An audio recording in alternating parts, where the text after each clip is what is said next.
Ever wondered what happens when you'll get all you favorite adult fictions at one place? Yay, you heard it right! Welcome to my Patreon. Currently, we have more than 200+ stories collections. Exclusive, uncensored, 18+ fan fiction awaits you.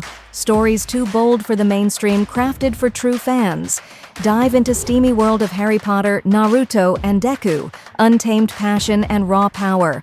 Only on Patreon. Ready to unlock the secrets? Join now, link in the description. Now, today, we are gonna see, what if 3-year-old Harry Potter was abducted and raised by Sirius Black? Part 1. You can access all part at once by joining Patreon. Also adult and steamy Harry Potter stories too. Please subscribe this channel, because definitely I will try my best to provide a valuable content for you all. Also check the description to support the original author for this beautiful creation. The gentleman who was coming out of the phone booth was not dressed like the typical Londoner. Some might say that he looked like he was heading to a costume party or dress-up competition. If some ordinary person saw him, they would say the man was wearing what appeared to be robes with a cloak billowing out behind him. His boots and belt were made of some obscure leather and adorned with silver buckles which resembled snake heads with small rubies for eyes. He also wore an odd assortment of gold jewelry. He topped off the whole ensemble with a pointed hat of all things. He made his way, walking down the sidewalk imperiously, not paying any attention to the people gawking at him in wonder. To him these people, muggles, were of no consequence. He neither knew them nor did he have any desire to interact with any of them. If he ever needed to be wary of anyone, that would be other wizards. That's right, this man was a wizard and there were a lot of them. Sadly, not as many as the wizards would have liked. There were enough to keep their hidden world running, but not enough that they could live openly coexisting with muggles without facing any threat from them. This fine man, who was tall, heavily built, had a long face, sharp nose, brown eyes and a mustache which was curled up at the ends, was coming from the office of the Minister of Magic. The bumbling fool Fudge had refused his request. His grandson, who was also his heir, had been incarcerated at the wizarding prison Azkaban. They said that he had betrayed the Potters which had led to the death of Lily and James, that he had hunted down and murdered Peter Pettigrew, and no less than 12 muggles had also died as collateral damage. This man was the Lord of House Black, Arcturus Orion Black, and his heir was Sirius Black, who he felt was the only respectable Black to have come along in the family in the last 2 generations. He turned into a deserted alley and vanished into thin air, spinning on his heels. You see, the wizarding world had been through a civil war which had ended just 2 years ago when the leader of the Dark Wizards, Lord Voldemort, had fallen before a toddler of 15 months of age. Arcturus Orion Black's descendants were also involved in the war on both sides. The war had left him a broken man. He had stayed away from the war. He had no desire to support the upstart who presented himself as a self-styled lord, and Arcturus did not participate in the war from either side. He had, however, given the choice to his children to support whichever side of the conflict that they favored. He had been living away in the chateau of the family on the continent in seclusion for the last 2 years after his brother-in-law and friend Charles Potter had been killed. His sister Doria had died a few days before him, and the death of Charles felt like the end of the world to him. Together they both had faced Grindelwald in his war and had survived to tell the tale. A bond of brotherhood was formed between them, which was further strengthened by the marriage of Charles and Doria. He had been in France when he received the news that his wayward heir had been arrested after he supposedly killed his once best friend Peter Pettigrew and 12 muggles. The story was that Peter had caught up to him, forcing him to confess that he had betrayed James and Lily Potter's secret to Voldemort, which had resulted in their deaths. He did not believe a word of it, obviously, but he needed to hear it from Sirius. He had hastily returned to Wizarding Britain to be informed that Sirius had been consigned to Azkaban to serve a life sentence by the war tribunal consisting of the former Minister of Magic Millicent Bagnold, head of DMLE Bartemius C. Rauch Sr., who had the reputation of being tough on Death Eaters even though his own son was one, and Wilkins Addington, the head Auror. He had tried to find the records of the trial of Sirius Black, but they were closed to him, citing that they had been sealed under the Official Secrets Act and no one except the officers of law enforcement could see them. As the name of Black was scorned upon, no one was willing to help him.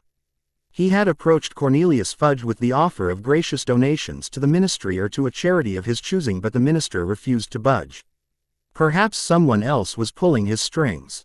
Since the minister had refused to help him, he was left hairless unless he allowed Narcissus Boy to ascend, and that simply could not be done. The Malfoy name was the object of scorn in France, and he knew the reason why perfectly well.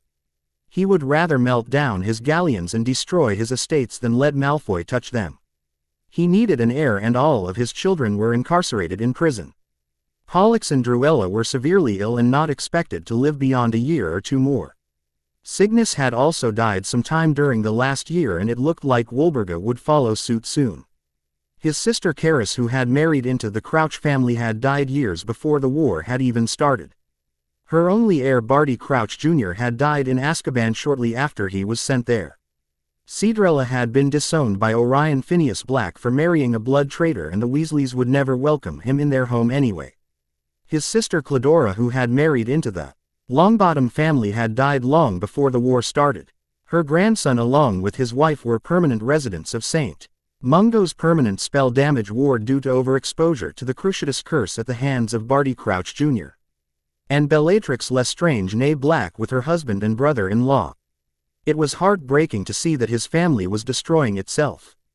His sister Cassiopeia was living in France away from the debacle that was wizarding Britain, and never married. His sister Lucretia Pruitt née Black was also ill and expected to live only for a couple of years. Her children and nephews had died in the war, and the house of Pruitt was at the point of extinction, with only Molly Weasley née Pruitt being alive and married to Arthur Septimus Weasley, who was his nephew. Doria was dead with her husband and her children, and there was only a boy left who would probably be 3 years old now. His brother Castor had sired Alpharad, who had been cast off the family, while Pollux had sired 3 daughters, Andromeda, Bellatrix and Narcissa. Andromeda had married a Muggle-born, and her mother Druella Black had blasted her off the family tree and had requested that Arcturus cast her out of the family, but he refused to do so. Being the head of house, it was his privilege, and he had allowed his children to have freedom in these matters. Bellatrix had agreed to a betrothal and married Rodolphus Lestrange, while Narcissa was married off to Lucius Malfoy. He had wanted to object to these marriages, but kept his peace when he realized that perhaps they would resent him for this choice. His other grandson, Regulus Arcturus Black, had died under mysterious circumstances, and he had failed to find out anything more about it. His wife Melania Black née Macmillan had died 7 years ago, and He was just living, waiting for the clock to run down. Gringotts Bank, Diagon Alley, London. He arrived in the alley and entered the bank in a nonchalant manner, staying aloof from people around him. He approached a teller, barking at him. "I am here to see Grimjaw." The teller bowed low to him. "Of course, Lord Black." The teller accompanied him to one side, then through a maze of corridors and led to an ornate wooden door with the words, "Grimjaw, Manager to Black Family," stenciled on it in gold letters. The teller rapped on the door and barked, "Lord Black here to see you, account manager." Grimjaw's chamber and faced a goblin that was ancient even by goblin standards, stooping with most of his teeth missing. He rose from his seat. "Lord Black, it is good that you are here. We have business to discuss and not enough time." Arcturus scrutinized him closely and sat still for some time, waiting for the goblin to speak. When it was clear that he was not going to do so, Arcturus started speaking. "I have certain business which must be taken care of before we can delve into other matters." "Is Alpharad dead?" The goblin nodded grimly. Alpharad Black had moved to the USA after being cast out of the family by Lord Orion Phineas Black. He died there, leaving behind a substantial fortune to be inherited by Sirius Orion Black. Arcturus sat in contemplation, silently mourning the death of one more of his family. Some time passed before he spoke. "How many potential heirs do I have, Grimjaw?" Grimjaw shuffled some parchments before he answered. "As of now there are 3 potential heirs. Who can ascend to the lordship in case of your untimely demise? One is your heir Sirius Orion Black, however he cannot ascend because he is incarcerated in Azkaban, which makes him invalid for this. The second is Draco Malfoy, son of Lucius Malfoy and Narcissa Malfoy née Black. The third is Nymphadora Tonks, daughter of Theodore Tonks and Andromeda Tonks née Black, who can ascend in case there are no male heirs. Arcturus sighed. It looks like there are no respectable heirs left to ascend to the Black family lordship. Narcissus boy will have to ascend after all. The goblin who had been browsing through some pieces of parchment and was looking at the family tree for the House of Black said, "It looks like you have another heir, Lord Black." Arcturus's countenance immediately brightened. "What do you mean? Who is this heir? How can he ascend?" The goblin pointed out that his sister Doria had a living grandson who was also connected to Sirius with a bronze link. He said, "This one, Harold James Potter has a double claim to heirship, both as your grand-nephew and as the godson of your grandson, Sirius." Arcturus knew what the godfather-godson bond meant. It meant that Sirius would not have been able to harm the boy in any way. This gave him two important gifts: the absolute proof that his grandson is innocent and an heir who would bring glory to their family name again. But there was one rather significant obstacle in the way: a wizard by the name of Albus Percival Wulfric Brian Dumbledore. Everyone knew that Albus had hidden the boy after that unfortunate night. While Albus was on cordial terms with Arcturus courtesy of his participation in the Grindelwald War, he refused to tell him where the boy was being hidden. He had however hinted that the boy was being hidden behind blood wards and that had stunned him. Blood magic was one of the most complicated magics, but it also hinted that the boy was being hidden at the home of one of his kin. Arcturus knew that no other Potter was alive anymore, and therefore it was logical that the boy would be hosted with his mother's relatives. True that they were not magicals, but blood was blood. Lord Black, the Goblin's voice brought him out of his musings. "If it is all the same to you, I want to resign from my post on account of my age. As my successor, I recommend Iron Tooth. He is well versed with the Black accounts and would serve you more efficiently than me." Since his concentration was somewhere else altogether, he waved him off saying, "I approve it, Grimjaw. Tell him about his duties and that I keep irregular hours to visit the bank and do not like to wait." The goblin nodded. "I will let him know, Lord Black. Good day." Arcturus walked out of the bank with a lot on his mind. He had a lost heir to find. And what's more, once he was found, he had to abduct him and hide him from the wizarding world. He disappeared from Diagon Alley as soon as he exited the bank. Grimmauld Place. He appeared in the Black Town house at number 12. Grimmauld Place. As he stepped towards the meeting room, an elf appeared before him, bowing low to him and croaked, "Master is back." The elf was getting on in age, was stooping but looked relatively clean and healthy compared to when Arcturus had come to live in the townhouse 2 years ago. He turned to the elf. "Creature, go and inform Walburga that I am calling a say convocation and she is expected to be present in the meeting room in 10 minutes. The elf bowed low and disappeared with a low pop. After 10 minutes, Walburga Black entered the meeting room trying to look like a helpless, docile woman instead of the shouting, temper tantrum throwing hag that she was. She bowed to him. "My lord, did you call for me?" He directed her to one of the seats. "Take a seat, Walburga. This might take a while." As she sat, he asked the first question. "Tell me, Walburga, why Sirius had to leave the house." She was silent, not willing to say anything, knowing it would backfire on her. As she sat for some time without saying anything, Arcturus gritted his teeth and said, "So, you say nothing. Perhaps, if you had freely admitted your guilt, I may have tempered my judgment against you. Of course, I already know what you did to my grandson because I heard it all from Doria. She has given me a detailed account of all of your abuses. How you were forcing him to support Voldemort. You forced away the only respectable Black to have been born into the family by your foul ways. Then you had the audacity to burn him off of the family tree. That is the prerogative of the Lord and not anyone else. You assumed too much authority when you really had none." She said nothing but shivered. Arcturus, who was her uncle before her marriage, had never used this tone with her even when she did really nasty things. This time was different. She could not even leave the meeting because the house convocation forbid her from doing so. Arcturus, who perhaps had not finished, was asking, "What happened to Regulus?" Her eyes watered and she said in a tearful voice, "I do not know, my lord. He was serving the Dark Lord and one day he informed me that he was going on a mission and never returned. The Aurors never reported having killed him and neither the Dark Lord nor his followers brought any news." Arcturus was seething in anger. "So you drove one son away from the family with Your foulness, and then you coerced the other into the service of Voldemort, she shuddered. For what? For glory. Tell me, Walburga, what glory were you seeking when you decided to force your son to foal? Lo, a self-styled lord, when you did not even know about the origins of that megalomaniac. You have as good as killed your son. You have brought shame to the House of Black with your nefarious activities. For this you need to be punished.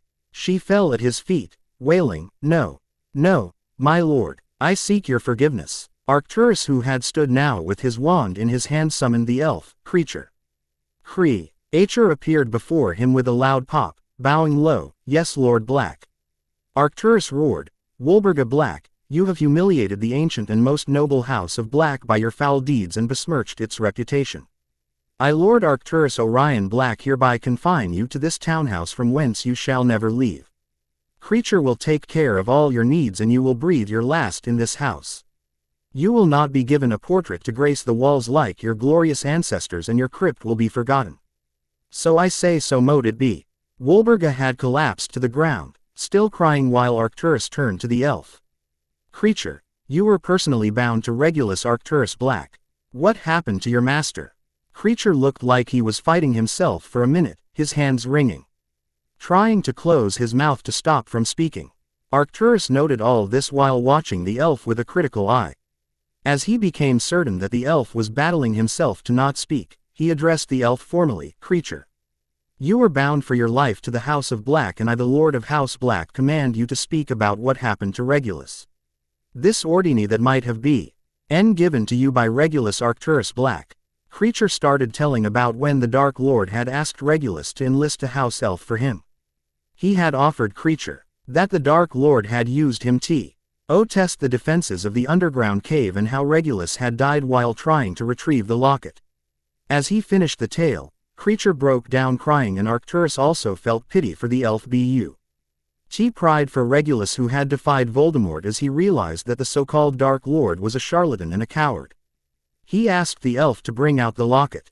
He was stunned to see that it was the famed locket of Slytherin. He could feel the foulness coming out of it. It nagged somewhere in his mind of a magic that he had heard about but forgotten. He entered the library to bring out the tome WH. It contained the darkest of magics, all the while praying that this was not what he suspected.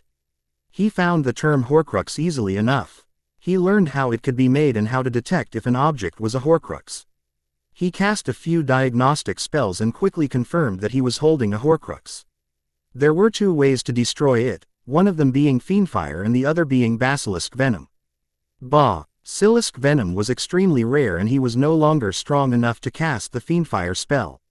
Perhaps he would have to ask the goblins. Speaking of goblins, he had some declarations to be made, for which he decided to act without delay.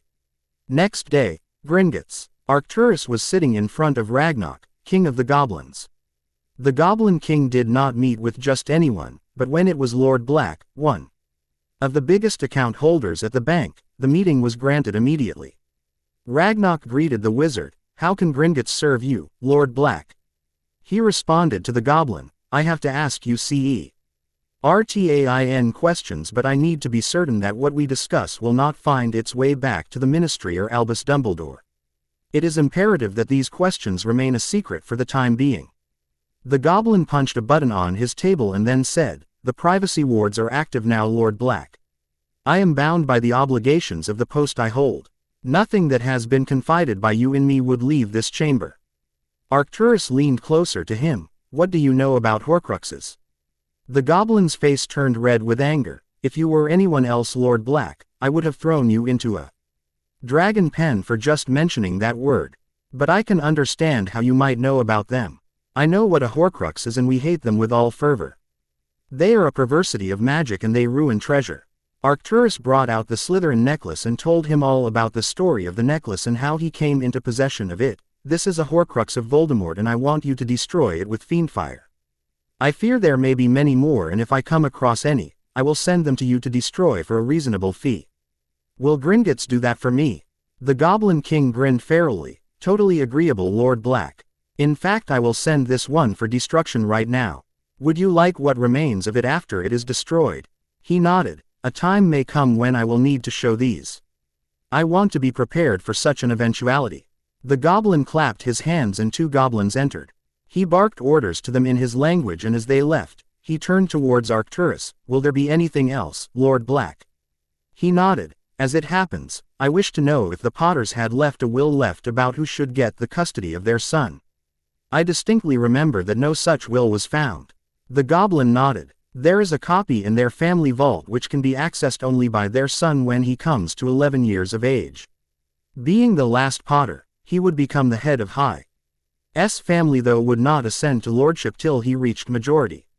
He nodded. "It is as I had guessed. I am guardian of his godfather, and I wish to take custody of him and to declare him the Heir of Black when he reaches the age of 8.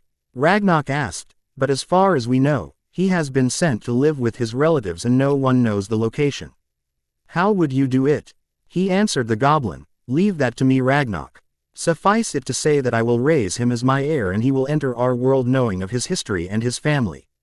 The goblin decided not to ask because it was better to stay clear lest he and the goblin nation be implicated as accomplices in the crime. There was one little use that he could make of it though. "Lord Black, if you succeed in your venture, please bring him to the bank when he turns 8 so we can appoint his bank manager, as the last account manager of House of Potter is dead." He nodded and turned to him. "Now for the other business that I have here. I want to annul the marriage of Bellatrix Lestrange née Black with Rudolphus Lestrange and cast her out of the family for bringing shame to the family by her deeds. Her marriage contract had a clause which provided that if the groom was unable to provide for the bride due to reasons of incarceration, the marriage will be annulled and the dowry paid shall be returned to the House of Black. I wish for you to confiscate her personal vault in reparation for her atrocities towards the Longbottoms and charge the dowry on the Lestrange family vault." The goblin nodded. "Very well, Lord Black. As you make the proclamation, I will start confiscating her vault and send you a list of its contents." He pulled out his wand and grasped it in both of his hands. "I, Lord Arcturus Orion Black, Lord of House Black, do hereby annul the marriage of Bellatrix Lestrange née Black with Rudolphus Lestrange on the grounds of his incarceration rendering him unable to provide for her. I cast Bellatrix Lestrange out of the family for bringing infamy to the family name by pledging fealty to a charlatan who is a known criminal. Henceforth she will be known as Bellatrix No Name. So I say, so mote it be." Ragnarok nodded. "It is done, Lord Black. I will confiscate her vault and send you a list of the contents." He nodded and took leave of the Goblin King as the remains of the Slytherin necklace were returned to him. Black Town House. As he returned to the Black Town House, he found that there were a number of trunks in the meeting room, full of heirlooms and books from the library. Creature had packed the books and all the heirlooms of the family as he had desired. He called, "Lipsy, Mipsy, Tipsy." 3 elves appeared and bowed low to him. "What can we do for you, master?" He addressed them. "Take these trunks to Black Castle. I will be living there for the foreseeable future. The townhouse sole occupant shall be Walburga Black from now on." The elves disappeared one after another and he summoned Creature. "I am leaving you in charge of the townhouse to look after Walburga. If she needs anything, you are to procure it for her.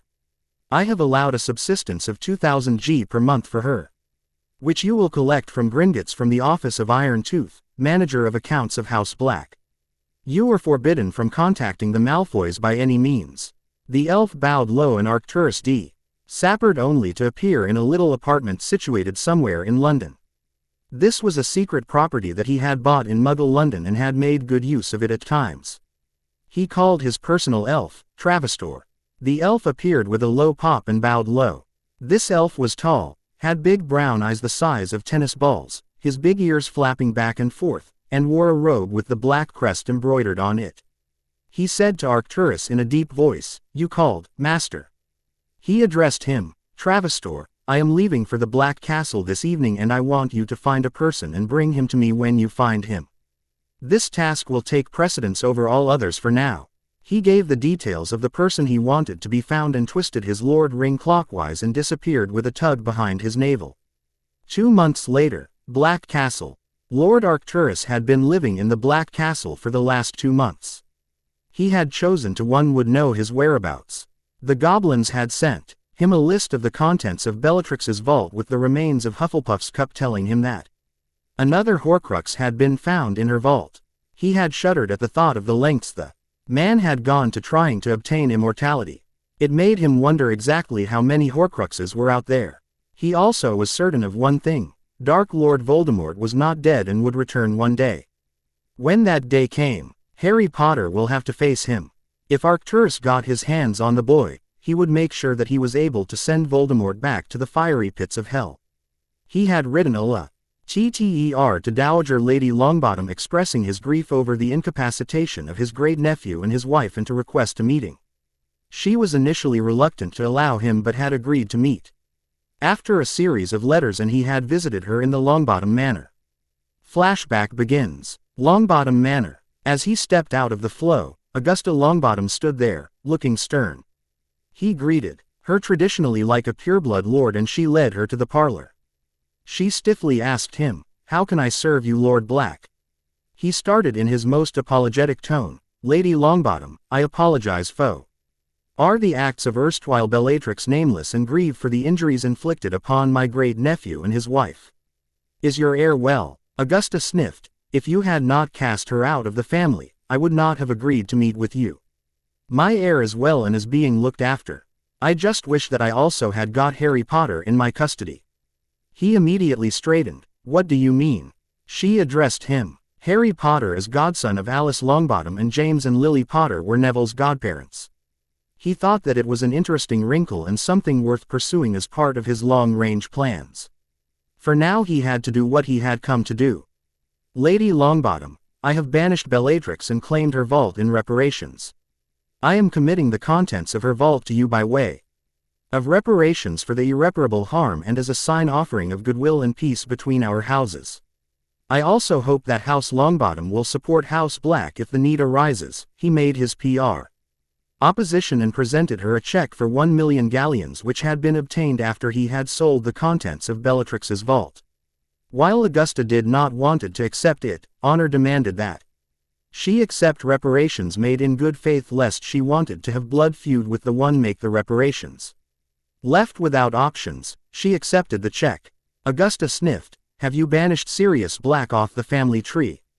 He told her what the world knew. He was struck off the family tree after he left the family in the middle of his studies. That was when he refused to bow to his mother's demands and become a Death Eater. The meeting did not go any later than that and he had returned after securing House Longbottom as an ally if the need arose. Flashback ends. His reverie was brought end by the sound of a loud pop as the elf, Travestor, appeared in the foyer of the castle with a person who was passed out from having been drunk. The elf bowed to him. "Travestor has found Remus Lupin, master. He was living in Blackmoor and is a werewolf, therefore I had hard time to catch him." Arcturus was surprised to know of this little bit of information but it did not budge him from his proposed plan. He turned to the elf. "Take Mr. Lupin to the guest chamber in the castle and then come to see me in my study." The elf returned 10 minutes later and Arcturus handed him a letter. "This is a missive meant for Mr. Damocles Belby, who has recently discovered a new potion which can help a werewolf to keep his sanity during his transformations. Take this letter to him and wait for his reply." The elf took the missive and disappeared while Arcturus waited for the guest to wake up from his alcohol-induced coma. Cardiff, England. Damocles Belby had just sat down for dinner this evening as a strange elf appeared before him, bowing and presented a letter to him. It was sealed with the crest of House Black and this surprised him. He never had any communication with Lord Black and certainly he had not expected it. After casting a few diagnostic spells to ensure that there was nothing wrong with the letter, he opened it. It was written in an ornate hand and the way a pureblood would write. "Dear Mr. Belby, my name is Arcturus Orion Black, Lord of House Black. I am writing to extend my congratulations to you upon your successful invention of the Wolfsbane potion. It will be a ray of hope for hundreds of those cursed with lycanthropy, though unwillingly. I further wish to solicit your help in a delicate matter. In return, I will pay you a stipend for your assistance.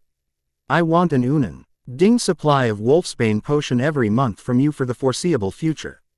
In return for 1000 G every month to contribute toward furthering your research upon the subject. I would further fund your research should you be in need of funds anytime in addition to the help already promised. Needless to say, this conversation of ours needs to remain secret from the world as it would mean troubles for a law Abiding citizen who was cursed with lycanthropy and is a war hero. I await your reply with this elf who has brought this missive to you. Arcturus Orion Black, Lord of House Black. Order of Merlin, First Class. This letter changed things for him. The ministry grants were not sufficient for his research. He had to make up the difference out of his meager royalties just to keep going. The royalties were not much because the ingredients were costly and very few werewolves had the means to pay, even with a very small markup. It was really hard for anyone afflicted with lycanthropy to get or hold any kind of employment. 1,000 G per month was not an amount to sneeze at, nor was the promise of funding for his research whenever he required it. He immediately wrote a lengthy letter to Lord Black praising his kindness and promising to supply him with all the wolfsbane that he required. Black Castle. Remus Lupin woke up in a dark room and panicked. He had no memory of where he was or how he came to be there. As he reached for his wand in his clothes, he found it to be missing. This was a recipe for disaster. What was more, his legs were shackled to the bed with silver chain, the metal digging into his skin. "So you wake up at last, Mr. Lupin," said a voice, and he noticed a person was standing in darkness with a hood over his head and a camouflage covering his face. As Remus did not answer, the man continued, "You know, I expected more from you as I know of your reputation of being an accomplished wizard, but you disappointed me." Remus growled, "Why don't you show your face to me? And you will know how much of an accomplished wizard I am." It is easy to be posturing as a powerful wizard when one is standing in the shadows. The man laughed, "You are more of a marauder than I had initially thought." He noticed Remus's mouth was hanging open and asked him, "What? Did you not expect me to know what you all called your little group? I also know that your friends were unregistered animagi and that you are a werewolf." Remus was worried now. "Who are you and why have you captured me like this?" The man started grimly, "Because you failed in your duties, Mr. Lupin. While your best friend died protecting his wife and child, one of your other friends allegedly killed your third best friend with 12 muggles. Who was the victim in these circumstances? The little boy who me your responsibility as his parents died and his godparents were either incarcerated or incapacitated. What did you do? You found solace in fire whiskey." Remus was embarrassed but was not going to let this wizard get the better of him and rallied valiantly, "And what could I do when I have no means to sustain the child and myself? No one will give a respectable job to a werewolf irrespective of how he was cursed. Despite my talents, I have to forage for myself while going from one job to another. How could I keep my sanity during my transformation? How could I take the risk of harming him every time that the moon is full?" Quote. The man smiled sadly, "I can understand your predicament and sympathize with you. I can help you if you are willing to help me." Remus snapped, "I do not even know who you are. I do not know what you want. Why then should I agree to help you?" The man raised a hand before his face and Arcturus Orion Black's face appeared. "You do know me, Mr. Lupin." Remus was shocked to see the older man before him. He had heard from others that Lord Black had left London forever, and yet here he was, or perhaps they were not in England altogether. He asked the older man, "What do you want, Lord Black?" The man smiled, "As you know, Sirius Black was Harry Potter's godfather, and as such, Harry is his heir. Apart from that, he is also grandson of my sister Doria. I want to make him the heir of Black, but I do not know where Dumbledore is keeping him. He refused to tell me, yet hinted that the boy is living with his blood relatives. As all the blood relatives on his father's side are dead, it stands to reason that those relatives would be on his mother's side. I want you to find the boy and bring him here. In Black Castle no one can find him. This place is secure from the outside world by a Fidelius charm of which I am the secret keeper. I will raise the boy the magical way. Since I am old, I want you to stay here and look after the boy as an uncle would do. In return for your services, I would hire you in the capacity of steward to House Black and House Potter, and you will be paid accordingly. Do you accept?" Remus thought for a while and said, "I will need some time to think about it." Lord Black. The older man smiled, "Of course. Take your time. I do not need to remind you that you cannot leave this place against my wishes, nor will your wand be returned to you. However, you are free to move about the castle and the grounds." He left Remus to mull things over, and the werewolf thought about it hard. He of course knew that Dumbledore had hidden Harry Potter in the Muggle world, but he did not know Lily's sister's address. He felt that it would be good to raise Harry in a wizarding household so he would be well versed with the nuances of the wizarding world and not feel intimidated by it when it was time to return to it. Not to mention, Lord Black's offer sounded good for him also, and he would get to raise Harry by himself, something that he should have done anyhow. There was a question which he had to ask the older wizard, however, and that could not wait. He called for someone and an elf appeared which freed him from his bonds and took him to a bathroom which was better than the prefect's bathroom at Hogwarts. After an hour-long refreshing bath, he was taken to a dining hall where he was served mouth-watering dishes, and after he had sated his hunger, he asked for an audience with Lord Black. The elf took him to the study where the older man was engrossed in reading a book. Remus stood at a respectful distance waiting for the older man to look up. After 5 minutes, the man looked up and smiled. "You could have said something, Mr. Lupin. If I had not looked up, I might not have noticed you." Remus firmly said, "Lord Black, I have a question to ask." The man replied, "Oh, please do go on." In fact, Arcturus had been waiting for him to ask this question which he anticipated from the younger man. Remus said, "Lord Black, do you think Sirius was guilty of betraying the Potters and murdering Peter with those 12 muggles?" The man sighed, "I am surprised that you even need to ask, Mr. Lupin. I had thought that you would well know the answer to this question, having been their best friend for all these years. Tell me, do you think that the boy who walked out on his family because they were pressuring him to join Voldemort would become a Death Eater? A boy who loved his friend more than his family would betray him? Do you think it is possible that they might have made some elaborate plan to deceive the world and it backfired on them? I have tried to find proof of the answer to these questions for the last 2 years, but no answer presented itself to me. You were their friend and you would know it better than me. I cannot believe that Sirius could have betrayed the Potters to Voldemort, nor do I believe that he killed Peter Pettigrew and those muggles. The only way that I could believe it is the day that I hear it from Sirius himself. And I swear by Merlin that if he has done it, I will kill him myself." Lupin was amazed to see the other man's zeal and was also thoughtful of the points he raised. He turned to Arcturus. "Lord Black, I accept your proposal. What are my instructions?" The man smiled. "Now we are talking. Since you have agreed to my proposal, call me Arcturus in private and Lord Black on formal occasions. The first problem is that we do not know where Harry Potter might be and we need to rescue the boy. I cannot go and ask questions about him because that would cause suspicions, so this would fall upon you. When you have secured him, you shall take him to an address where I will be waiting for you, and from there we will return to Black Castle." Remus nodded and Arcturus dismissed him with instructions to select a chamber in the castle as his own and to give a list of his requirements to the elf Travestor. Hogsmeade. Remus Lupin was sitting in the Hogshead Inn waiting for Hagrid to come for his evening outing.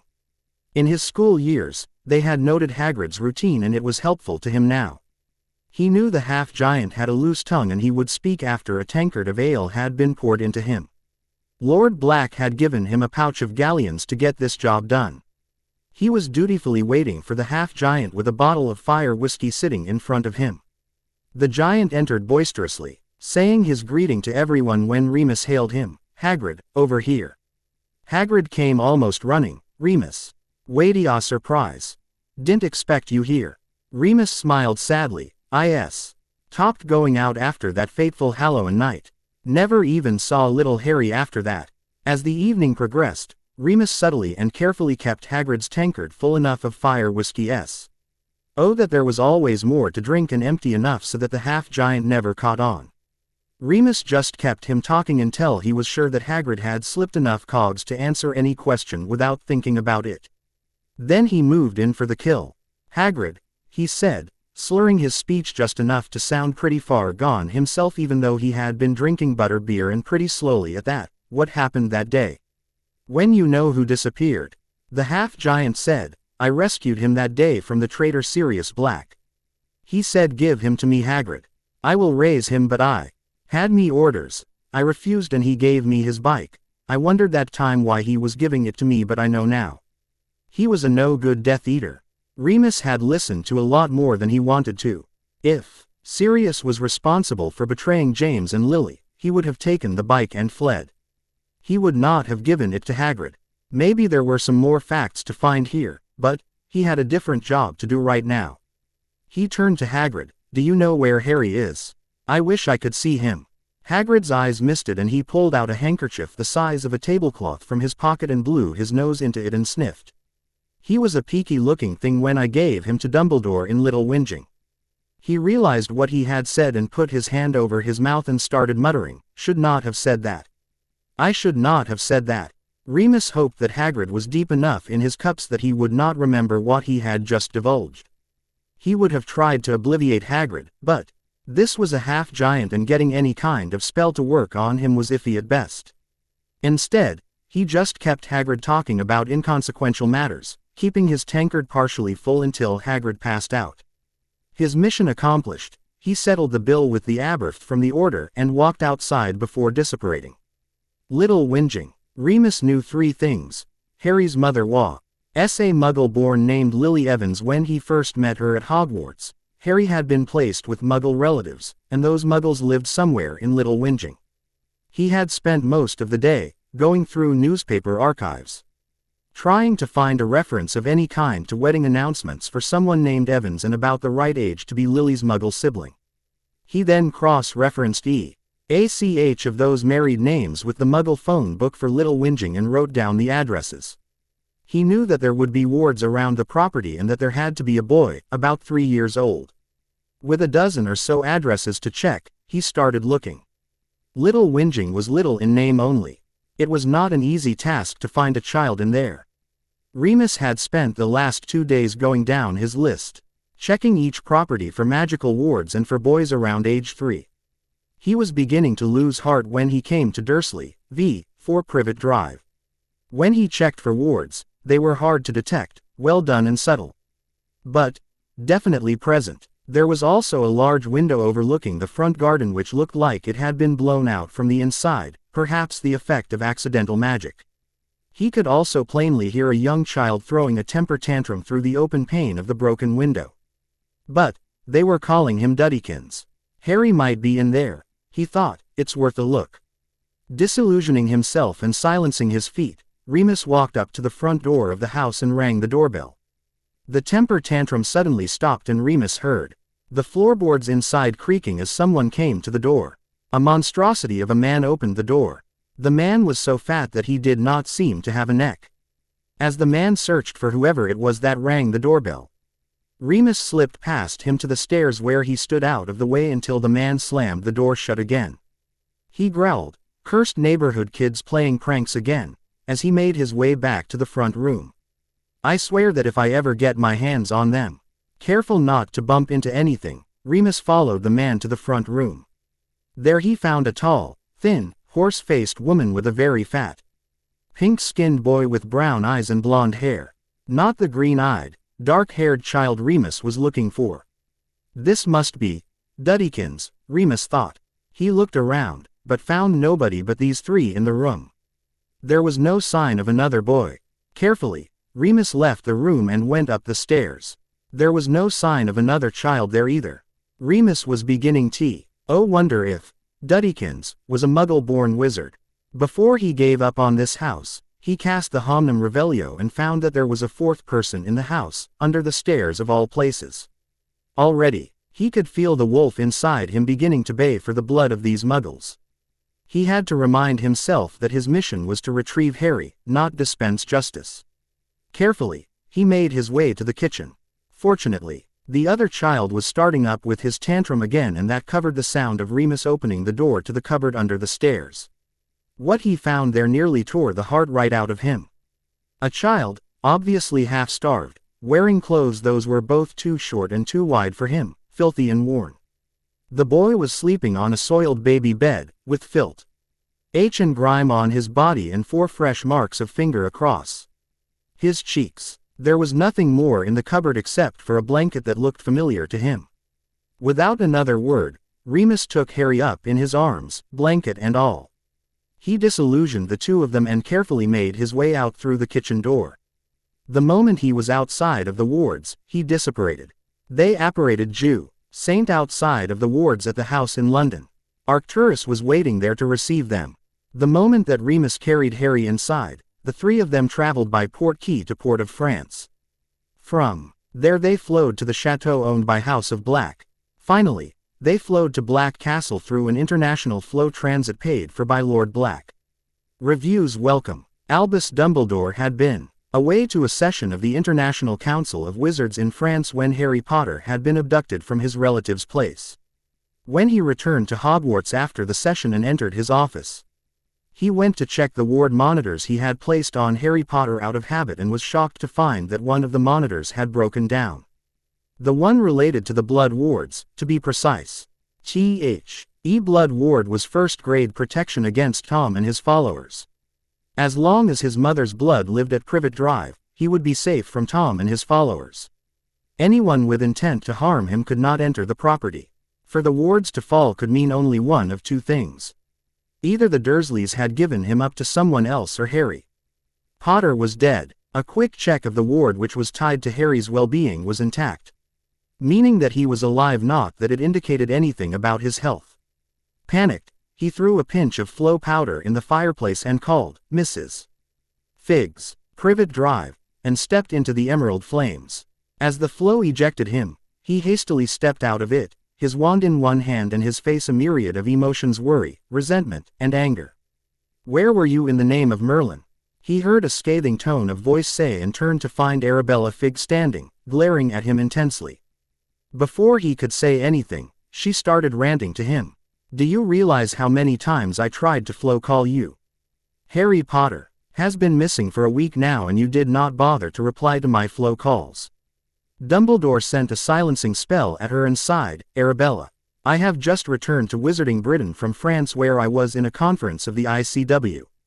The first thing I noticed is that the blood wards were broken. Did anyone attack Privet Drive? Is little Harry safe?" He undid the silencing spell and she growled, "I haven't seen him since a week ago when I had gone to Petunia under some pretense and she didn't even allow me in her house. I tried to find him a few more times but I could not find him. I tried to flow call you dozens of times but there was no response. Their living room window was blown out from the inside, but the family seemed to be fine. There was no other sign of violence." Dumbledore was more worried. He had kept Harry Potter here away from the wizarding world in the hope that he would grow up to be an innocent, humble teen unharmed by Death Eaters, and the boy had been taken away from the safest place that Albus could find. With a flick of his wand, his robes were transfigured into a suit and he walked up nonchalantly to the door of number 4 Privet Drive while his eyes kept darting around to be aware of any danger lurking within the shadows. He rang the door bell and Vernon Dursley opened the door only enig so that he could peek out of the opening, growling, "We are not interested in buying anything you might." His words were lost in his throat as he found a wand pointed at him. He never had any practical experience with wizards, but he of course knew what a wand was. Petunia had told him about the wizarding world after the freak of a child had come to live with them. He squeaked, a sound he later could swear he had never made before. And Dumbledore shoved him out of the way with his wand and entered the house, walking to the sitting room. Petunia, who had come into the hall by now, yelped as she saw Dumbledore and he asked gravely, "Petunia, where is Harry?" She wanted to run from here but knew there was no way she could outrun him. She tried to speak firmly but it came out as a whimper, We don't know. He is gone." Dumbledore had no time for niceties, so he petrified both of them and performed legilimency on them to see their memories. What he saw in those memories appalled him. It was mortifying to think that this woman a child who was her blood, son of her own dead sister. He saw memories of mistreatment of the toddler and the violence that Vernon meted out at the times when the child performed some accidental magic. He also saw where they were keeping the child in a cupboard under the stairs. He wanted to hex them into oblivion but knew that was not the way. He rather decided to frame them up for prosecution by the Muggle law enforcement authorities for losing a child who was in their care. Some of his squib associates who were in law enforcement would happily agree to do this. He saw the memory of that day when Harry Potter allegedly disappeared. He saw Vernon opening the door and then closing it as he could not see anyone at the door, but unlike Veer Non, he noticed the blur which happened when someone was employing a disillusionment charm. As he was done with legilimency, He started casting a myriad of detection spells in all directions, but he could gather nothing from them. The incident had happened a week ago, so there was no active magic in the air, but there must have been some residual magic unless that person had been concealing his magical signature. That was some complicated magic, but it hid one's identity well. He turned to Petunia. By losing Harry, you have disappointed your dead sister who loved you. You have defiled her memory, I hope no harm has come to Harry Potter, otherwise I myself will come and wreak vengeance upon you. He unpetrified them and disapparated to Sheffield. He had a retired Auror to find. 1 week later, Hogwarts. In the last week, Albus had asked all of his friends, accomplices and associates to help in the effort to locate the missing child, but their collective efforts had yielded no results. There was no one who could tell them a thing about the missing child. He had reluctantly met Madame Bones, head of the DMLE, and told her about Harry's disappearance. She had chewed him out for his failure. One thing she also agreed upon was that they needed to keep this private because the dark faction led by Malfoy was trying to establish its dominance in the Wizengamot, which would be catastrophic. The only one standing between them and their goal was Albus Dumbledore, who also had helped them to survive through the war with the help of his vaunted Order of the Phoenix. It was the Order that had saved them from annihilation at the cost of the lives of many of its members during the war, and Dumbledore was the only one who was feared by all of them collectively. Albus had roused the members of the Order like Podmore, Moody, Diggle to find any leads, but there were none. He had tried to find Remus Lupin, and he was told that Lupin was last seen to be living in Blackmoor 3 years ago, and nobody had seen him since then. Of course he had not asked his gamekeeper Rubeus Hagrid, or he would have got a lead in that direction. He and Madame Bones had conducted discreet inquiries in the office of AGIC Detection, whose chief function was to see that underage Muggle-born students did not perform magic at their home during the summer. The detectors could detect if magic had been cast at a place but not the caster. They had learned that on the particular day, there was an incident of accidental magic by a toddler around 3 to 4 years of age at Privet Drive, and then someone had performed the Homnum Revelio spell in the house, followed shortly by disillusionment. Since the caster was an adult wizard, there was no means to track his identity. They found that the caster had disapparated the moment they were outside of the wards. They were not able to identify the apparition point. When it became clear to him that he could not find Harry on his own, he had decided to break the news to Minerva. He called her in his office and said to her very gravely, "Minerva, something has happened, and I think you should be acquainted with the circumstances lest you find it out from someone else." She studied his facial expression and was wary. If something could make Albus Dumbledore worried, it was really trouble. Being the supreme mugwump, chief warlock and headmaster of Hogwarts was thrice the bird. And Albus bore it all without any worry, so it was nothing related to any of those. Then the only other thing which could worry him was Harry Potter. Minerva had never been comfortable with the Decies ion of leaving him at the doorstep of the Muggles in the middle of the night. When Albus had explained the circumstances and his limited options, she had to agree. She just wished that Charles or Doria were alive so they could have shouldered his upbringing, what with Potter Manor being impenetrable and there was Potter Castle, which the family had received in inheritance from the Peverells, one of the ancient families which ceased to exist 1,000 years ago. Pity that the Potters were always in the thick of things, and thus, there were only a handful around in every generation. She looked into the electric blue eyes of Dumbledore and saw the sadness and regret in them, and feared for the safety of the child. She asked in a small voice, "Has something happened with Harry Potter?" Albus sighed. 2 weeks ago, while I was in France, someone entered the Dursley home and took him away. From what my investigation yielded, it was a wizard, but they were concealing their magical signatures, so it is possible that we will never find out who it was unless Harry Potter returns to us. I have forced Moody out of retirement, roused the Order to find him, but nobody has a clue as to his whereabouts. She wanted to shout, "Raise hell," but knew it would not, pursed her lips in a thin line and asked him, "So what should we do?" Albus shrugged. "There is nothing that we can do right now, Minerva. If the minister finds out, then he will stop at nothing to oust me from the position of headmaster and chief warlock, and we are still not over the effects of the war. The light lost a large number of its porters while most of the dark faction is intact. If I am out of the Wizengamot, the dark faction will have no trouble in seizing power in the Wizengamot. As Minerva left, Albus opened a drawer which contained memories. Early memories of Tom's life when he was a student, memories about his parents, grandparent, and his uncle who had died in Azkaban a year ago but not before Dumbledore been able to obtain a memory from him. There was something about Tom's death that did not sit well with Dumbledore. Lack of a body was first. Then there was no indication of where he had gone or what happened to him. The only thing he was sure about was that Tom had disappeared that Halloween night but not dead. He had reluctantly looked into some dark magic books he had taken off the shelf in the library decades ago. One of the most evil books described the Horcrux, the vilest of soul magics, and Dumbledore had shuddered at the thought that perhaps Tom had made one. Thus, he had started collecting memories, trying to document his life. There was also a memory from an elf who was accused of accidentally killing her mistress. The witch was known to be the last in possession of two founder relics, the necklace of Slytherin and the cup of Hufflepuff, and Tom had been regularly visiting her when he worked at Borgin and Burke.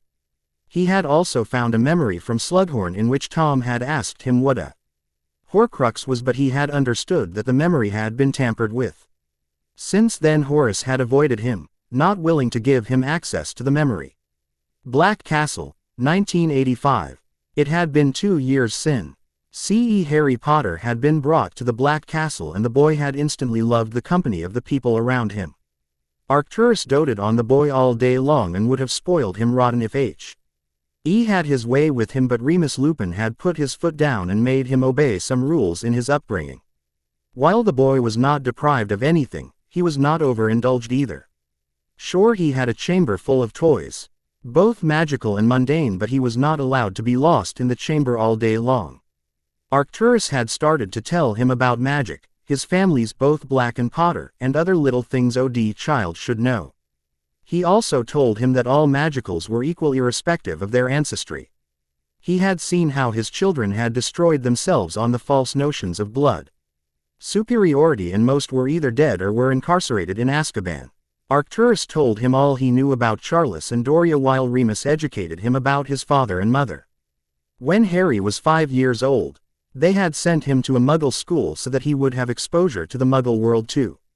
In the Muggle world, he was simply known as Hadrian Jameson. He was taught about everything that they teach there. One thing that was exciting was his accidental magic. He was powerful for his age, and his accidental magic was equally spectacular. Once he had vanished all the legs of his chair, but Travestor, who was invisibly tailing the boy, had repaired the damage before the Muggles noticed. Once, while he was taking a stroll in the school grounds, he was chased by a dog he had offended, and the boy found himself on the roof. It had been hard to deal with, but a few well-placed memory charms had done the trick. As he grew, his incidents of accidental magic had lessened, but they still happened. Arcturus had been curious about the scar. His scar had refused to heal itself despite everything he could do. He had tried everything that was in the books in his extensive library, but nothing seemed to work. It always looked like the red angry lightning-shaped scar it had been. Arcturus had not forgotten the Horcruxes and had the thought that the boy could be one. There was nothing he knew, or that he could find, that told him if a living being could be a Horcrux or what the effects would be. He had shared what he knew and his suspicions with Lupin and discreetly sent him all over Europe to find practitioners of soul magics and dark magic to find a way to rid Harry of the foul thing, but nothing had been found in the 18 months. Finally he stumbled upon a mage in Greece who was said to live in a far-off mountain. After a lot of trouble and constantly badgering him for 5 months, they were able to obtain an audience with the mage. He was said to be around 400 years of age and was a recluse. The mage lived in the side cave of a mountain which was protected by so many wards that Arcturus's mind was boggled. There were all kinds of wards upon the entrance of the cave, including blood wards and necromantic wards. The mage Hippolytus was tall but stooping with age, snow-white beard, gray eyes and a thundering voice. As they entered, he addressed them, "Welcome Arcturus Orion of Black, Remus Lyle of Lupin, and Hadrian James of Potter." After they were given a seat, Arcturus told him about his suspicions of the Horcruxes, and the mage fell silent for a long time before he drew a wand and started casting a myriad of spells at the boy who had fallen asleep in Lupin's lap. After some time, the mage had turned to both of them, there is a little piece of soul of Voldemort residing in his scar. It is so little that it will not cause any trouble to him except draining his magic. However, if Voldemort succeeded in returning in a body during this lifetime, this soul shard would pose problems for the boy. Even right now it sort of acts as a connection between them, but I do not think Voldemort is aware of it.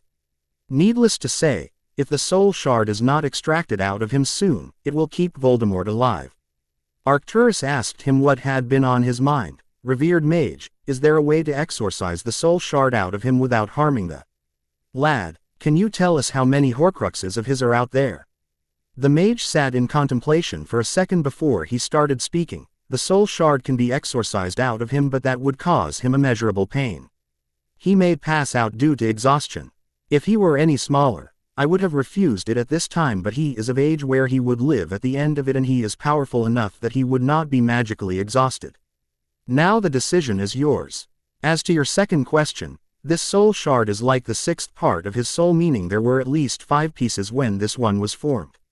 Arcturus thought hard it, but Remus's mind was already made up. Honored mage, please exorcise the soul shard out of him. I would rather see him in pain and agony once and for a short time than see him sharing a connection with that monster all the time. If this thing is keeping him alive, I want it gone. Seeing the werewolf's resolve, Arcturus had also agreed to exorcise the soul shard out of the lad. The ritual which they had followed was very painful. They had undressed him and then laid him in between a symbol, and the mage drew some blood from Harry and mixed it with a potion and drew some runes all over his body. After some time 5 more wizards entered the cave and took their positions on their designated points and started chanting. The lengthy spells were about exorcism, banishing someone who did not belong, scorning someone for all the evil he had perpetrated all his life. After 10 minutes of chanting, the lad started to cry out in pain. It was such a howling sound that Arcturus wanted to pick him up and run away. Remus had grasped his hand and was keeping him rooted. The werewolf, who knew the pain of his own involuntary transformations at the full moon, gritted his teeth and looked on with stoic determination. As his eyes filled with tears, perhaps he was experiencing all the pain that the boy was going through. After an hour of excruciating pain during which the lad made an inhuman howling, an inky black darkness oozed from the lightning scar on his forehead. The mage trapped the foulness in a clay jar. He set the jar apart from them and destroyed it with fiendfire before their eyes. Arcturus offered a big bag of galleons to the mage, who refused to touch it but pointed to his assistant, who accepted it for him. The mage said, I do not indulge in worldly matters anymore, but is was a task which needed to be done for the betterment of this boy who will become a warrior beyond all renown. Tend to him well, Arcturus Orion Black, and he will bring glory to his family. Black Castle, 1986. It had been a year since the boy had been exorcised of the soul fragment. His scar had healed well. All that remained of it was a thin, white zigzag line where the angry, red mark had been. Glamour charms worked well enough on the boy for those occasions when he had to leave the grounds of the castle, and Arcturus was content. Cassiopeia had visited him a year ago, and when she found that he had an heir again, she had taken up residence in the castle, teaching Harry wizarding customs. Arcturus had forbidden her from teaching him any dark magic. He planned to teach him Black family magic, but that was the extent of it. The Black family had some very dark spells in its repertoire, but most of its spells were borderline dark, and since they were personal magic of his house, they could not be outlawed by the Wizengamot, nor would Harry face any prosecution for using them.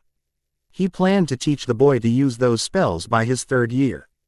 The boy still went to Muggle Primary, where he as learning elementary things, and Arcturus had no issue with it. He however insisted on physical education and put in him the habit of running every morning, and had Lupin teach him swimming, which the werewolf was happy to do. The boy was indoctrinated by the werewolf with a Muggle sense of fashion and kept abreast with developments in the Muggle world. The werewolf had improved a lot since he had come to live at Black Castle. He now looked fit and well fed. Gone was the tattered clothing he wore while he lived at Blackmoor. He doted on the boy and taught him everything about his father and his circle of friends. He did not sugarcoat it when he told Harry that James had been a bully in his school year and of his rivalry with Severus Snape. He also told him about the conditions at School D. During those years as Wizarding World was tearing itself apart and there were lines drawn between the students even before they were sorted. He had also shown him during their school years and in the late WHAR years and introduced him to everyone in the photos. This year they were planning to start teaching him the theory of magic so that he would be ready when he got to Hogwarts. Remus was also preparing to tell him about his position in the Wizarding World, his parents' death, Sirius's alleged betrayal, Pettigrew's death and everything without drawing a conclusion as to his guilt. 6 months ago, Arcturus had visited Augusta Longbottom at the Longbottom Manor. Flashback starts. He stepped out of the flow to find Augusta there with her heir, Neville Longbottom. As he did his courtesy as a gentleman, she led him to the parlor. After refreshments were served, she came straight to the point. "What is the purpose of this visit, Lord Black?" He smiled at her. "Please call me Arcturus, Lady Longbottom." She immediately replied, "Then address me as Augusta." He started telling her how he had removed Harry Potter from his Muggle relatives, how they were keeping the boy, his reasons for doing so and what he had taught to him so far. As he finished narrating, she asked him, "What assistance do you require of me? Do you wish to announce it to the Wizarding World and have House Longbottom back you up?" He shook his head. "The time is not right for it. I had a different proposition altogether." She adopted a calm demeanor. "Please do go on, I am listening." He started again. "As you know, Harry Potter is living a very lonely life in the Black Castle where he has no one of his age to play with him. I am an old man, approaching the dusk of his life, but he needs people in his life who will remain his lifelong friends. He cannot live his entire life in seclusion. I propose that for a fortnight during a year, you foster him here in the Longbottom Manor where he will grow up with little Neville, while for a fortnight Neville will live at the Black Castle with him. This will lead to them being friends and each will have someone they can depend upon. Besides, you know the alliance of Potter and Longbottom and the saying which goes is, wherever a Potter goes a Longbottom will follow." She agreed. "This will do some good for Neville who has no friends to call his own.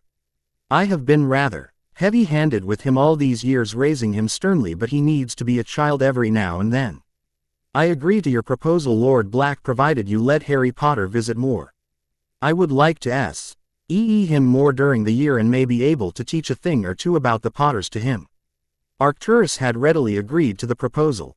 Flashback ends. Since then Harry had visited Neville twice for a week each time. Neville had come over for a week and the two boys had taken a shine to each other, becoming fast friends at once. Black Castle, 1990. In the last 3 years, Hadrian Potter Black had grown into a fine young boy. He had started reading the theory of magic and for the last year, Arcturus had taken him out of the Muggle primary and started teaching him about magic.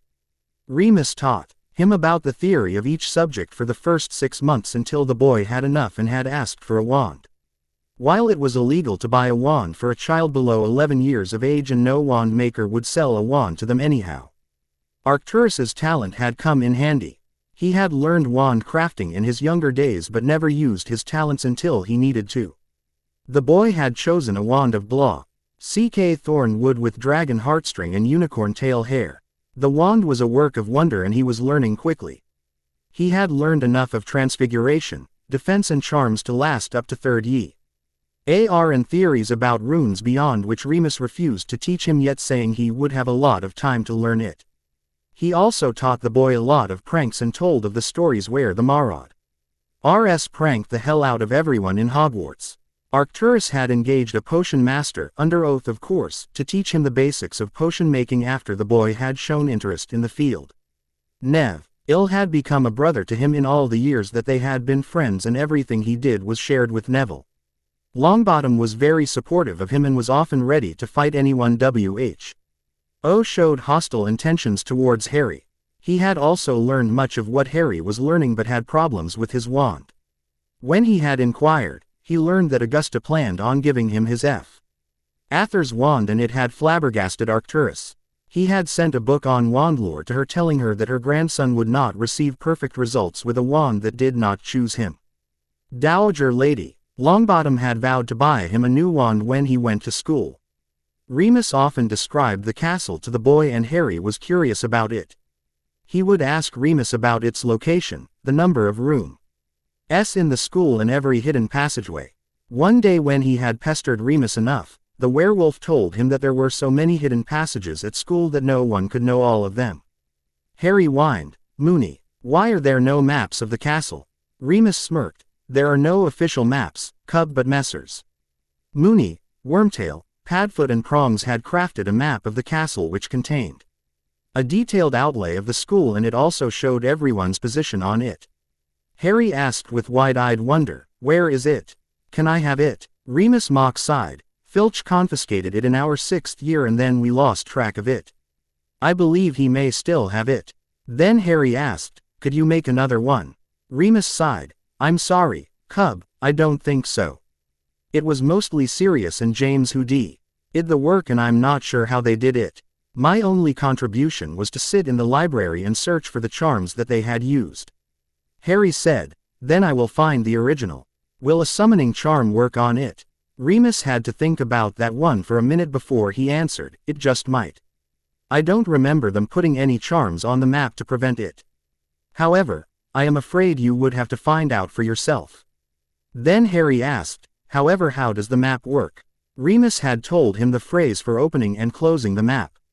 Remus had also asked him to inquire after the invisible cloak which had not been recovered from the cottage and was a Potter family heirloom. Remus had also brought him a camera and taught him to click photographs and showed him how to use specific potions to develop pictures that moved. For a month, Harry Potter was not found without his camera, and he had created hundreds of photos of everyone in the house. Kreacher had come to the Black Castle in 1987 bearing the news of the death of Walburga Black. True to his promise, he had not interred her in the family crypts and her crypt was forgotten. A portrait which had been commissioned a decade ago was destroyed by him. Kreacher was kept at the Black Castle serving Harry. After some initial problems, things were good between the two of them, with Kreacher enthusiastically serving him as Master Harry. 2 years ago, Arcturus had received a letter from Lord Greengrass, one of the friends of the family.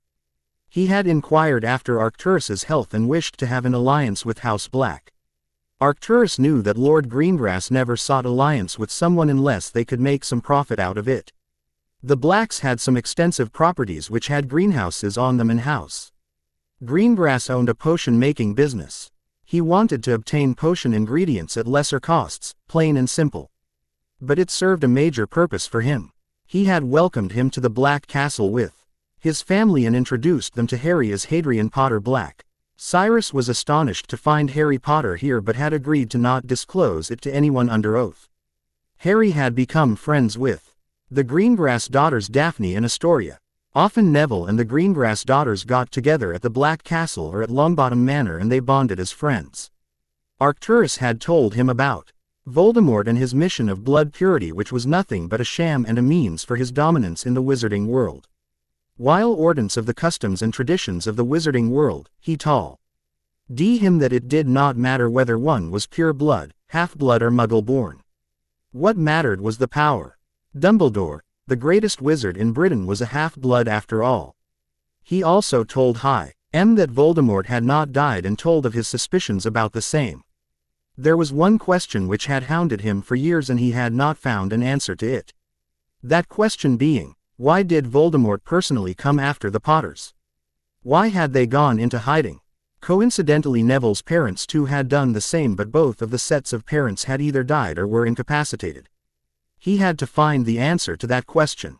Remus had shared the Marauder's animagus research with the child and had told him that after his first year, he would start teaching him to be one. After all, it was taught in 3rd year at Hogwarts, therefore it was reasonable that Harry could become one.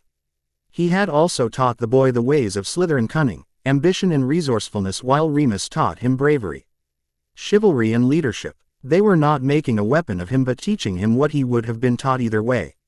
Harry had once asked Arcturus, "Grand Uncle, would you like it if I am in Slytherin?" Arcturus frowned. "Why would you be in Slytherin, lad?" Harry innocently replied, "Because that's where you were sorted into." Arcturus replied, "You can be sorted into Slyth Rin as well, but remember this, lad, that it will not win you any allies. Most of the school despises Slytherin House and you need people around you who will be able to help you. I would rather that you go to Gryffindor and act like a Slytherin." Harry had said nothing but grinned at the thought.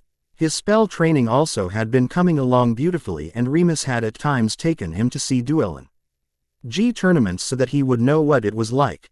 When they had returned, he had used the pensieve in his office to see the memories of all the tournaments and pestered Remus to tell him about the spells he had seen flying. He used to spend an insane amount of time in the Black Library reading spell books, learning new spells, hexes and jinxes. While he could not practice them yet, he was sure itching to. Arcturus was sure that as soon as he was off to Hogwarts, he would start learning those spells. He had also engaged a duel master under oath to teach dueling to Harry, something that he felt every pureblood lord should do for his heir. Another thing that the boy loved was flying. When he was 6, Arcturus had ordered a Comet 260 for him, and since then Harry Potter spent as much time in the air as he did on the ground. He had been to some weekend games with Remus under glamours and saw professional Quidditch players in action, and whenever he came home, he would try to imitate their movements. Harry was fantastic on a broom and often scared him with his stunts. He also liked to ride the animals that were in the castle. His elves had taught him about hippogriff riding, horse riding, and to tend and care for the animals. He had also taught him occlumency and legilimency, since they were useful arts and a must for the heirs of houses. It had been incredibly hard, but at last, he boy had been able to construct some serious mental defenses. A further 6 months had passed before he learned to keep them up at all times and to detect an intrusion. In the last 8 years, they had taught Harry Potter everything that they could, and now the time was coming for him to go out in the world and show his talents. Arcturus also had to commit the secret of Horcruxes to someone else who would be able to look for them and help the lad fulfill his destiny, because he felt it in his bones that he had not much time left before he was reunited with Melania, Charles, and Doria. His only regret was that he had not been able to help Sirius anyway, despite knowing that he was innocent of betraying his friends. The Wizengamot asked for proof after all, and he still did not know what had transpired on that night with Peter Pettigrew. July 1991, Hogwarts. Albus and Minerva were looking at the enchanted quill, writing names inviting students for admittance at Hogwarts School of Witchcraft and Wizardry. The quill halted as it came to Harry's name, and after a second began to write. Hadrian Potter, Black, Chateau de Black, France. Albus watched in horror as the letter was sealed in an envelope and was dispatched. If the boy was being raised by the House of Black, they might have turned him to the dark. He was being kept out of Wizarding Britain, and this explained why they were never able to find him. Albus knew that going to Chateau de Black and asking for custody of Harry Potter would be a bad idea, because whoever was alive in the House of Black would hate him with a passion. He decided to see if Harry Potter would accept the invitation and attend Hogwarts or go to study somewhere else altogether, Durmstrang for instance. France. Arcturus had come to live in the Chateau de Black in France a few months ago after he had heard of Cassiopeia's passing. Her death had been the hardest on him, since he felt that she had been the most sensible of his siblings. She knew that she would be married off as a trophy wife to some pureblood, and therefore had not married and lived life as she desired. He also did not want anyone else to know that he was living in the Black Castle, which they would know after Harry's admittance letter was sent. He had also informally declared Harry as his heir a month ago and promised him that they would fetch his heir rings when they went to Gringotts on his 11th birthday. He remembered the goblin's request, but had chosen to leave his investment as heir till his 11th birthday, since it would give them sufficient time to make him ready for anything that may come, and they could avoid any unsavory person from finding them. Just then Harry came running into the room, clutching a red letter in his hands bearing the Hogwarts crest and jumping on the balls of his feet. "Grand Uncle, my letter has come." He chuckled and had to tell the boy to behave before he settled down. In the past years, he had tried to get the boy to call him grandfather or Lord Black, but he always called him Grand Uncle. As the boy was still excited, he had to admonish him a little. "Control yourself, Harry. As we had decided, you will get to go to Hogwarts if you write the letter in response by yourself without asking help from me and Moony." Harry had immediately sat down to write the letter. "Dear Professor McGonagall, greetings to you. I hope that this letter finds you in good health. I am writing this letter in response to your letter offering me admittance to Hogwarts School of Witchcraft and Wizardry. I will take the Hogwarts Express from King's Cr. Os on the 1st of September with the other students. Hadrian Potter Black, heir to House of Potter and House of Black. Arcturus read the letter once and dried the ink. Harry sealed the parchment with the C.L. of House Potter. Goblins had sent the signet and whistled. A falcon flew into the room and Harry grinned. Zeus, up for a long flight. The bird cocked its head as if saying yes and Harry attached the letter to its talons and the falcon took off. Arcturus sighed. He had done what he could to make the boy ready and hoped that nothing bad would come of it for anyone. The 31st of July 1991. Remus woke Harry early and sent him to bathe while Creature laid out his clothes for him. A black shirt with black trousers, a Gryffindor red robe made of acromantula silk with a cloak of the same material and dragon hide boots. As Harry returned to his room, he found a little pile of gifts on his bed and tore through the packing eagerly. Arcturus had given him an Auror-grade wand holster, something that he wanted but never asked. Along with a wand kit, Remus had given him a set of books about practical defense. Daphne and Astoria had sent him a silver bracelet with an emerald stone embedded in it, while Neville had sent him a book on plants. They had planted a greenhouse in Longbottom Manor and both worked rest, though Neville was undoubtedly better than him at Herbology. He had sent Neville's gift to him a week ago. It was a rare plant that the Longbottom greenhouses lacked. After he was dressed up, he was trying to flatten his hair down when Remus came into the room. "You are fighting a losing battle there, cub. This is Potter hair which can never settle down. The only thing that seems to work on this is the Sleek Easy potion which was invented by Lord Potter."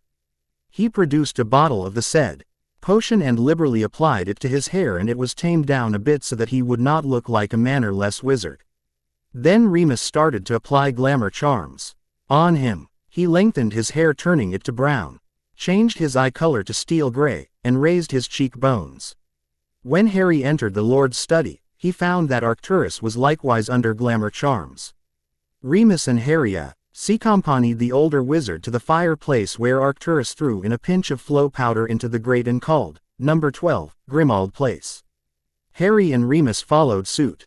Soon they appeared in the black townhouse, where Harry was assigned a room upstairs. The house was too dark for his taste and gave him a sense of foreboding. Lipsy, Mipsy and Tipsy had been there for a week now, cleaning the place and making it fit for use. Harry turned to Arcturus. "Grand Uncle, I do not like the decorations of the house. It is too dark and looks like a house of dark wizards." Arcturus frowned. "You know, I think the house needs remodeling now." "Worry not, lad. I will call in people to redo the whole house. For now we will make do with what we have." After they had been served a hefty lunch by the elves, they flowed to the leaky cauldron. Since they were all under glamour charms, nobody could identify them. They walked up to the bank while Harry was looking in all directions, trying to take in all that was happening around them.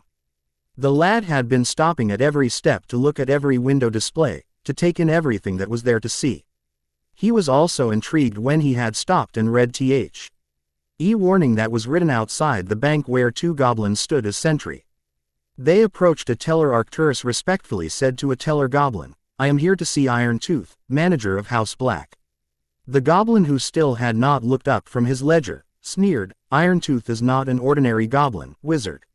He does not meet everyone who walks through that door." Arcturus pulled out a knife from his robes and buried it hilt deep into the desk of the teller and snarled, "If you can recognize the crest on the knife, you will take us to Iron Tooth, or I will ensure that your head rolls for this." The goblin looked at the knife and gasped. He immediately jumped down from his table and stuttered, Of course, Lord Black. I will fetch him for you." As the goblin ran to fetch Iron Tooth, Arcturus wrenched his dagger free of the table and waited. A minute or so passed and Iron Tooth came running and bowed to Arcturus. "Lord Black, King Ragnarok had instructed us to take you directly to him when you come to the bank." Arcturus replied, "Then let us not tarry, Iron Tooth. As it happens, I have a lot to talk to him about." They followed the goblin to Ragnarok and were given seats while refreshment was called for.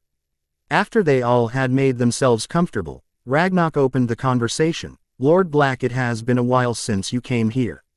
We expected Harry Potter here at the ABDUCTED to become the heir of the House of Potter, but you explained in a letter that he would not be coming to us before his 11th birthday, and for good reasons. Now that you are here, let us give him his parents' will." His heir rings and take care of any other matters that you may be worried about. Arcturus nodded. Let's begin then. Ragnarok produced a parchment and a red quill, then gave them to Harry. Mr. Potter, please write your name on this parchment with this quill. Harry of course knew what a blood quill was. It had been part of his instruction and he had not liked it a bit, but Arcturus had explained why it was important. He wrote the name on the parchment and words began to appear. Ragnarok looked at the results and then handed them to Arcturus. The parchment did not contain anything out of the ordinary. Hadrian Potter Black. Father's name James Charles Potter, father Charles Henry Potter. Mother Doria Potter née Black, mother's name Lily Potter née Evans, father Harrison Evans. Mother Margaret Evans. Heir apparent to House of Potter, House of Black. Ragnarok pushed a button on his desk and a goblin entered. He barked orders at him, and while they waited, Arcturus turned to Ragnarok. Ragnarok, if it is all the same to you, perhaps we can deal with other matters in the meanwhile. The goblin nodded. As you say, Lord Black. The next thing on the agenda is to appoint a manager for House Potter. Arcturus had given it some thought and made a decision while conferring with Harry. He turned to Ragnarok. House Potter would like to appoint Irontooth as a Count Mana. Gear for House Potter because Harry is heir to both the houses and as such, he will become the Lord in the future. It will be convenient for him and for Gringotts.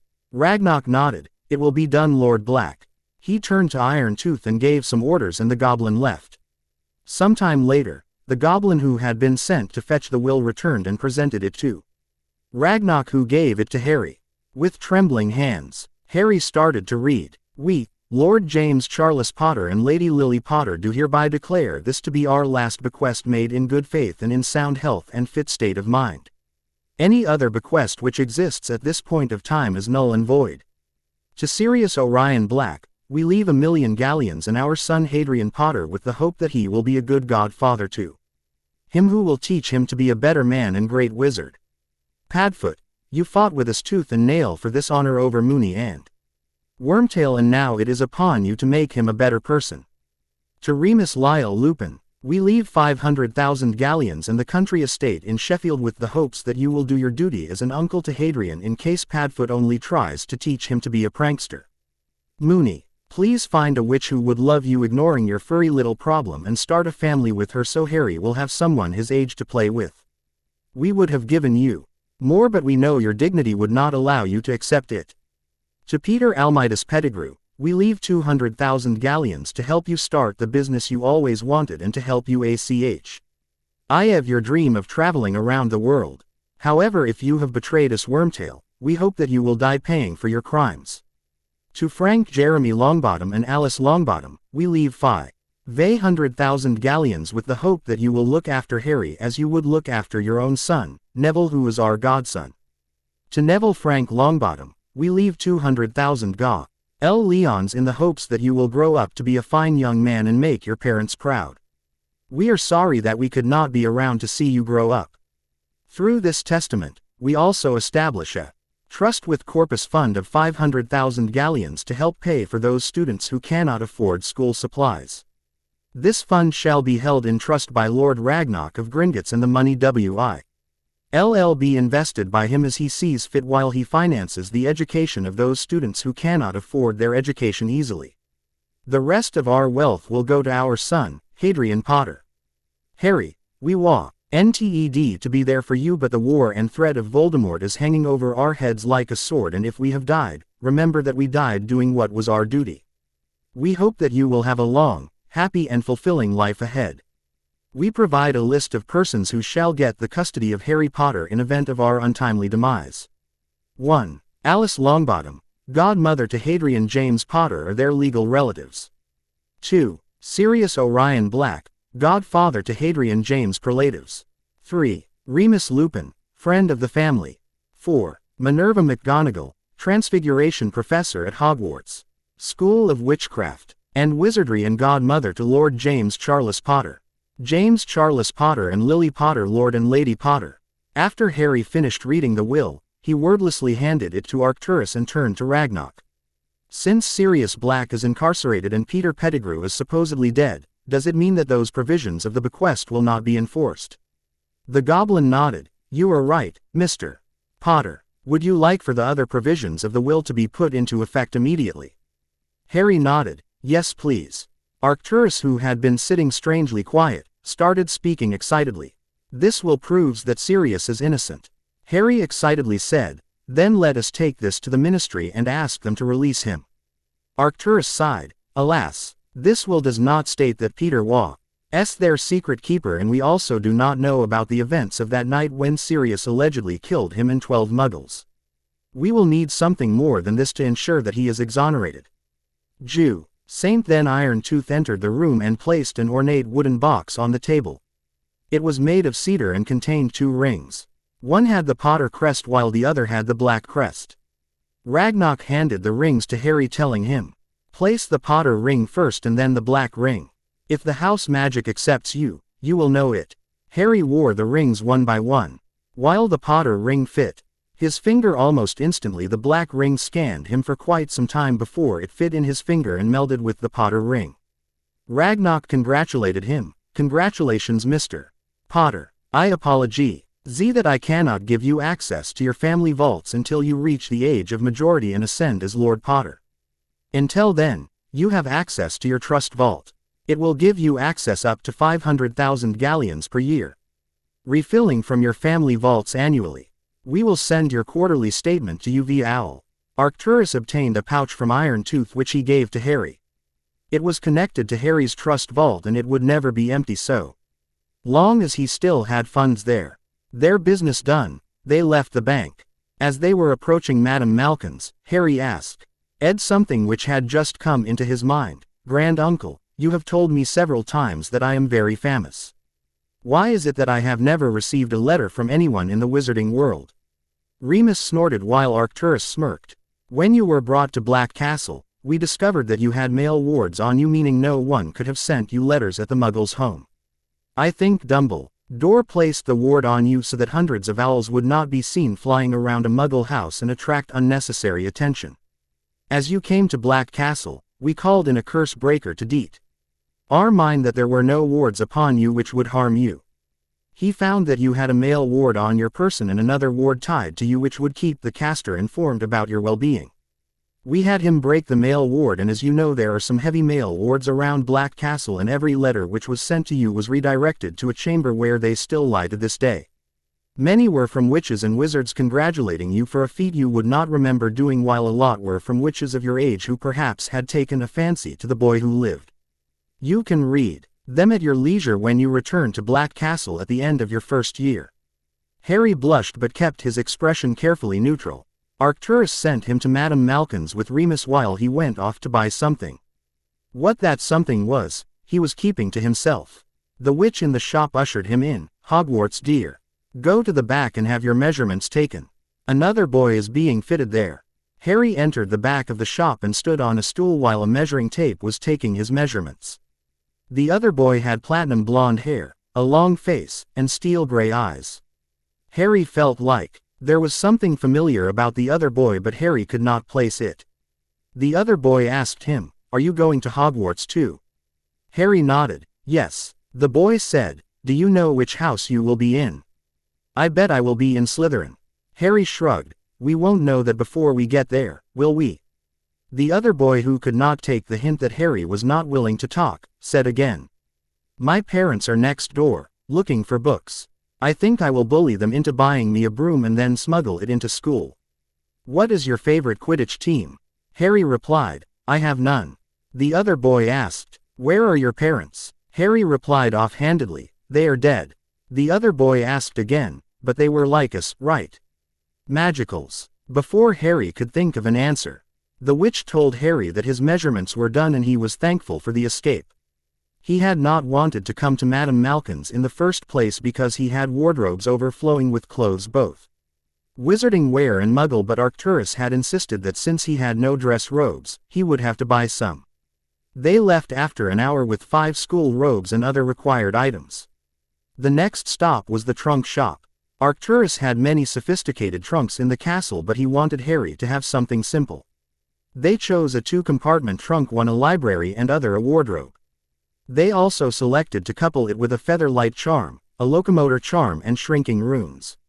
While the trunk was being made ready, they had a big ice cream from Fortescue's Cafe and a FTER that they went to Aesop's Owl Emporium where Arcturus bought him a snow-white beautiful owl which he would later name Hedwig.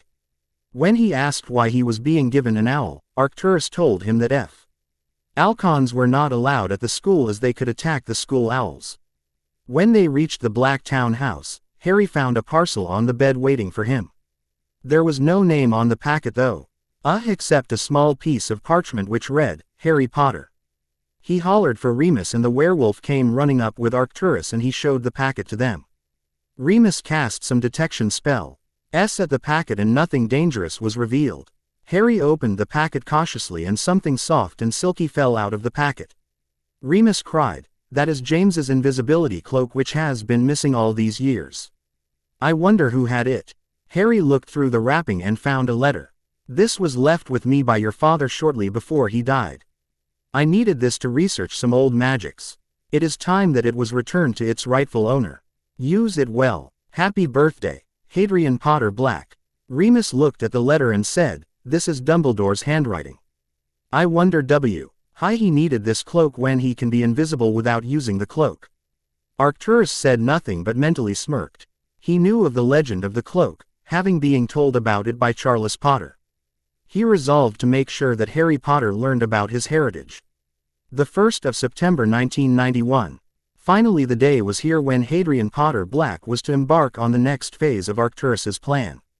Arcturus had talked about his plans with Harry at length and Harry had agreed with them. They had decided that together they would win the wizarding world to their side so that if Voldemort arose during his lifetime, he would not have much ground to stand on. In the last month, Harry had visited Neville or Daphne almost daily. Since they were all in London, they got together for a study session or swim. A day in the Longbottom greenhouse and Arcturus was hopeful that he had got friends who would stand through the thick and thin with him. There was nothing more that he could do except watch Hadrian Potter Black conquered the wizarding world inch by inch. Sometimes they went out to Diagon Alley with Harry under glamour charms and visited the shops and have fun in general. They all had decided to meet at platform 9 3/4 Kings flowed to the platform at 10 o'clock a.m. With Remus who had applied some glamours they were keeping his involvement secret and Lord Black who had returned almost instantly after seeing him through the flow. He took a seat at the end of the train in a compartment which was empty and waited for the others. Daphne flowed in after some time and hugged him before going to find her other friend Tracy Davis. They had decided not to take the first ride together as it was necessary for their plans. Neville arrived sometime later with his grandmother who embraced Harry like a grandson before she flowed back to Longbottom Manor. 10 minutes before the train started, a family of redheads entered the platform through the barrier. Neville pointed them out to Harry. "They are the Weasleys. They are a good family but are generally looked down upon because of their scorn of pure bloods. They had a seat on the Wizengamot but were ousted from it due to some underhanded deal involving Lord Malfoy about 70 years ago." Harry nodded. "Grand-uncle told me about it. They are also related to me through great-aunt Cinderella Weasley née Black." The train started after some time and they were exchanging chocolate frogs with each other when a red-headed boy opened the door. "Can I sit here? Everywhere else is full." Harry cordially invited him in. "Sure, come in." The boy introduced himself. "I am Ronald Weasley." Harry replied. "This is Neville Longbottom and I am Hadrian Jameson." He didn't want it to be known that he was attending Hogwarts before the sorting. There would be time enough for gawkers to gawk at him. They were making small talk with each other for some time when Ron brought his pet into the conversation. "This is Scabbers, my rat." Scabbers, it turned out, had an appetite to rival his master. He ate his share of everything that Ronald ate. The rat was running across the length of the compartment and climbing up and down making them laugh. Rai remembered his camera which he had packed in his trunk and brought it out and started clicking some pictures of the three boys including the rat. He decided to develop them at the end of the week and send them to Remus to start an album of Harry's school days. The lunch trolley came by and even though the boys were full, they bought something of everything. Ron, who had brought sandwiches, was invited to partake in their purchases which he did happily. After a few hours, the boy he had met at Madame Malkin's came into their compartment with two others looking for something to eat and bullying people in general. He said to the compartment in general, "Look boys, these fine people have so much left to eat still. We will take their food." Neville glared at him. "No one invited you in here." The boy said, "Still we are not leaving. We are done with our food and you have lots left." Harry was getting tired of the bully. He told him flatly, "You are getting tiresome. Go now or I will make you go." One of the boys reached for their food pile and came up with Scabbers, who bit his finger. With that, they decided it was time for them to leave. Hearing the commotion, a buck-toothed, bushy-haired girl entered their compartment. "Were you all fighting? You are going to lose points before you reach the school." Ron replied, "No, we were not fighting, but Scabbers was." "Who are you, by the way?" The girl replied, "I am Hermione Granger, Muggle-born." "Who are you all?" Harry answered, "This is Ronald Weasley, this is Neville Longbottom, and I am Hadrian Jameson." Hermione asked again, "Have you people studied ahead for the classes?" "I bet I am far behind many of the students. I have read all my course books though and have learned them by heart." She was speaking so fast that it was hard to make her words out, so Harry just shook his head in denial.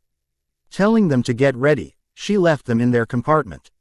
Ronald sighed, "I just hope she doesn't wind up in the same house as me." Tall KS then turned towards sorting, with everyone guessing how sorting was done at the school. While Harry knew how it was done, he decided not to mention it to Ron to ruin his surprise.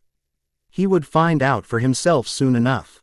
Harry said nothing but pulled a book out and started reading while Neville did the same. It had become a habit for them to read if there was nothing more to do. They had talked about their families at length during the last few hours, mostly Ron did, and had eaten together. There was nothing more to do for them. Soon the announcement was being made for them to leave their luggage on the train from where it would be taken to Hogwarts. The boys changed into their robes. When they got off the train, they heard a loud booming voice calling, "First years! First years! Over here!" A giant by their standards anyway, with a lantern in his hand, bushy beard, beetle black eyes and dense beard, was collecting the first years together. As they were all with him, he started talking. Them to the edge of the lake where he assigned them to boats, no more than 4 to each boat. Harry climbed into a boat with Neville, the girl from the train, and Ronald. Daphne deliberately chose Onyo, their boat, but they shared a look which meant things were going well with them. As the boats sped forward, they came into the first view of the castle. Harry had to remember to breathe as he took in the sight of the castle with its towering turrets and light shining from its sparkling windows. The place looked formidable, beautiful and enduring. No verbal description of the place from Remus prepared him for the actual sight. Harry remembered his camera and, holding it as steady as he could, took some pictures while he could still get the whole building into frame. Hagrid led them to a side door in the castle where he banged on large double doors 3 times. The doors were opened by a stern-looking witch, her hair tied into a bun on her head, her lips firmly pursed into a thin line and her expressions foreboding. Harry had the impression that it was a teacher one should not cross. "First years, Professor McGonagall," said Hagrid, consigning the group to the stern-looking witch. He then headed off through another door. She took them to a chamber and started addressing them, "Welcome to Hogwarts. The start of term feast will begin shortly. Before you take your seats in the Great Hall, you will be sorted into your houses. The sorting is a very important ceremony because, while you are here, your house will be something like your family within Hogwarts.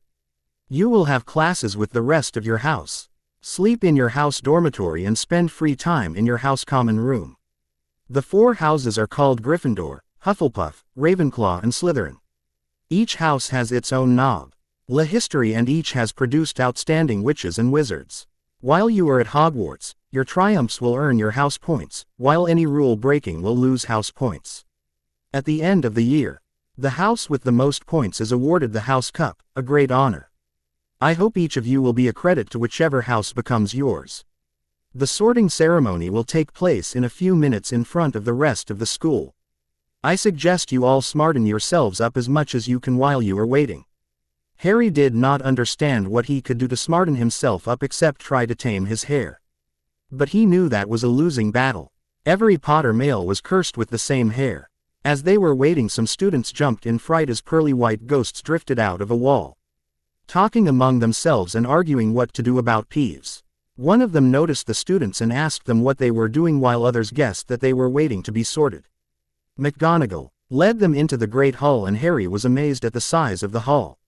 While he had lived in a castle for the last 9 years, the Great Hall was twice the size of the hall at Black Castle and looked more magnificent with the ceiling charmed to look like the sky outside. She took them all near the staff table while Hermione kept reciting facts about the school from Hogwarts, a history, like how the ceiling Professor McGonagall told them how they were to be sorted and started calling out names. He waited. While he watched others getting sorted, he was casting a keen eye over the other students to sight some potential allies among his year mates. While some were sorted almost immediately, the Hat deliberated over others. Harry hoped that none of them would become Hatstall, one who would not be sorted even after the Hat had deliberated over them for 5 minutes. He was so lost in his musings that he missed the whole song of the sorting hat. Abbot Hannah was the first to be sorted and went into Hufflepuff, followed by Bones Susan who also went to Hufflepuff. Cherry Boot became the first Ravenclaw followed by Mandy Brocklehurst who followed Boot into Ravenclaw. Lavender Brown Becca, me the first Gryffindor almost immediately followed by a big-looking girl named Millicent Bulstrode who was sorted into Slytherin followed by a trollish-looking boy called Vincent Crabbe who was sorted into Slytherin.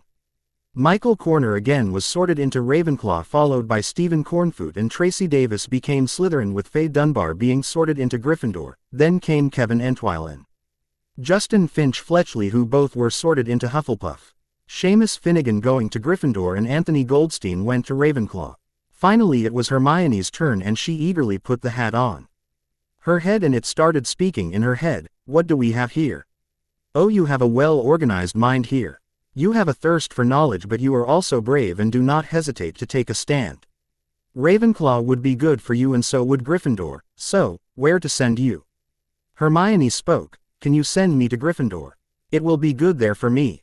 The Hat agreed. Ravenclaw would be fine for you equally but you are inclined to Gryffindor more. So you are going to Gryffindor. The Hat said the words to the Great Hall and the table with the red and gold banner burst into applause while Ron groaned. Professor McGonagall called the next name, Daphne Greengrass, and Harry attentively watched the sorting. As Daphne put the hat on her head, the Hat spoke. You have thirst of knowledge and the ambition of Slytherin. I know of just the place to sort you. Slytherin. She happily walked to the green and silver bannered table. Gregory Goyle soon followed suit into Slytherin while Wayne Hopkins and Megan Jones went to Hufflepuff.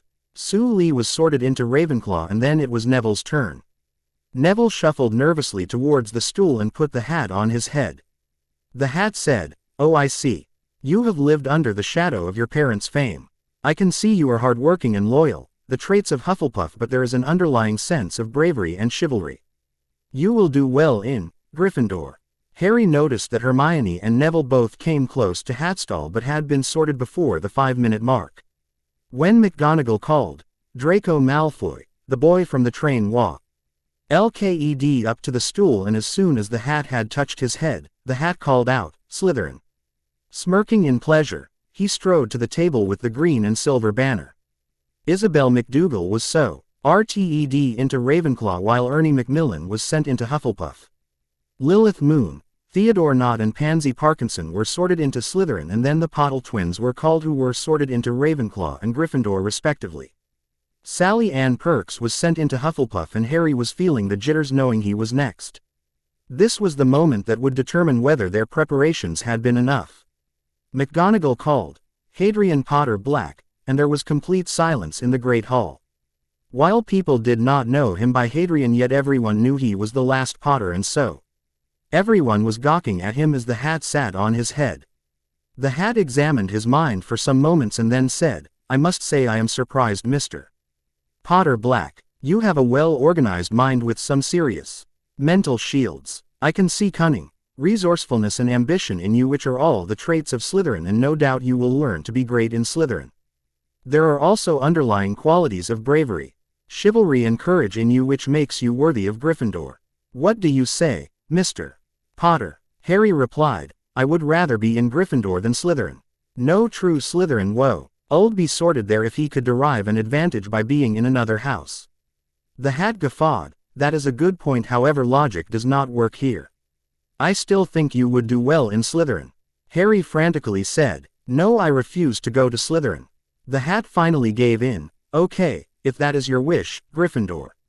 The table with red and gold banners erupted in cheers while the Weasley twins were standing and chanting. We got Potter, we got Potter. Harry strode to the table and sat with Neville and the twins who thumped him on the shoulder. Oliver Rivers was sent to Ravenclaw, Elia Runcorn was sent to Gryffindor.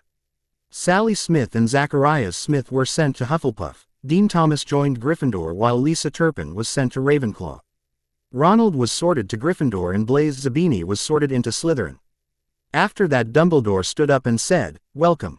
Welcome to a new year at Hogwarts. Before we start our banquet, I would like to say a few words, nitwit. Blubber, oddment, tweak, thank you. Everybody clapped and cheered while Harry did not know whether to laugh or not. He turned to Percy Weasley who was sitting near him. Is he mad? Percy said, No, he is a genius though a bit mad. Potato. Hadrian? He asked and Harry found that the feast had started and the tables were filled with food of all varieties. Since he was feeling hungry, the food trolley on the train had been a long time ago. He tucked in while Ron was glaring at him. After he was done eating, he turned to Ron. What is the problem, Ron? Did you not enjoy your food? Ron said snarkily. Why didn't you tell me that you are Harry Potter? Harry frowned. How does that make any difference? And my name is Hadrian Potter Black. Please remember it. Hermione, who was seated near them, said to him enthusiastically. I have read all the books about you. You were mentioned in the rise and fall of the dark arts and important wizarding events of the 20th century. Harry snorted. Whatever is written there is false, Miss Granger. She looked shocked. What do you mean? Books do not lie. Harry told her calmly. It is speculation at best. I have been hidden away from the magical world for the last 10 years. As far as Wizarding Britain is concerned, living under a rock, Neville snorted, and no one save a handful of people knew my whereabouts. There is no one alive to this day who know about the events that transpired that night except me, and I was too small to even hold a wand. How would I remember what had happened? Hermione opened her mouth to say something and then closed it again. He had a point and she could not reply to it. Harry further continued. The children's story books about me are also fiction because I can attest that I have never seen a Noondu in my life, never mind petting one. I do not live in a far-off castle surrounded by scores of friends or know of any secret magics. Just then, a ghost rose from the table and introduced himself as Sir Nicholas de Mimsy Porpington. The ghost of Gryffindor Tower. Ron piped up and said, I know who you are. You're nearly headless Nick. Fred and George told me about you. The ghost scowled. If you want to address me, call me Sir Nicholas. When Hermione asked him how he gained that name, he showed them how his neck was just hanging by sinews. After that, the talk turned towards other students who were telling of their family history, ancestry, etc. Harry watched around the great hall while he tried to take in everything he saw and heard. He looked at the staff table and found a hook-nosed, greasy-haired son sitting at the staff table talking to a nervous-looking man who wore a ridiculously large turban.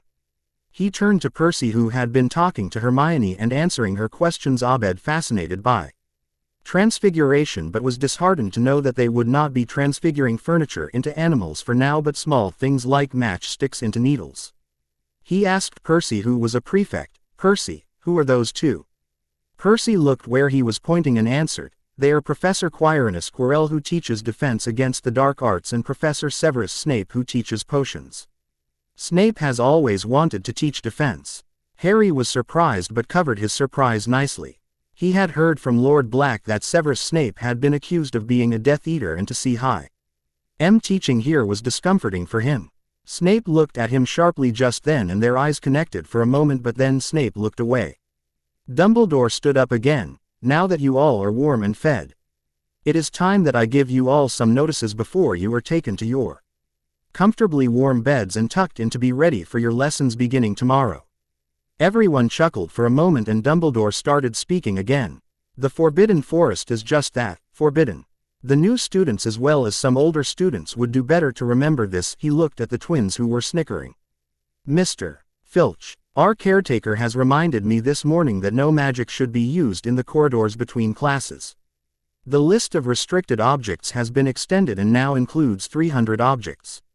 The complete list is posted outside his office to be examined by the students at their leisure. I would take this opportunity to inform all the students that the right wing of the third floor is out of bounds for everyone this year if you do not want to die a horrible painful death. Harry was among the few who laughed at his words, but he was one of few to do so. He asked Percy, "He is not serious, is he?" Percy said, "He must be serious. I have never seen him joke about these things. But he should have at least told us prefects the reason for it." Dumbledore led the school through a recital of the school song and then dismissed them. First-year Gryffindors were being led by Percy. When they came to the stairs, there were some sticks floating in the air. When the first years started to pass by, the sticks started shooting towards them. Percy roared, "Peeves! Peeves!" The poltergeist appeared cackling, "Ickle firsties. So much fun." Harry had heard about the poltergeist from Remus and how the Marauders used to include him in their pranks or sometimes make him the target of their pranks. He would pay them back in kind whenever he got the chance. Harry stepped forward and said to Peeves, "Peeves, the Marauders send their compliments. They promise that they will return to harass you more."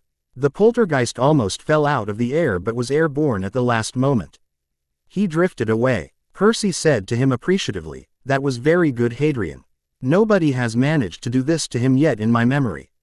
Harry said nothing but was inwardly planning all the mayhem that he would cause at Hogwarts while he appeared the naive and docile guy. The invisibility cloak had come as a blessing for him at the right moment. When they reached the portrait hole, Percy gave the password, "Caput Draconis," and it swung outwards to allow them entrance. Percy showed them the way to their dorms. He explained the general rules and they retired to their dormitories. Harry had stayed up late with his new roommates. Of course, he knew Neville well from the weeks they spent together while growing up. He had met Ron on the train and they seemed to hit it off well, especially when Harry was open about how that git Malfoy and his two goons did not impress him. Dean and Seamus seemed to know each other from their time before Hogwarts. Dean seemed to be a pretty steady guy, but Amos was entirely too fond of making things explode. It was past midnight before Percy Weasley, Ron's older brother and a new prefect, came and threatened them with all kinds of dire consequences if Hay didn't settle down and get some sleep. He also reminded them that the first day of class was tomorrow and they did not want to get off on the wrong foot with their teachers by falling asleep in class. The gawking started the next day at breakfast as Harry had anticipated. They had barely entered the great hall when he noticed eyes turning toward him. He was still taking stock of the hot cereal, pancakes, waffles, French toast, bacon sausage, juice, scrambled eggs, syrups, marmalade, and more, trying to make up his mind about what to eat, when the first group approached him.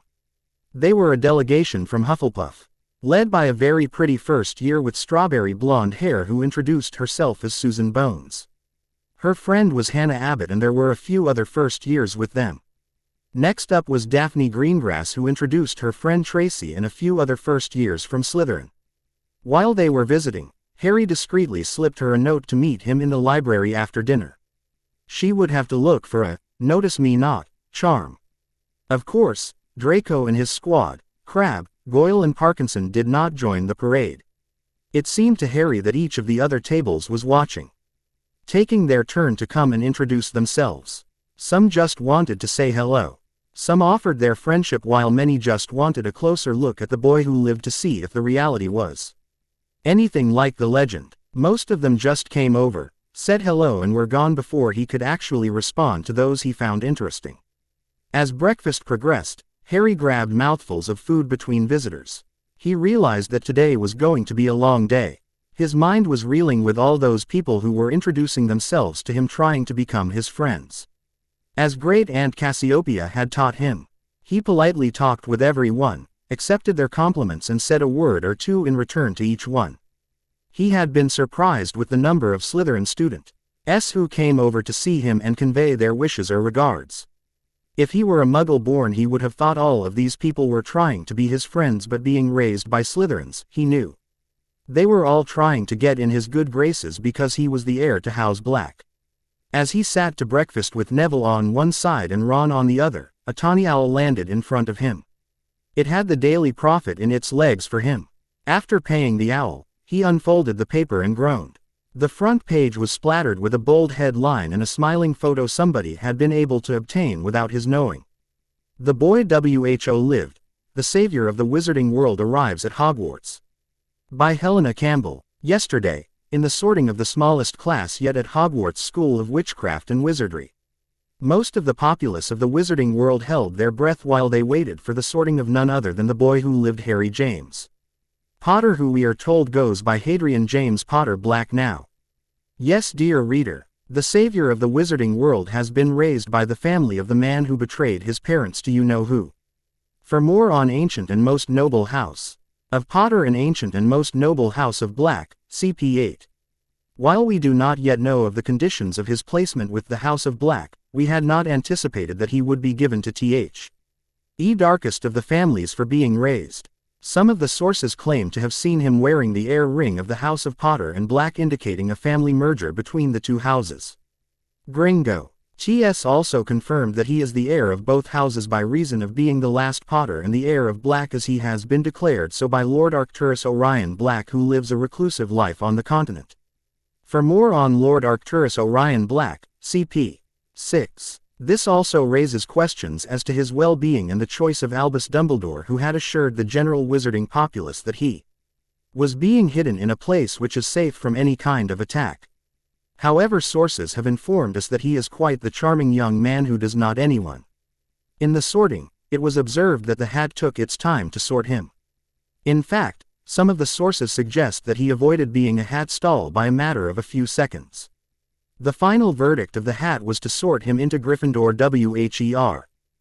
All his family had been sorted through the ages before. There have been a lot of rumors about him and a rather popular book series about the adventures of a fictional character based on him. It has been told that he dismissed everything about him as allegory with no substance to those rumors. We tried to contact Lord Black, Professor Dumbledore and Hadrian Potter Black, but none of them were available for comment. We at the Daily Prophet wish him good luck for his life ahead and hope that he will become a pillar of the community as his family always has been. Harry read the article and grimaced while people whispered around him. Other than that swipe they took at Sirius, the article was fairly accurate. What bothered him was the realization that he would not be allowed to have a private life.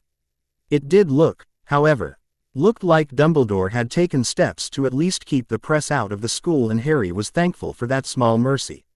It would be exceedingly hard to get on with his studies if he had to dodge interviewers and cameras every time he walked the hallways. He was still lost in thought when Hermione Granger joined them, sitting down across from him. She noticed the frown on his face and asked, "Hadrian, what is the matter?" It was Neville who answered. The Daily Prophet got wind of him and his sorting. Perhaps someone in the castle sold the story to them last night for few galleons. As breakfast was going on, Zeus landed in the room and held out its claw for Harry. Harry gleefully took the letter while petting the bird. People around him were openly gawking now. They had seen all kinds of owls delivering the post, but a falcon was unique in their experience.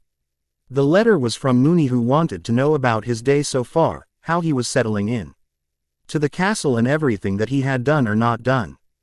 Harry fed the falcon some bacon and sent him away to the Ollery, saying that he will have a letter for him when he had time to write it. After classes were over for the day, Harry intended to spend the rest of the afternoon and evening going around the castle, trying to learn all the secret ways and everything that was worth knowing or would help him in pranking. He had notes from Remus about all the secret passages within the castle that the werewolf could remember, and Harry was determined to learn them all. Harry's belly was getting quite full of all the marvelous food, as his head was also quite full of the names of all the people who had introduced themselves. The signal that breakfast was over was given, when the dishes on the table were all suddenly empty and clean. Harry observed as 4 of the professors rose from the staff table and proceeded to the house tables.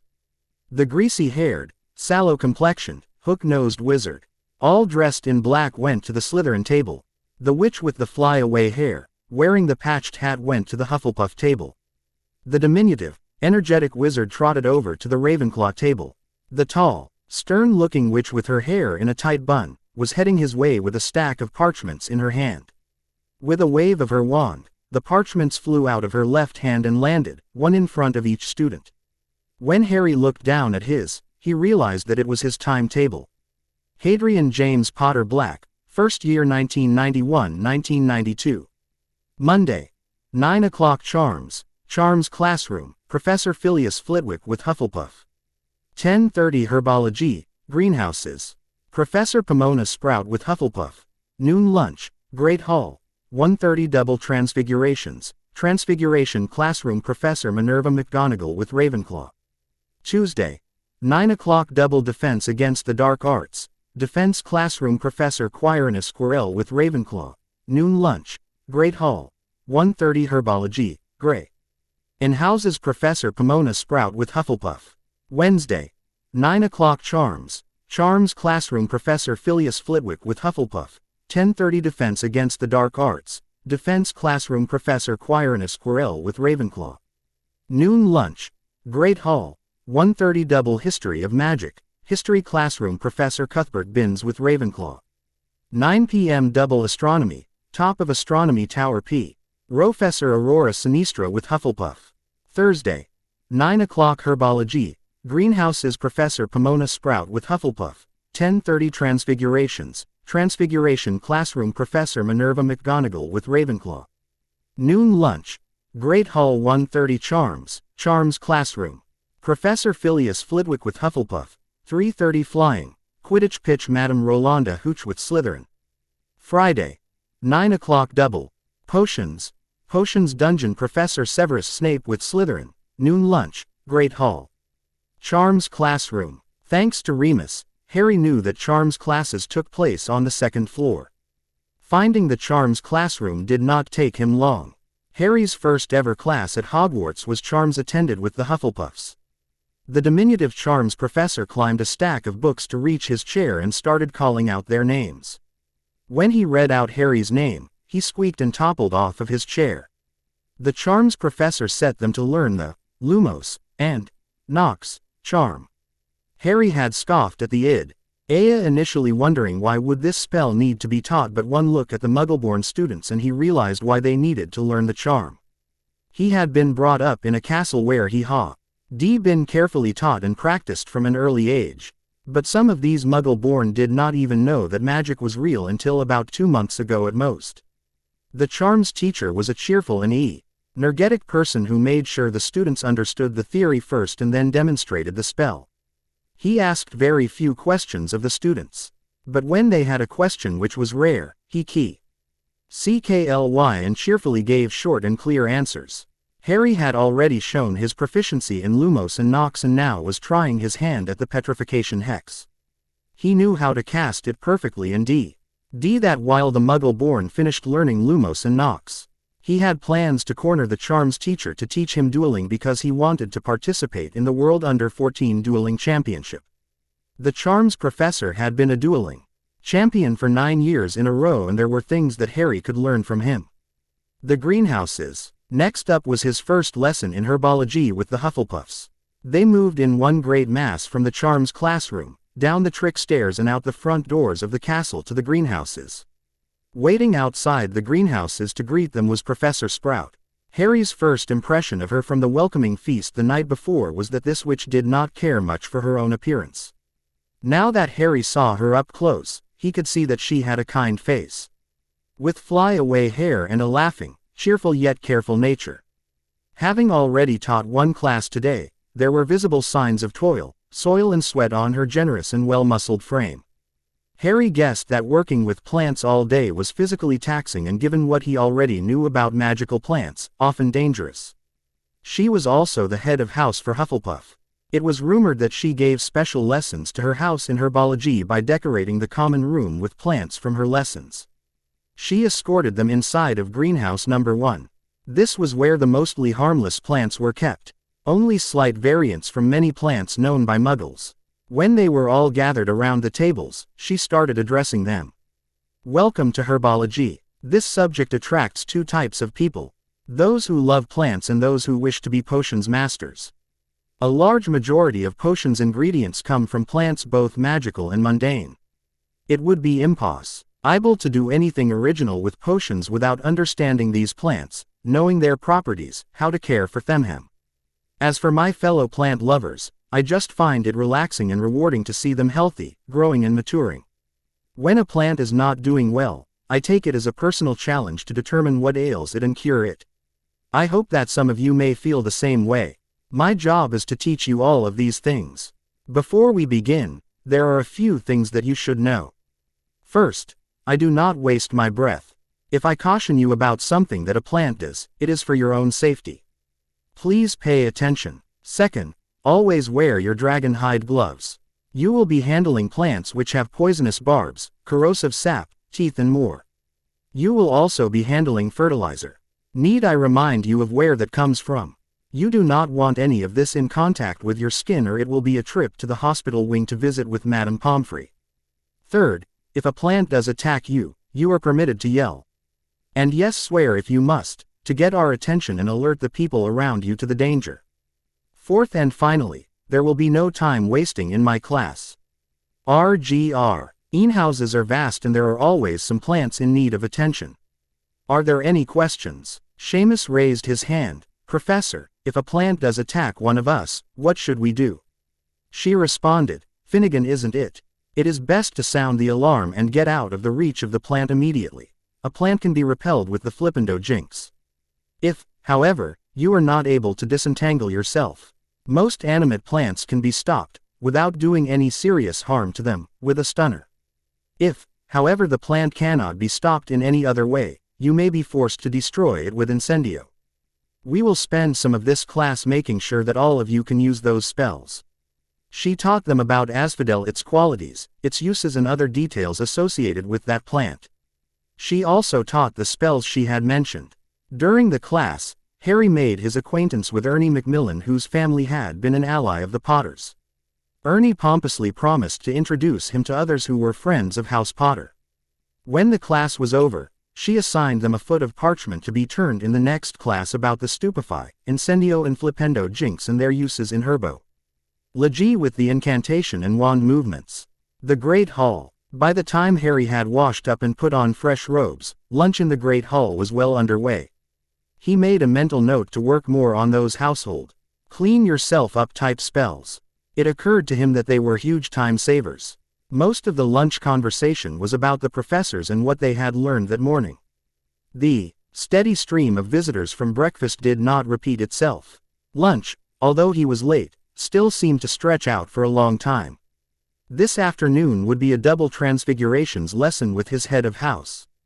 Transfigurations classroom. For the first Transfigurations class, Harry had used a couple of the shortcuts which Moony had told him about to get from the Great Hall to the Transfiguration classroom on the second floor. And he was first to arrive at the class. Some of the more observant Gryffindors were right behind him. This was the first class that they were going to share with Ravenclaw. He was ready to see the work of the house renowned for their cleverness. When he entered the class, there was a tabby cat sitting on the teacher's desk watching the students enter the room. Having been forewarned by Remus, Harry knew that this was Professor McGonagall in her animagus form, waiting for the right time to surprise her students. Even though Harry had made a vow to himself not to cross her, he felt that one good prank deserved another. He drew his wand and started alternating between Lumos and Nox to flash a point of light near the cat. She sat stiffly for a while, trying to pretend that chasing a point of light was beneath her dignity. But, witch in disguise or not, a cat is a cat, and she started chasing the light around the room. After a few more minutes, the Ravenclaws arrived. Harry, not wanting to humiliate the professor in front of the other students, had the cat chase the light right out of the room and doused his wand. A few seconds later, Professor McGonagall entered the room, looking stoic. Her mouth in a thin line and glaring at Harry. He had to work hard to suppress a grin because he did not want to land in detention on the very first day of class. She started the class with an introduction of her subject. Welcome to Transfiguration. It is one of the most complex and exciting branches of magic. This subject is useful in daily life as well as in combat to any witch or wizard. With Transfiguration you can learn to change one thing into another. When she flourished her wand, her desk changed into a pig, then the pig transformed back into a desk, to great applause from the students. Then she continued, since this is a core subject, You will be studying with me for a minimum of your first 5 years while you are here at Hogwarts. You'll also learn to conjure things from thin air. She conjured a flock of singing canaries. How to animate objects. She tapped her desk and it did a convincing soft shoo until she tapped it again to make it stop. I will also teach you how to transform animals into people, people into animals, objects into animals, animals into objects, and one thing into another. I can teach you how to disguise yourself expertly so that your own mother will not be able to recognize you. This subject requires patience, lots of creativity, and careful control. I warn you that loss of control can have disastrous results. So there will be no stupidity in my classes. Anyone who needs to be reminded of that will be given detention post-haste. After she was sure that she had intimidated her students sufficiently to get her point across, she started teaching them the Transfiguration alphabet. She told them that there would be a test on it in the next class. Harry understood the use of the Transfiguration alphabet, of course. As Remus had told him, the alphabets could be used in weaving wards or other such uses. The class was good and he observed the Ravenclaws in between. For the most part, they seemed to pick things up quickly. They were also quiet and sober. As the class was letting out, the professor asked Harry to stay behind. Mr. Potter Black, please accompany me to the headmaster's study. He wants to have a word with you. Harry hung his head. Professor, I'm sorry. I was just having a little fun. Making a visible effort to suppress her mirth, she cut in. I'm sure I have no idea what you are talking about, Mr. Potter Black. Come along now, he dutifully replied. Of course, Professor. The headmaster's office. He got up and followed the stern professor out of the classroom and around a corner to stand in front of a huge, ugly gargoyle. Professor McGonagall said, "Lemon drops." And the gargoyle came to life, leaping to one side while the wall split down the center from floor to ceiling and slid aside to the right and left. When Harry was able to see inside, there was a moving spiral staircase to take him upwards. He quickly stepped on it while Professor McGonagall said, "He is waiting for you, Mr. Potter Black, and welcome to Hogwarts." Harry ascended the staircase nervously while his heart kept pounding against his rib cage. He of course had anticipated this meeting and thought that he was ready for whatever Dumbledore might say. If he believed Moony, the old headmaster would not give him any grief, not with his parents will in his possession. Harry knocked on the door and with a soft enter, the door opened inwards. The office was a circular chamber full of bookshelves on one side, laden with ancient tomes. The rest of the walls were covered with moving portraits. Among them, Harry spotted Phineas Nigellus Black, the least popular headmaster of Hogwarts.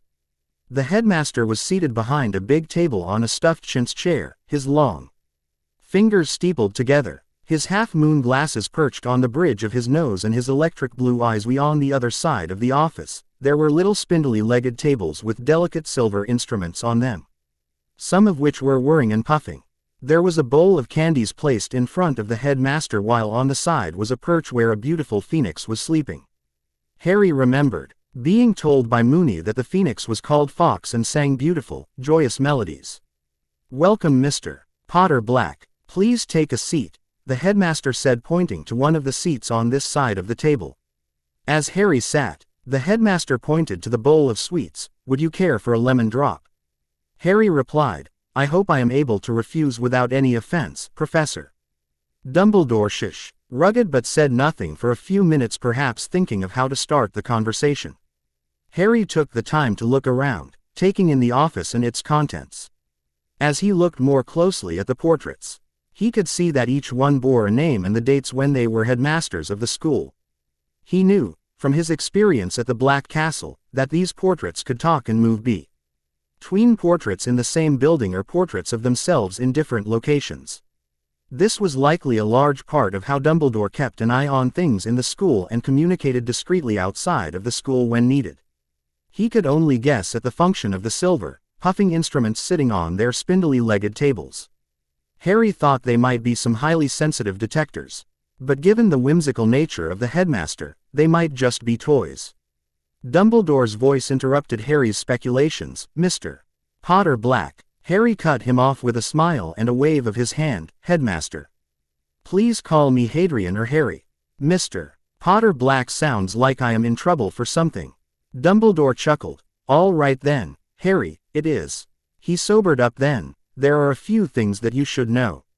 On that Halloween night, nearly 10 years ago, when your parents were killed, he took a deep breath. I feared that your life was in immediate danger. Voldemort had vanished, leaving behind his wand and cloak, but he still had many followers who were quite dangerous in their own right. Your mother's last act was to invoke an ancient magic to give you elastin G protection against anyone who intended to harm you. Voldemort could not understand the power of love and underestimated her, which led him to be vanquished. The protection which she gave to you flows in your blood, which meant you were safest at your aunt and uncle's house because she was your blood. You had no blood relatives left on your father's side to take you in. His best friend turned you over to Hagrid to bring you to me.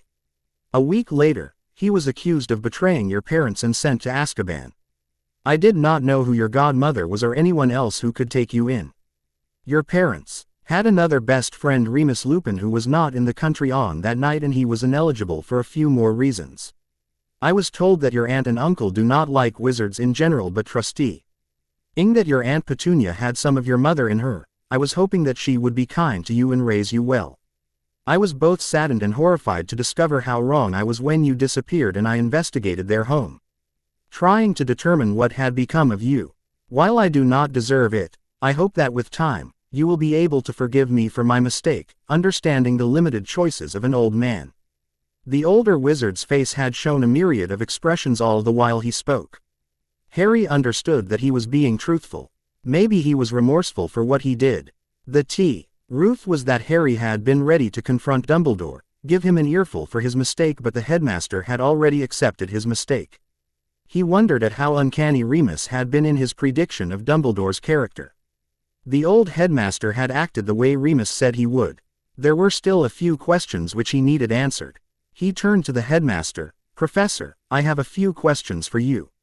I hope that you will answer them honestly. The old headmaster eagerly nodded. I would be delighted to answer your questions if I can, my boy. Harry asked. My first question is, did you know that Sirius Black is my godfather? Do you know for certain that Sirius Black was their secret keeper? Are you certain that there was impeccable evidence about his guilt? Dumbledore pinched the bridge of his nose while collecting his thoughts, and after a few seconds, he replied, when you were born, the war was at its peak, with people dying or disappearing right and left. Every day families were being wiped out of existence. No one knew if the wizarding world would survive his madness. I was the leader of the Order of the Phoenix. I was busy on many fronts leading the war against him. As such, it was impossible for me to know everything in spite of my best efforts. You were born in Potter Castle when your grandparents were still alive. Your grandfather was a warrior, and he had a pretty good idea about how to keep his family safe. Your family has been secretive over the centuries. No private details were ever known about your family to the general wizarding world except for what they saw fit to tell. I did not know that Sirius Black was your godfather when Hagrid brought you to me. By the time the goblins had replied to my inquiries about any of your other living relatives or godparents, your godfather, Sirius, was already in Azkaban. I tried to convince the ministry to look into his conviction, since the magics behind the oath would have killed him if he tried to betray your parents. The minister had his mind made up. He flatly refused to look into the matter. To make matters worse, he sealed the record of the hearing, classifying the files as official secret under the Official Secrets Act. I tried to find some evidence to prove him innocent, but I was unsuccessful. In answer to your second question, James had told me that he intended to make Sirius the secret keeper of the cottage. I offered to become their secret keeper, but by then our ranks had been breached and no one trusted anyone else. In fact, James and Sirius even suspected Remus Lupin to have gone over to the other side, which would have been unimaginable during their school days. When the Fidelius charm had been cast upon the cottage at Godric's Hollow, Sirius came to Hogwarts with a piece of parchment with the secret written on it. He refused to speak the secret aloud in case we were overheard. Since that night, I have come into possession of some facts which indicate that He may be innocent in the whole secret keeper affair. But then there is the issue of the murder of Peter Pettigrew with 12 muggles, about which my information is woefully poor. The Aurors who took him, I NTO custody arrived too late to see what actually happened. Any statement that Sirius might have made has been sealed as part of the official record. According to some reliable secondhand information I received, he never made a coherent statement anyway. Since he has been in Azkaban, he has not been permitted any visitors. Frankly, the whole thing stinks of cover-up, and I want to know what they are hiding. Harry asked, "Do you still have that parchment or a memory record of it? The handwriting could tell us who the secret keeper was." The corners of Dumbledore's mouth twitched. "Yes, that could be most enlightening." He rose from his desk and crossed to a cabinet from which he took a shallow stone basin engraved with runes and symbols. He brought the object back to his desk. Then he put his wand to the side of his head and drew out, as it seemed, a shining silver thread which came away, dangling from his wand. He released the thread into the basin and gave it a stir. An image of Sirius Black rose from the basin. "The Potters have taken Harry into hiding. Here is the location. I dare not speak it aloud," and he handed the parchment to someone that Harry did not see. The headmaster said, "Harry, this is a pensieve which I use to view, or even you are to see, the handwriting of the secret keeper of your parents' cottage. You will need to enter the memory with me. Come, I will guide you through it." Having said that, Dumbledore showed him how to put his face to the basin. When Harry did so, he tumbled into the headmaster's office of 10 years ago and watched again as Sirius handed the parchment over to Dumbledore. He took a good look at the handwriting on the parchment before Dumbledore set it on fire and destroyed the note. Then Harry felt the firm grip of Dumbledore on his arm, and the next thing he knew, he was standing in the headmaster's office of today again. "That was it, Harry. I feel like I should know the handwriting, but I just can't place it," Dumbledore said. Harry thought for a moment, then said, "It is most likely that the secret keeper was one of my father's 3 closest friends. Remus Lupin was out of the country. If Sirius Black had been the traitor, his oath as my godfather would have killed him. That leaves only Peter Pettigrew, the one known as Wormtail. If we can get a sample of his handwriting, we can confirm it." Dumbledore nodded quietly. "I shall look into that, Harry." Harry had taken in everything that the headmaster had said. The meeting had proved to be very illuminating for him and cleared up a lot of perceptions. It was then Dumbledore said, "Now can I ask a few questions, my boy?" Harry gave him a lopsided grin. "Ask away, Professor. I will answer as completely as I can." Dumbledore saw the lopsided grin and shuddered. It had never boded well for the school when James Potter wore that expression while he was a student here, and he had no hope that anything would change. Anyhow, the school had become too monotonous. Since there were only the Weasley twins left to prank the school, maybe they could do with more laughter all around. He would have to wait and see. He turned to Harry. "Who has raised you all these years? Where have you been living? Who took you out of your aunt and uncle's house?" Harry gave him the half-truth as Arcturus had instructed him. "I was raised by Lord Arcturus Orion Black of the Use of Black, who had removed me from the house by an acquaintance of his. Since the person who removed me from the house was neither branded nor had any hostile intention towards me, the wards you placed were unable to stop him. I was raised away from Wizarding Britain in the way of the heir of House Lord Black made sure that I got exposure to the Muggle world as well. That is all that I can really say, I am afraid." Dumbledore nodded. "I understand, my boy. It is just that I had been worried about you all these years. Now that you are here, I have to make sure that you are well and in fine health. The Minister of Magic has messaged me by Flow twice requesting an audience with you. He claims that Lord Black has no right to take custody of you. Do you have anything which can establish his claim?" Harry pulled a copy of the bequest out of his robes and set it on the table before the headmaster. "This is the last will and testament of Lord James Charles Potter and Lady Lily Potter née Evans. This clearly states a list of people who were authorized to take custody of me. You will find that Sirius Black and his legal relatives were placed at the top of the list. Since Lord Black is his grandfather and brother to my grandmother, he is entitled to take custody. I have no desire to meet with the minister, who is a bumbling fool with no visions for the betterment of the wizarding world. Please present this copy of the will to him and tell him to leave me alone, or Lord Black will have to come and set him straight."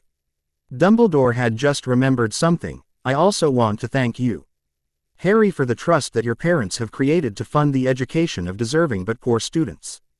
Hogwarts education is not cheap, and due to the paucity of funds from the ministry, we have not been able to give the best to the students for years now. With this trust fund in place, I trust that they will be better served and we will be able to upgrade many of the facilities of the school.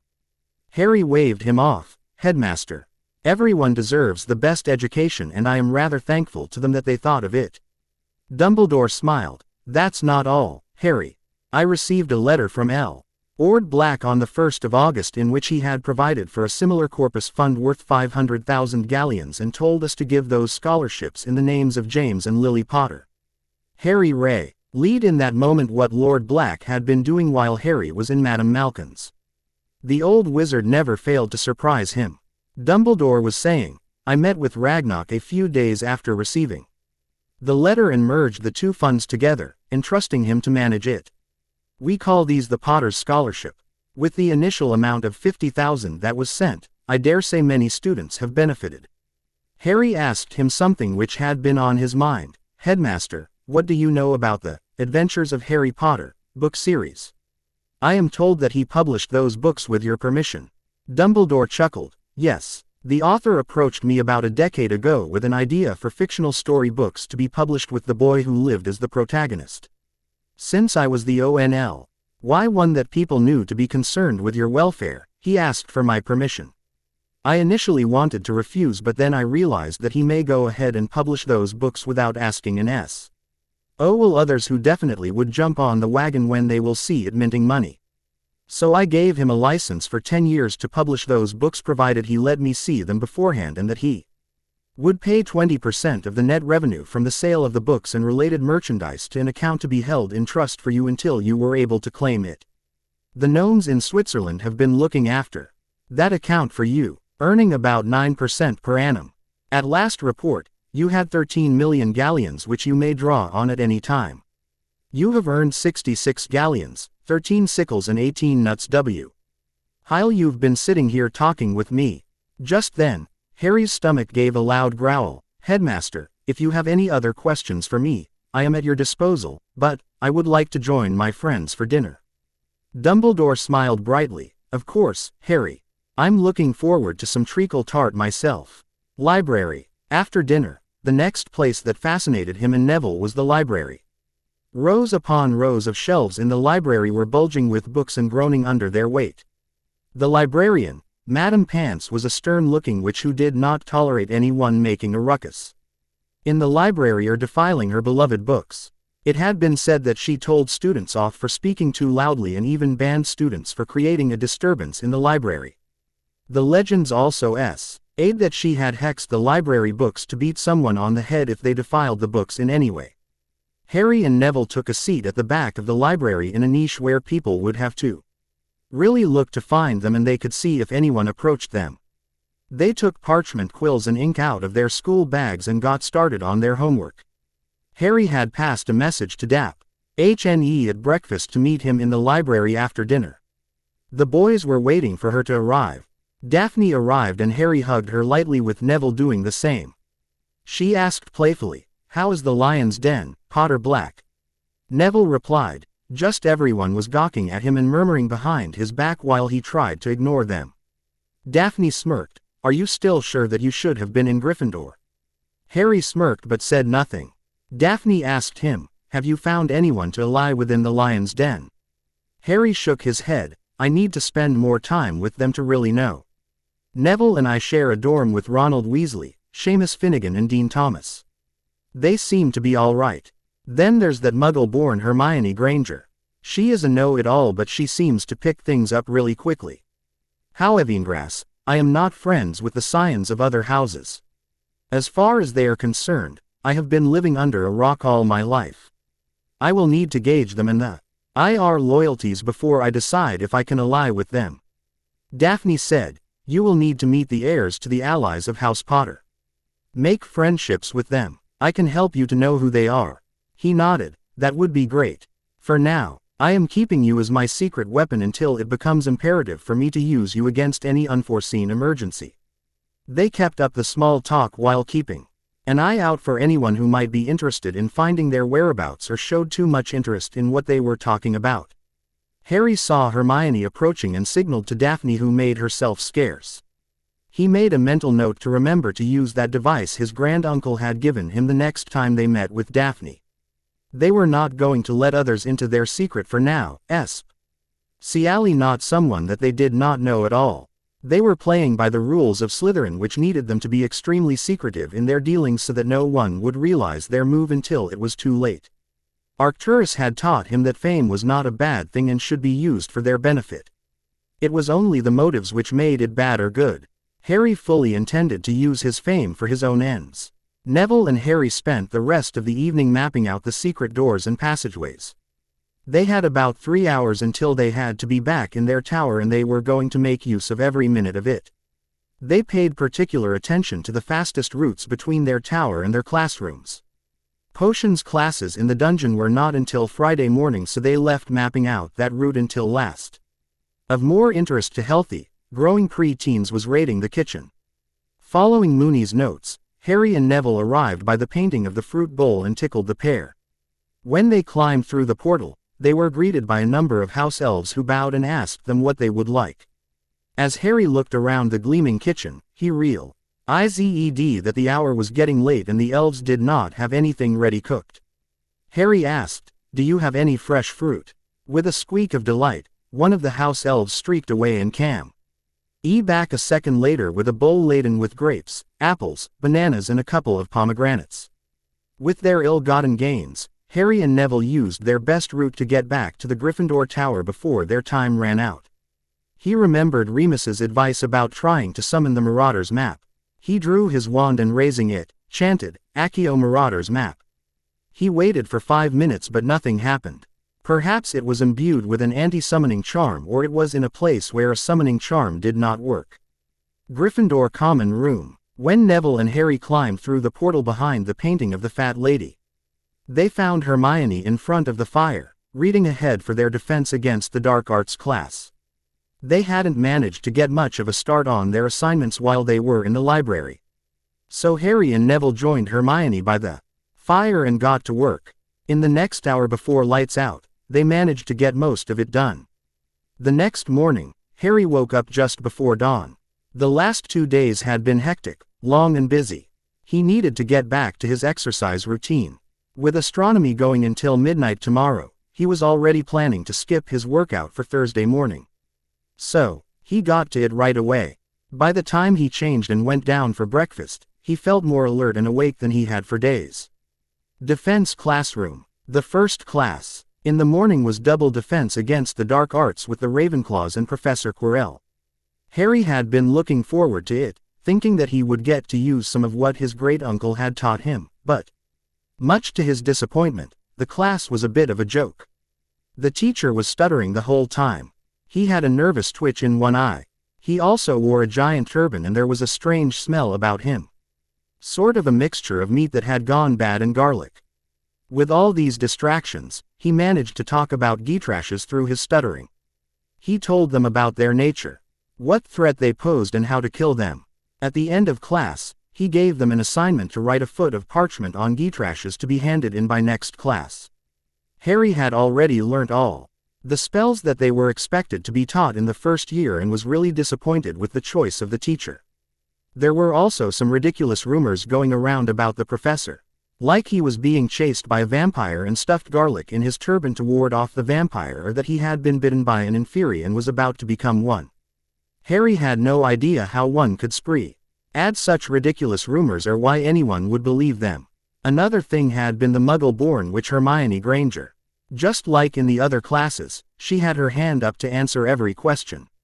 Harry understood that she was knowledgeable and knew everything that was in the books assigned to them, but that was no reason for her to raise her hand every time a question was asked. Even in Professor Quirrell's class, she had been raising her hand to answer the questions, though the defense professor was more like a joke than an able teacher. She also had a habit of giving unsolicited advice to others about things. All in all, Harry could see that if she did not change her ways she would be ostracized by the house. She tried to talk to everyone, and whoever would talk to her, she would RT questioning them or telling them about things she had studied from the books without realizing that perhaps others were not as enthusiastic as her. Arcturus had told him that Voldemort was not dead. Yet he had sternly told Harry that he was not to stop living. They would keep delaying his return any way that they could while searching for the Horcruxes and destroying them, so that if he ever regained a body during Harry's lifetime, he would have to be killed only once. Arcturus had planned everything, and the first phase had been to raise him to be able to command power and not to shy away from it. The second phase would be to forge alliances in the school which would be of use to him later in life. The third phase was to seize power in Wizarding Britain and to change its dynamics, but that would happen after he had ascended to his lordships. So, to live his life away from the cloud of Voldemort, Harry had taken to exploring other things which a teenage wizard would do. He loved flying, wanted to learn dueling, and when the time came would run the Wizengamot as per his machinations without stepping into the open. After lunch, they were out to the greenhouses again for herbology. Then the rest of the afternoon was free. It didn't take Harry and Neville long to plow through their homework assignments and get back to the business of mapping out the school. Neville made an excuse and headed off to the greenhouses, leaving Harry to continue exploring the castle on his own. As he was passing through the Transfiguration courtyard, he noticed the twins were huddled in a corner and ring at a piece of parchment in their hands. They were so engrossed in it that they failed to notice Harry. Observing them, Harry casually approached them and cast a fleeting look at the parchment they were peering at. His breath hitched in his throat. They were using the Marauder's map. Excited but remembering to breathe, he approached them. "Hello, what are the two of you looking at?" While one of the twins muttered, "Mischief managed," under his breath and tapped the map with his wand, the other one of the twins said, "Oh, hello, Hadrian Potter Black." The other said, "We were just looking at a random piece of parchment." Together they said, "Don't let us keep you." Harry smirked evilly. "If you think the Marauder's map is indeed a random piece of parchment, I would be happy to take it." Offoots were open in surprise and they were looking at him with astonishment. Surprise. Awe. It was hard to tell. One of the twins asked, gaping, "How do you know about the map?" Harry said, "Simple. I know about the creators of the map. Messrs. Moony, Wormtail, Padfoot and Prongs are practically family to me." One of the twins said, "I do not believe it." The other said, "However, if you can prove it." They said together, "We will think about sharing it with you." Harry gave them his best maniacal grin. "Mates, this is not about sharing. This by rights of inheritance belongs to me. Once I have proven ownership, I may allow you to use it." One of them said, amused, "My dear friend, explain." The other added, "How can you claim inheritance to it?" Harry said, "Allow me to show you." He took the map from him and tapped it with his wand. "I solemnly swear that I am up to no good." The Marauder's map appeared and the map of the castle started spreading below the tip of his wand. The twins were looking at him with wide eyes and he wanted to laugh at their expressions. After the map had opened, he tapped it again, "Mischief managed," and the map went blank. He turned to the twins, "So exactly when did you find the passcode to open it?" One of them answered, "After we had been insulted far too many times." The other added, "Not to mention being told off as cheap knockoffs." The first one said again, "It was then that we figured out the way." The second added, "And you opened it as if you know it." Harry smiled, "Of course I know it. Shall I give you more proof of my claim?" They nodded. "Go ahead. Mate and get insulted." Harry tapped his wand to the parchment and said, "Prongslet wishes good day to the Marauders." Writing in a fairly regal hand appeared upon the parchment. "Moony wishes good day to Prongslet and asks him how he came to be." Darker, blockier writing followed, "Mr. Padfoot wishes to know how Prongslet knows of the Marauders." A third line appeared, "Mr. Wormtail wishes to know who is Prongslet's mother." Harry's breath caught in his throat. There it was. That same rounded, squat handwriting confirmed that Wormtail was the secret keeper and the traitor. The fourth line, in a slanted pointier hand, said, "Prove who you are, Prongslet." Harry said to the map, "I am the son of James Potter aka Prongs and Lily Potter. I am the godson of Sirius Black, aka Padfoot, while Remus Lupin is Moony and Peter Pettigrew is Wormtail." Quote. Again one line appeared, "Mr. Padfoot wishes good luck to Prongslet and hopes he has become the next Marauder unlike those dubious twins." Another followed, "Mr. Wormtail still has doubts but wishes good luck to Prongslet." And there it was again. There was no doubt. Third line appeared, Mr. Mooney hopes Prongslet would be. At those twins who cannot guess a password. Fourth followed, Mr. Prongs wishes Prongslet good luck to beat those twins at pranks. The twins huffed, this rag of a parchment has insulted us too much. Harry was torn. Here was proof that Wormtail had been the secret keeper. But to use such a dubious artifact as evidence was shaky at best. Harry decided to let Dumbledore have some time to do as he said he would before resorting to using the map in that way. For now, he decided to leave the map in the care of the Weasley twins. Harry smirked. Don't worry. You can use it provided you will let me join in your pranks. The twins shared a look which said that this would be interesting. Harry took his leave of them, leaving the Marauder's map with them for whatever prank they were planning and kept touring the castle. In the evening before he went to bed, he had the time for developing the photos that he had taken on the train ride and during school. The only trick was finding a dark room to do the developing. From what he was told, the process of developing wizarding photos was not too different from the way the Muggles did it. The main difference being that wizards used specific ons which animated the photos while the Muggles used chemicals which created a fixed image. He used the bathroom just off the 7th floor dormitory that he shared with the other first years, having blocked off the window and doused the lights. He developed them all and then left them to dry. With the photos drying, he wrote a lengthy letter to Remus which he planned to send with Zeus, who was waiting for him in the Ollery. In the letter to Remus, he had told him all about his exploits and that he had recovered the map already. He also asked him to send over the enchanted mirrors which Remus had kept with him all these years so that he would not have to wait for Zeus every time he wanted to send a message or would have to send Hedwig. While he could talk on a flow with Mooney in the Gryffindor common room or even in their dorm, they wanted to keep it to a minimum, not giving any reason to Dumbledore to suspect his involvement in Harry's abduction. He knew that since Mooney and Lord Black were in London now, he would get the enchanted mirrors in 2 to 3 days if Mooney was not preoccupied. As it was, the werewolf had been looking after Harry's businesses and acting in his stead as regent for House Potter, dealing with Gringotts.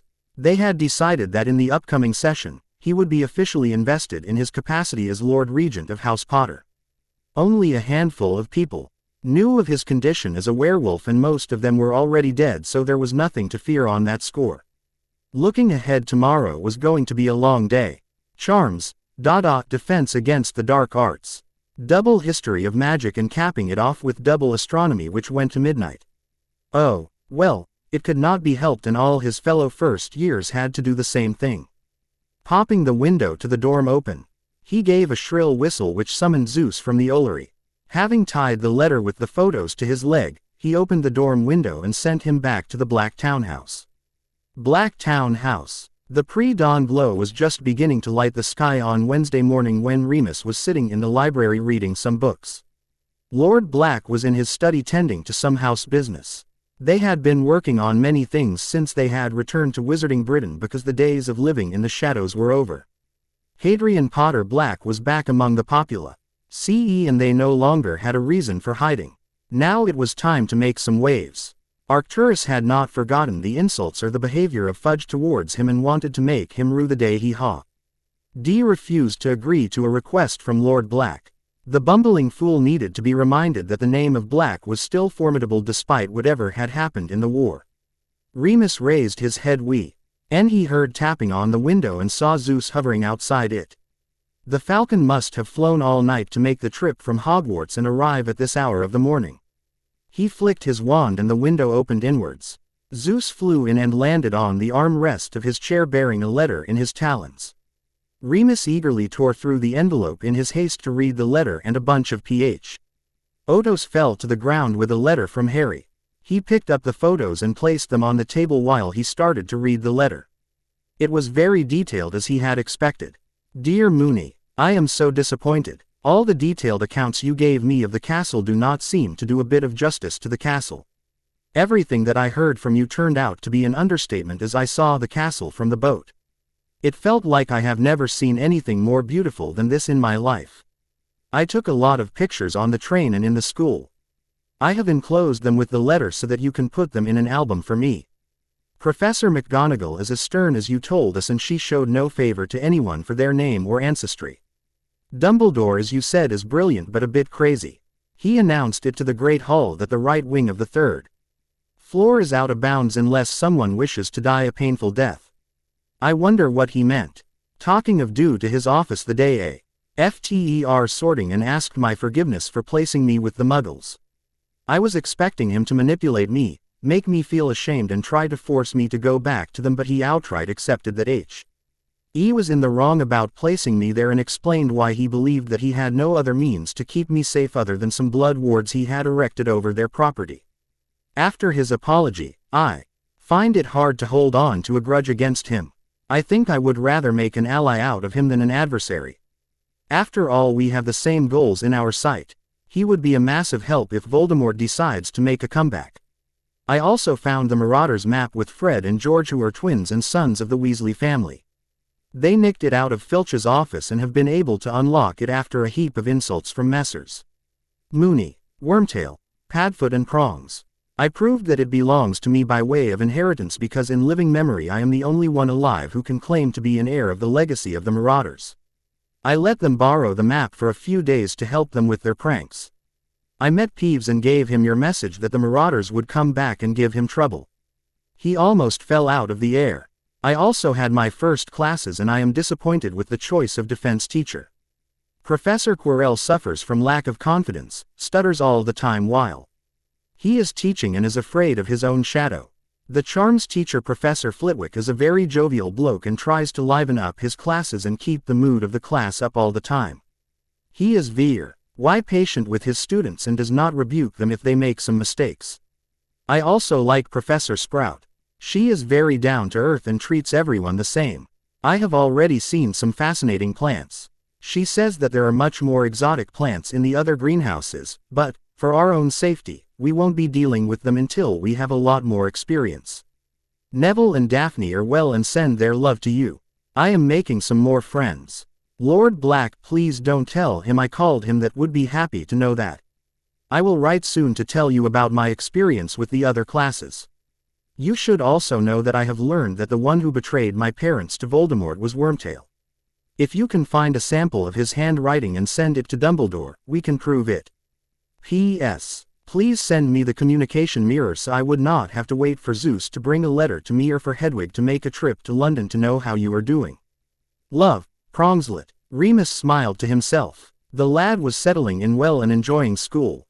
By the looks of it, he would have no trouble in school for anything that he chose to do. He was nostalgic for a moment when he remembered the map and the peaceful happy times when it had been crafted. He merely cringed a little when he thought what havoc Prongslet would wreak on the castle with the map and the cloak in his hands. He was curious to know how the lad had figured out that Wormtail was the traitor. Proving it might help to get Sirius released, but it could go the other way because it was also more inadequate to show motive for murder if Sirius knew the same thing. Laying hold of some of Wormtail's handwriting would be difficult. He had been dead 10 years after all and his parents were no longer around.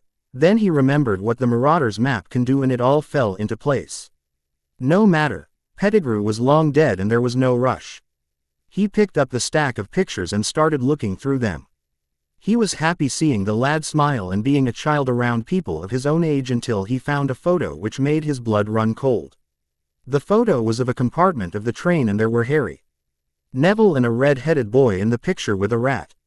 A rat which had a finger missing, which could be coincidence, but as Remus looked closely, he found that the rat had all the markings which were distinguishable on his former friend, the one touted as a hero and thought to be dead Peter Pettigrew. Remus, clutching the photo, ran the 3 flights of stairs to the Lord's study. ND entered the room without even knocking. Arcturus jumped in surprise. Remus, what is the matter? Has something happened with Harry? Remus wheezed. He is alive. Peter is alive, Lord Black. Sirius is innocent and I have the proof. Arcturus jumped out of his chair and held Remus firmly by the shoulders, shaking him in the process. What are you saying, Remus? How do you know? Remus showed him the photo. It was he who betrayed Lily and James. He is at Hogwarts near Harry, ready to harm him if the chance comes. Arcturus looked at the photo, scrutinizing it, and gave a maniacal grin. "It looks like we are going to pay a visit to Amelia Bones." Bones Manor. The sun was just barely showing at the horizon. Amelia was relaxing over breakfast and the morning edition of the Daily Prophet. She still had a couple of hours to go before she took the Flow Network to the Ministry to start her work day. It had been 3 days since Susan had gone to Hogwarts, and the empty manor felt like a castle to her without her little girl running around. She had raised Susan since her parents had been murdered during the First War, and not having any children of her own, she felt that Susan was her own daughter. The wards around the manor chimed, meaning that someone was at the ward line and demanding entrance. Carefully, she put her wand in the sleeve of her robes and ordered her elf to escort the visitors to the parlor from the boundary of the property. The manor had been designed in such a way that there was a ward line around the entire property. Inside the ward line, there was a parlor set at a side at a distance from the main building, which was surrounded with wards of its own. So anyone could enter the ward line but not the main building unless Amelia let them. She strode carefully to the parlor and entered to find Arcturus Orion Black and Remus Lupin sitting there. She knew Lord Black by reputation and Remus through Edgar, who had studied with them at Hogwarts, though they were in different houses. She was surprised to see these two together, mainly because Remus Lupin was a light wizard who had fought on the side of the Order of the Phoenix in the war. Lord Black's descendants had fought for the dark side. To see the two of them sitting peacefully together in her parlor was a bit unsettling for her. She leveled her wand at them. "How do I know that you both are Arcturus Black and Remus Lupin?" Arcturus said quickly. "We can take a magical oath to prove that we are who we claim to be." She nodded and they both whipped their wands out and okay, a magical oath that they were who they claimed to be. After Amelia lowered her wand, Arcturus approached and took her hand and pretended to kiss her knuckles. "Madam Bones, thank you for allowing us into your charming manor and giving us an audience." Remus bowed to her respectfully. She signaled them to sit and took a seat across from them, appearing to be carefree, but she was taut as a bowstring, ready to draw her wand at a moment's notice and start hexing the other two wizards at the slightest provocation. She turned to Arcturus. "Lord Black, what brings you here today? I suppose there must be a good reason for you to publicly show yourself after a decade." Arcturus beamed at her. "Madam Bones, recently I came into some evidence which certainly proves that Sirius Black is innocent of betraying the Potters, of murdering Peter Pettigrew, and is very likely not responsible for the death of the 12 Muggles either." She frowned. "He was convicted by the War Tribunal, Lord Black. He confessed." Arcturus sighed. "Were you personally a witness to that hearing, Madam Bones?" She responded. "The whole proceeding is a matter of public record. You know that I wasn't there." Arcturus frowned. "Then you were not there. Neither was anyone else that I have been able to find.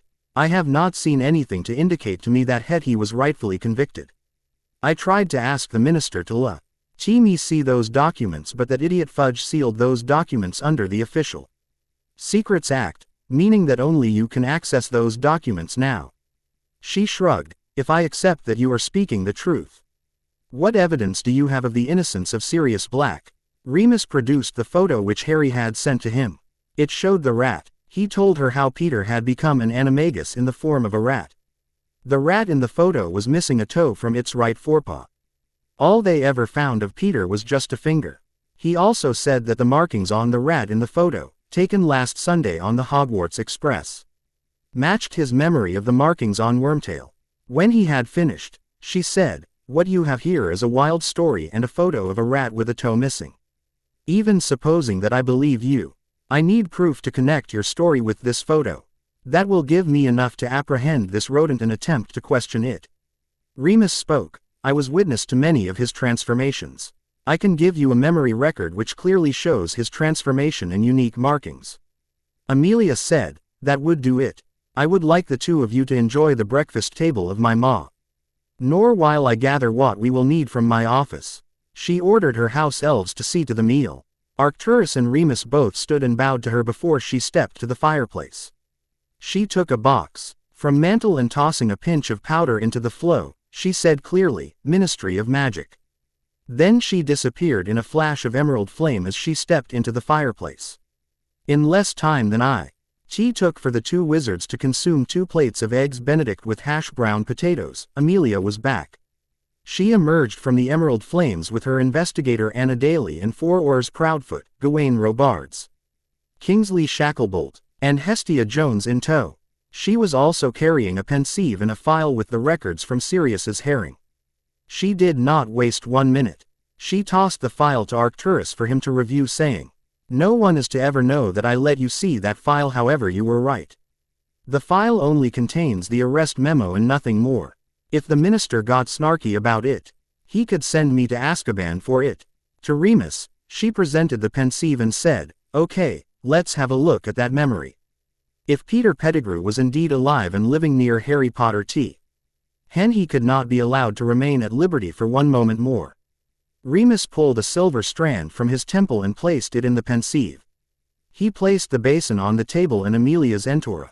GE took it in turns to enter the memory of Pettigrew transforming into a rat and running in circles, showing all sides of his markings. They each took notes and made sketches of what they saw, then paired what they had observed to the photo.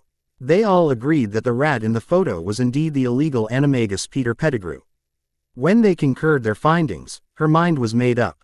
Hogwarts, headmaster's office. Dumbledore was sitting at his desk, poring over applications of potential recipients of the Potter Scholarship when there was a burst of green flame in his fireplace. He knew that there were less than 20 witches or wizards in the entire world who had access to his flow address, so it wasn't that big a surprise to see the head of the DMLE looking up at him. He said, "What may I do for you, Madam Bones?" She said, "I have a matter of some urgency. Headmaster, would you be able to accommodate a party of 8 in your office?" Dumbledore's eyes twinkled as he said, "Certainly. Be my guest." Then he turned to the portraits and said, "Please inform the heads of house to meet in my office immediately."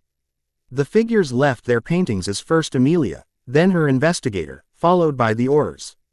Then, much to Dumbledore's surprise, Lord Black and Remus Lupin. "Remus, my boy," Dumbledore exclaimed, "where have you been hiding all these years?" The werewolf was excited, and it was not clear if he did not hear the headmaster's question or ignored it. He was also surprised to see Arcturus in the castle. The door to Dumbledore's office swung open as Professor McGonagall entered, followed shortly by Flitwick, Sprout and finally Snape. He focused on Amelia. "Madam Bones, what brings you here today?" Amelia said to him gravely, "Headmaster, I came into some information today which may prove that we committed a gross injustice to a law-abiding citizen 10 years ago by throwing him into prison without any offense." Dumbledore asked curiously, "Who are you talking about?" Amelia replied, "Sirius Black, who has been languishing in Azkaban all these years for betraying the Potters, has never been properly convicted of any crime. The previous administration bungled it in. The current administration did not care to set things straight." Severus Snape sneered, "He was guilty of betraying the Potters, Madam Bones." Remus wanted to punch the hook-nosed professor in the face, but Arcturus beat him to it. "Keep your forked tongue behind your teeth, Death Eater. You have a lot of gall to stand here preaching about my grandson being guilty while you gleefully took the dark mark and served that charlatan." Dumbledore pleaded, "Lord Black, please do not insult a teacher of this school." He turned to Snape, "Severus, my boy, please be quiet and let me talk to them. This is more important than your childhood grudges." Amelia showed the photo to Dumbledore. "Headmaster, the rat in the photo is an illegal animagus who goes by the name of Peter Pettigrew. Mr. Lupin has confirmed that it is the same person by means of a memory whose credibility I have established through a solicitor's pensieve." Dumbledore replied, "Then let us proceed to the Gryffindor Tower, Madam Bones. We should corner him before he realizes that you are here to capture him." Dumbledore led them to the portrait hole and the fat lady swung outside without waiting for the password. As they were entering, Dumbledore said, "Who would have thought that a Gryffindor through and through would lead 2 Hufflepuffs, Amelia and Professor Sprout, a couple of Slytherins, Arcturus, Severus, a couple of Ravenclaws, Hestia, Professor Flitwick, and a whole bunch of Gryffindors into the tower willingly." The others chuckled at his statement despite the general mood being grim. As they entered the common room, Kingsley cast the imperturbable charm on the portrait hole so that no one could go out, and he and Hestia stood on either side of the portrait hole with their wands drawn. Dumbledore pulled out his rather strange-looking wand and cautiously strode forward towards the stairway to the boys' dormitories. Harry was in the common room having just returned from his running around the Black Lake when the strange entourage entered the room. He bounded over to embrace Remus joyfully, then bowed respectfully to Arcturus as is proper for an heir to do. Arcturus stayed with Harry, Flitwick and Snape took up station on either side of the door to the boys' dormitory stairs. The rest of the party quietly climbed the stairs until McGonagall and Sprout took up station on the landing at the 6th floor. Dumbledore, Amelia, Daly, Gawain, Proudfoot and Remus walked up to the first-year dorms at the top of the tower. Dumbledore asked Gawain and Proudfoot to stand guard at the door while he, Amelia and Remus rushed into the room. Wands drawn. They startled all 4 of Harry's roommates awake, which was evidenced by the grumbling followed by 4 sets of bed curtains being drawn back by blurry-eyed youths trying to find out what was going on. For a split second, the rat poked his nose out from Ron's bed and locked eyes with Remus. Then the chase was on. The red stunners followed the R in rapid-fire succession as the trio tried to stop the fleeing rodent. After a few seconds, they got smart and Dumbledore fired in front of the rat's line of travel while Amelia fired to its right and Remus fired to its left. The rat obligingly dodged straight into Remus's stunner and was knocked senseless. During this entire scene cried out, "Scabbers! What are you doing to my rat?" Remus picked him up by the scruff of his neck growling, "Hello Peter, thought you would escape us." In a calm, measured tone, Dumbledore said, "I am sorry, young Mr. Weasley, but that is no rat. You may come with us if you want to see what he really is." They brought the stunned rat to the common room where McGonagall forced him to return to his natural form. The rat transformed into a man who was half bald, short-height, watery-eyed and looked like a rat. His nose was even twitching like one. Ron just looked on in horrified fascination. Harry asked Remus, "Is this him, Moony?" Remus viciously smiled, "Yes, Harry. Allow me to introduce you to Peter Pettigrew." "What? He is an animagus. He lived with me for 10 years. Someone exclaimed and they turned to see a red-head boy with a prefect badge on his robes doing imitation of a fish gasping for breath. The twins were smirking, no doubt planning to rub it in that he had been sleeping with a bloke for the last 10 years while Ron looked mortified, i.e. that his stupid pet was a Death Eater in disguise. The contingent of wizards took their leave of the tower to go to the headmaster's office and Arcturus let Harry tag along saying that of all people, he deserved to know the truth. Dumbledore had sent Cerberus to fetch the strongest veritaserum that he had ever brewed. The potion master was of course happy to cooperate. It only took Cerberus 10 minutes to return to the headmaster's office with the potion in hand. Peter Pettigrew had been tied to a chair with an anti-animagus jinx and was enervated now. The rat was seeing certain death in front of him in the form of Albus Dumbledore, Amelia Bones, Remus Lupin and Harry Potter, who despite his small size looked ferocious enough. Remus opened the interrogation. "Lily and James treated you better than a brother. They trusted you. How could you sell them out to Voldemort?" Most of the people shuddered. Amelia pushed Remus aside growling, "This wretch has been hiding for 10 years. You're yelling at him is not going to loosen his tongue, nor do I think harsh language will work, Mr. Lupin." Drawing her wand, she fired a high-powered bludgeoning hex at him.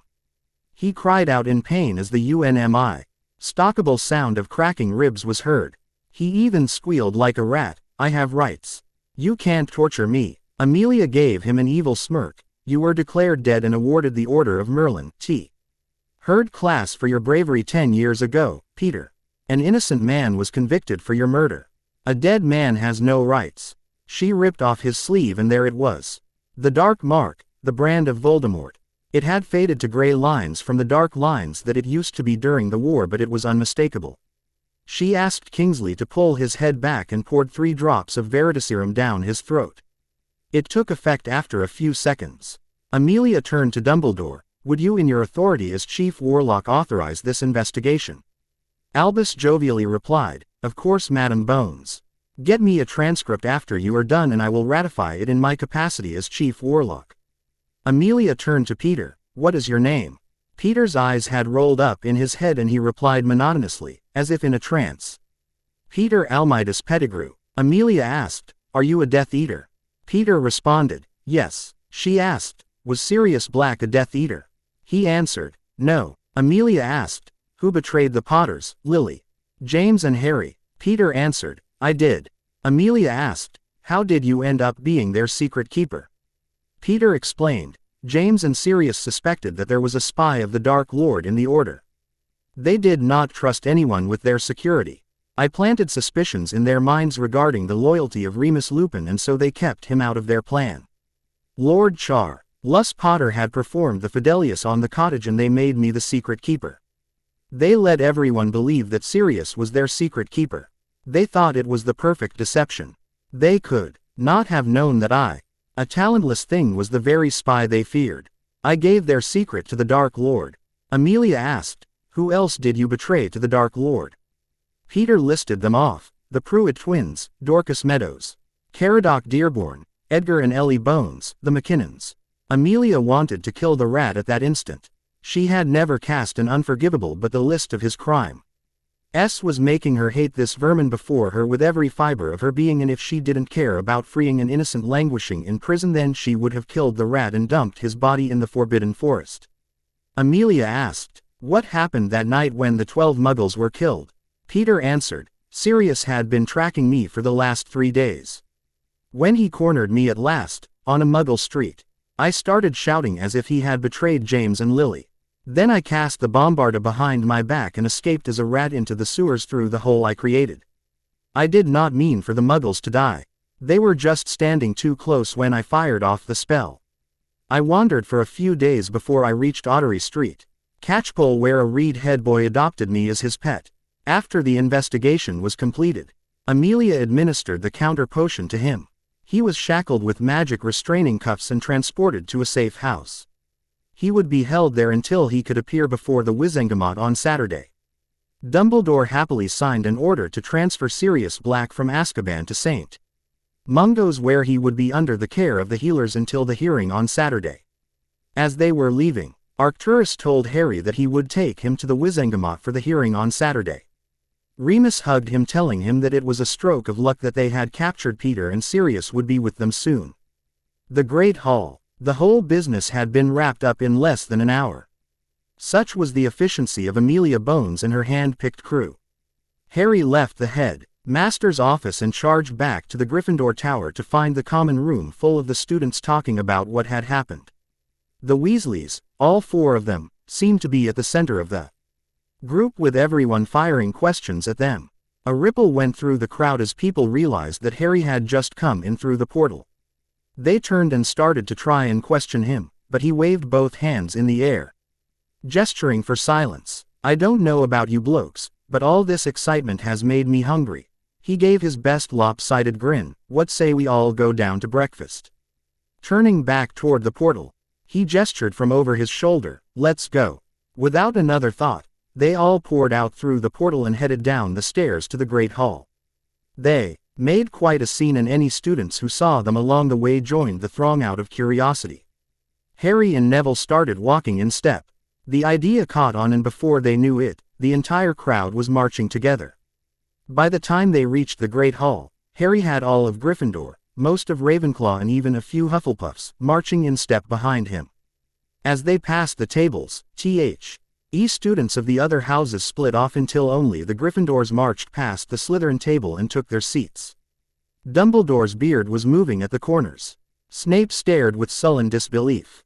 McGonagall's mouth was not quite so thin a line as usual. Hadrian Potter Black had just made a statement. The first years all sat in a group with the twins nearby.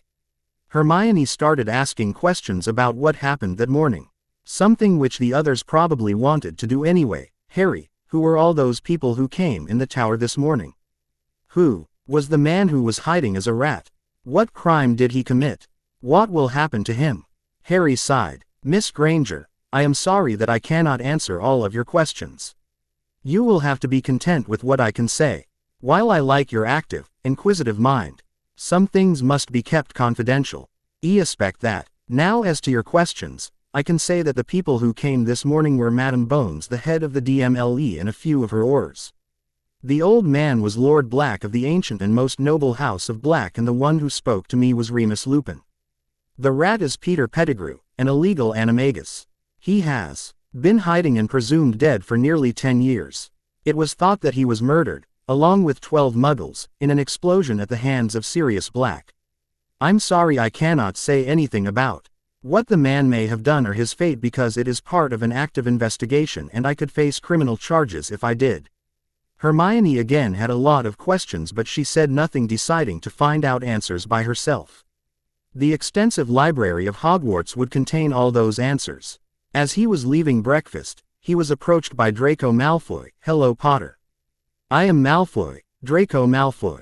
I was looking for you on the train. You should have told me that you are Harry Potter. I just wanted you to know that I can help you here. Certain families are better than others and you would do well to be my friend. With the Slytherins behind me and the Lions behind you, we can rule the wizarding world. Surely you would not want to become friends with the wrong sort." Harry looked at him scornfully. "Yes, I have heard about you. Malfoy, and what would the wrong sort be?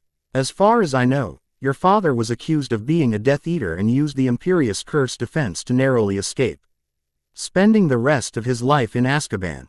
This is not the case with the people who actually are my friends. Also, what do you have to offer me to consider your friendship?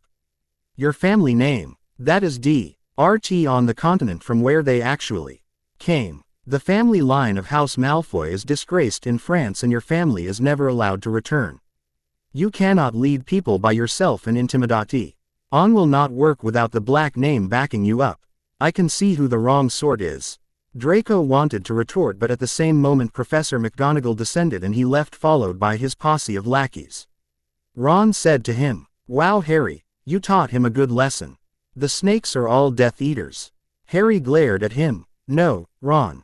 Not all of them. The parents of that mangy lot for sure, but not all. Do you know that there are a couple of Slytherins in your family tree, Ronald?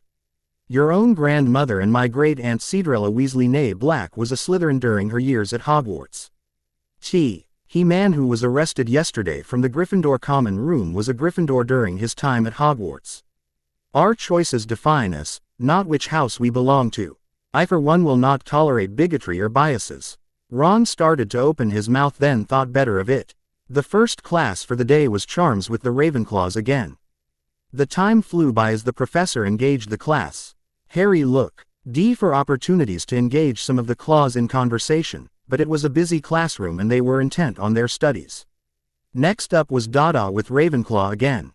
They moved as one body down the hallway to the defense classroom.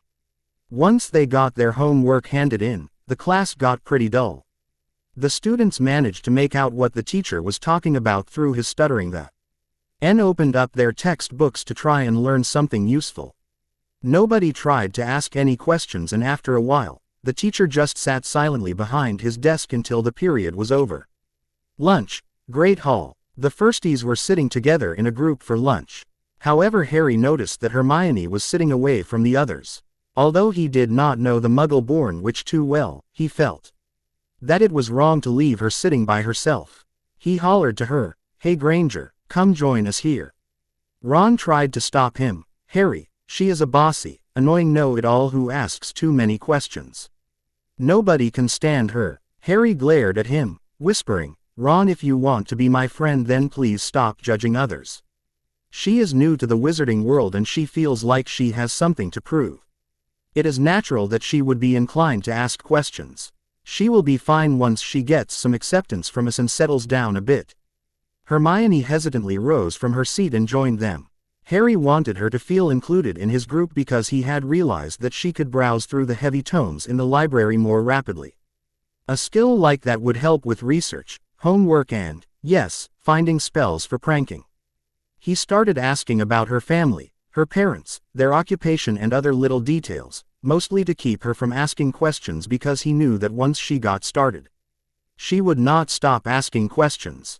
Lunch was a cheerful, enjoyable affair. They were talking about their families in general. Dean was perhaps a half-blood or a Muggle-born while Seamus was a half-blood. He of course knew about Ron's family. The redhead also grumbled about Harry not taking him along all over the castle while exploring, and Harry told him to stand for himself.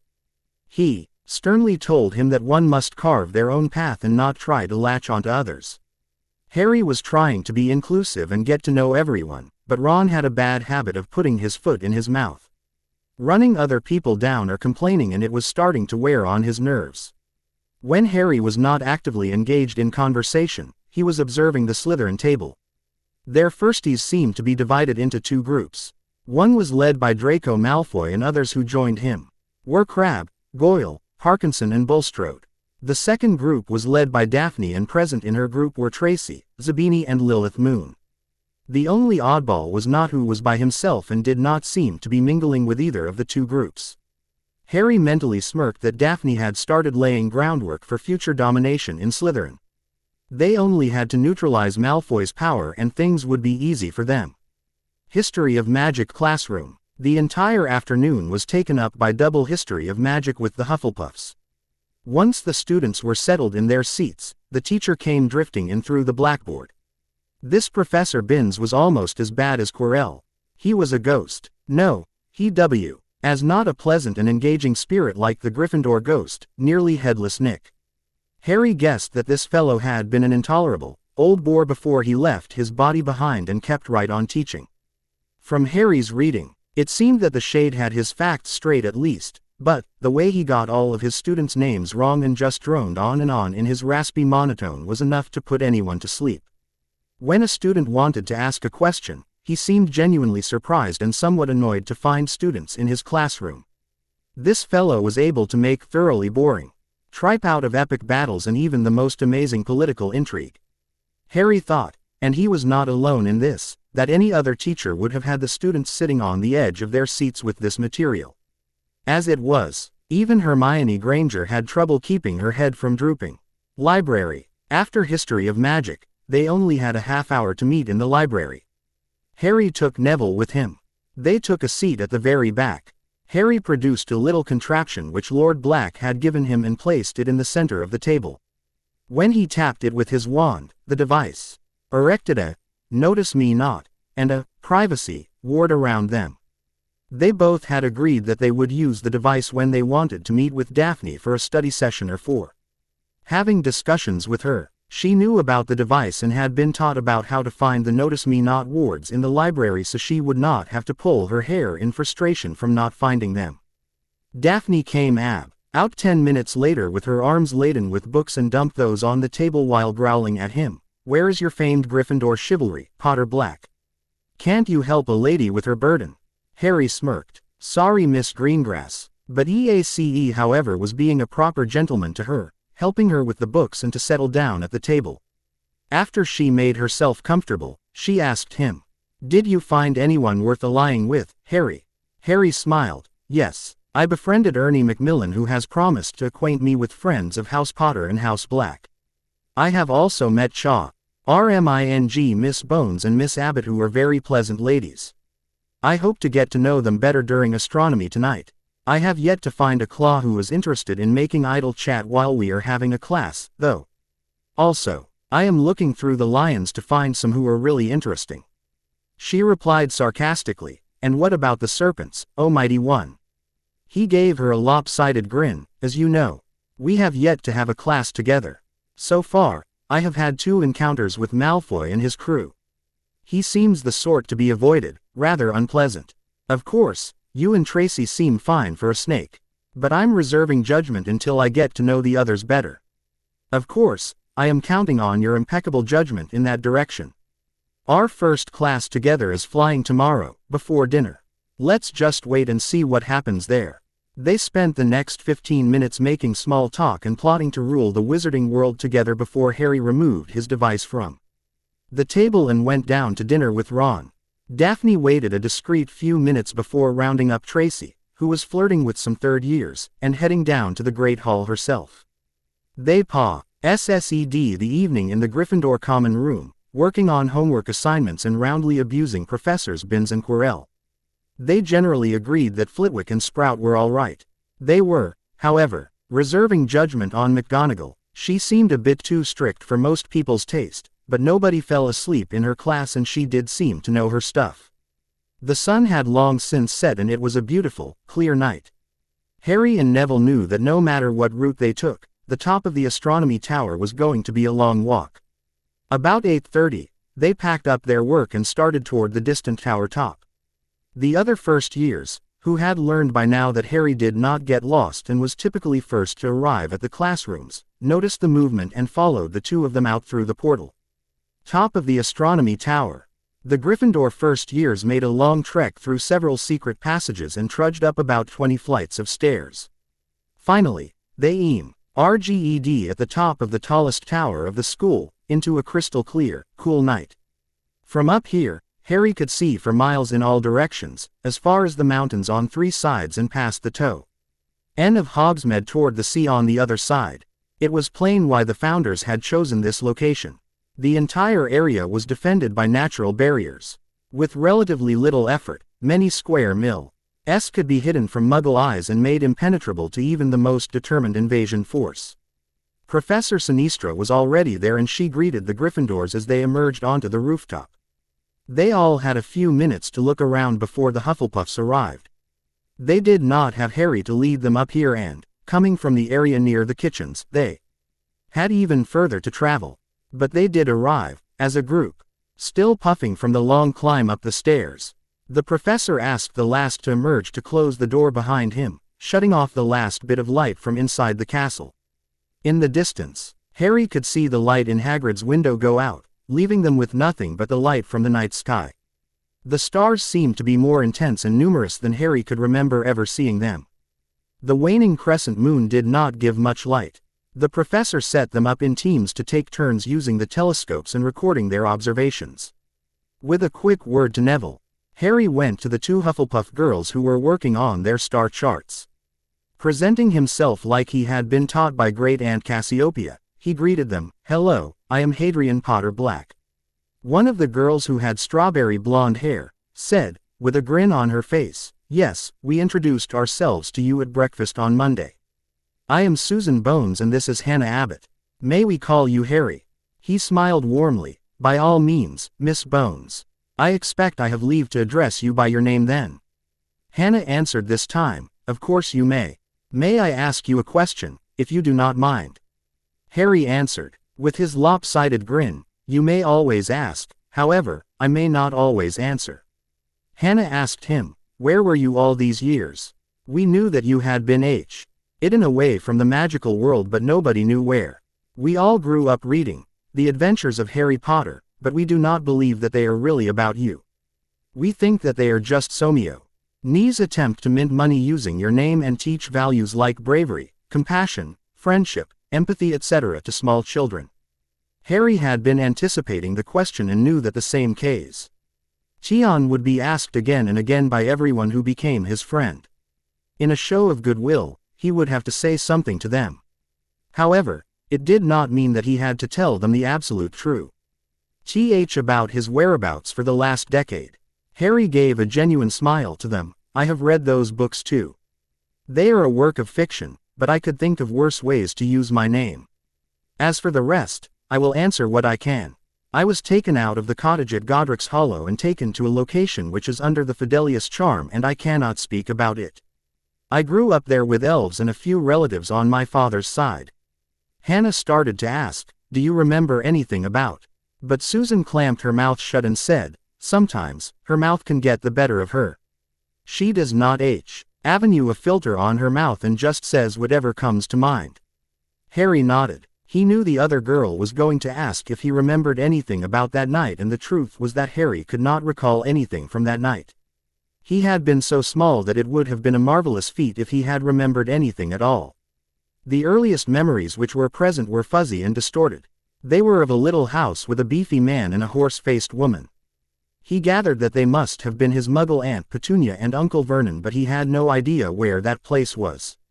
It was clear that they were not his parents. He had seen photos of his parents and he had got their best features including the black mop of hair on his head, which was a Potter curse. Susan asked him, "Did you know that our parents were friends? They were in Hogwarts at the same time and good friends during the war. My auntie was your father's superintendent in the Auror Force." Harry nodded. "Yes, I was told this. If things had been different, we might have grown up together." "Did you two girls know each other from before Hogwarts?" Hannah cheerfully said, "Yes. We have been friends as long as I can remember." Susan's mother was my mother's friend and Aunt Amelia sent her to my house very often considering she had active duty as an OR during the war and as the head of the DMLE later. The 3 hours went whizzing by, taking turns at the telescope, recording their observations and chit-chatting the whole while. Before they knew it, the professor was asking them to turn in their charts of Saturn with its rings and moons for next class and they were packing up to get to their beds. Harry had enjoyed his time with Susan and Hannah. Even though he had never met them before Monday morning and Dee had never seen them before Sunday evening, they already felt like old friends. They were friendly and easy to talk with. They would be his way into the Badger's hole and making some more friends there. His next target was Ravenclaw. He would befriend a couple of them and then they would introduce him to others in the house. The Badgers had been easy to befriend by just being friendly to them and maintaining an around himself. By the time first year ended, he would have almost 3/4 of the school behind him. So this is it for this chapter, guys. Well, we will see how Sirius Black will fare against the Dungeon Bat when he knows about his history with James Potter. Also, since the boy has studied potion making before Hogwarts, things will not be the same. Thanks for your lovely reviews. Thank you Anarian, 5 Spice for the appreciation. Rebecca, thank you for the lovely review which you have posted and trust me, he will cause so much waves. Debigobel, thank you for the review. I hope you will like the story as it progresses. Misras, well, I can't show my hand before time, can I? Admire, thank you for the review. I am glad you like this story. However, as we know Dumbledore is the most powerful wizard and know of ancient magics, would it not be better for Harry to ally with the old wizard and make use of the opportunity to learn of ancient magics and become powerful? Hazel Eyes, I loved your review absolutely. I do hope sincerely that this story would keep entertaining you. Obsessed with HP fanfic, I always love your reviews. Keep showing your appreciation. Thank you Hyper Jim for editing this chapter and make me look smarter before these fine people. Chapter 4, Hogwarts. Classes on Thursday had been easy for Harry, at least with knowing what to expect of the teachers now. Professor Sprout, as was her way, gave them a plant to study and then left them to study its characteristics and make notes on it. They crowded in groups around the plants. This time Harry chose another group. He joined Wayne Hopkins, Ernie Macmillan and Justin Finch Fletchley, who was a Muggle born and had been selected for Eton before he got his Hogwarts letter. Since the PLANT they were supposed to be studying was an ordinary one, there was a lot of small talk during which Ernie managed to invite Harry into a meeting of his circle of friends in the evenings in the library. Harry of course looked for any such invitation and gladly accepted. Wayne Hopkins was a half-blood and a joyous person who liked to crack jokes even if at his own expense. The Herbology class went easy and soon it was time to wrap up their work and go to their next classes. To avoid cleaning and changing into fresh clothes again and again, Harry had looked for and perfected 2 cleaning spells.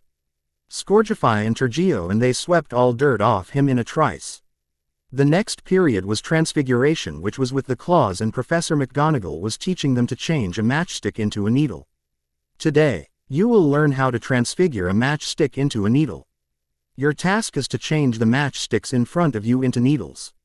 She whipped her wand out and with a flourish of her wand, changed a matchstick into a needle, which elicited praise from the students. She started speaking again. To do this, perform the incantation and imagine the matchstick changing into a needle. Now begin. Everyone around him was muttering incantations under their breath before they cast. Harry flicked his wand lazily and the matchstick turned into a needle. He turned around to find others were just starting to cast and he sat back watching them. Hermione got her transformation correct on her first try, having already practiced the wand movements before she tried it. Remus had taught him tricks people employed to do things, and this was one of them, where you memorized everything required for a task before actually performing it. That way it was easy for them to do it and did not require as much time. Ronald was jabbing his wand at the matchstick in frustration, trying to get it to transform, but it was not happening. Harry noted that he was getting the incantation wrong and his wand movement was slightly off. Neville had done it in 2 tries and was sitting watching the others. Others were in similar stages of casting. For this class, he had taken a seat with Padma Patil and Isabel McDougall. They had been successful in making the transformation happen in a couple of tries and were watching others. He turned to say something to Padma but was interrupted by Professor McGonagall. Mr. Potter Black, why are you not doing the assignment? I have already finished it, Professor. She raised an eyebrow at him. Then maybe you should show me. She produced another match street. Ick for him, and Harry casually flicked his wand. She picked up the needle and scrutinized it critically. Mr. Potter Black, this is a very fine piece of transfiguration. The needle is absolutely steel. Nothing of the wooden texture of the matchstick remains. The work on it is very detailed, with the point being very sharp, and I'm sure I could thread the eye. 5 points to Gryffindor for such an amazing transfiguration. As she moved away to talk with others, he turned to Padma again. Hey, were you not sorted into Gryffindor? Why are you wearing Ravenclaw colors? She looked at him incredulously. Do you honestly not know that I have a twin who was sorted into Gryffindor and lives in the same tower as you do? Harry grinned. Of course I do, but there was no other way for me to talk to any of you. You guys do not even deign to speak unless it is very important. Isabel, who was sitting on the other side of Padma, said, and does it befit a gentleman to approach a lady resorting to trickery and without any introduction? He tried to assume a haughty expression. I would not say that the thought did not cross my mind, but then I thought, of course everybody knows me, so I would not need to introduce myself. The girls chuckled at his posturing, and Padma said, nice try, but you still should have introduced yourself. Isabel said, anyway, I am Isabel McDougal and this is Padma Patil, and you of course told us who you are. You may address us by our names. Just then Professor McGonagall turned up at their table and poured a handful of matchsticks before him. I can see you have the propensity of your father to cause trouble in class, but not here, not in this class. For the rest of this period, keep at transforming these into needles. Harry pouted while the other girls chuckled. The rest of the period was spent with Harry transfiguring matchsticks into needles and having a word with the girls in between when he was certain that Professor McGonagall was not watching. As the class ended, Professor McGonagall dismissed them with homework to write 2 feet of parchment on the assignment for this lesson. While they were walking to the next class, he was accosted by Hermione. Harry, how did you do that so quickly? I mean, I had practiced the wand movement, perfected the incantation, but I saw you doing none of that. Harry took a deep breath before answering her. Miss Granger, I did not do it the way you do. Everyone has different ways about doing something, and I have mine. It is as simple as that. She asked him again, why do you call me Miss Granger? You can call me by my name. Harry replied, Miss Granger, I have had some exposure to the Muggle world, but my upbringing does not permit me to address you by your given name unless you give me the leave to do so. She thought over his words for a while, frowning and visibly trying to find the logic in his statement before she said, I do not know what manners you are talking about, but you may call me Hermione. They arrived for charms and the professor waited for the class to gather before he started speaking. All of you have perfected Lumos and Nox by now, so today we will start a different charm. We going to learn Incendio, which is a fire-making spell. This spell is widely used in a number of things. Even in Herbology, where you do not use many spells, Incendio is taught as a mandatory requirement because there are times when plants have to be destroyed when they attack people and cannot be stopped any other way. He gave them the incantation and the wand movement and let them practice. Ari dutifully started to cast the charm. Once or twice, Flitwick had to tell him to control his spells. This was new to Harry because he had not heard about it. Professor, would you exprolling my spells? The charms professor contemplated things for a few moments before he started explaining. Mr. Potter Black, there are some things which I cannot explain in a class, however if you would come to my office this evening at 7 o'clock. I would be happy to help you. The charms period went quickly with learning the charm. When the class was over, he dismissed them with homework to write an essay about Incendio and its uses to be submitted next week. For lunch this time, he chose the Ravenclaw table. It was a new strategy he had thought to adopt just after the Transfiguration class. The rules in Hogwarts, a history, said that the students were to sit at their house tables during the start of the year feast and end of the year feast, but nothing was said about other times, and therefore the students could sit at other tables. He slipped into a seat beside Terry Boot, extending a hand to him. "Hi, I am Hadrian Potter Black." Terry was surprised but covered it up and said to him warmly, "I am Terry Boot." Terry introduced him to other students in Ravenclaw in their year. Of those, he noticed Sue Lee, who never said anything but kind of existed in the background, Mandy Brocklehurst, who was a shish. Why girl but fun to be around when she opened up to others, Lisa Turpin, who was very frank and warm to others, Anthony Goldstein, who was a very reserved person usually, Stephen Cornfoot, who was the son of squibs on both sides of the family and liked to experiment with magic, Michael Corner, who he found was jovial and liked pranks, and Oliver Rivers, who just grunted a greeting to him before turning to food. Lisa Turpin asked him, "What brings you here, Potter Black?" Harry gave her his lopsided grin. "Please call me Harry, Miss Turpin. I wish people to count me as their friend as such, there is no reason to stand on formalities among us. As to what brings me here, I am trying to make friends in all houses. Who knows who I might need to do some pranks in the castle." Michael laughed. "I knew I liked this guy. Tell you what, Harry, if you want some help for a prank, you are always welcome to ask. If I cannot help, I am sure Lisa would extend a helping hand." Lisa concurred. "I would love to do something like that.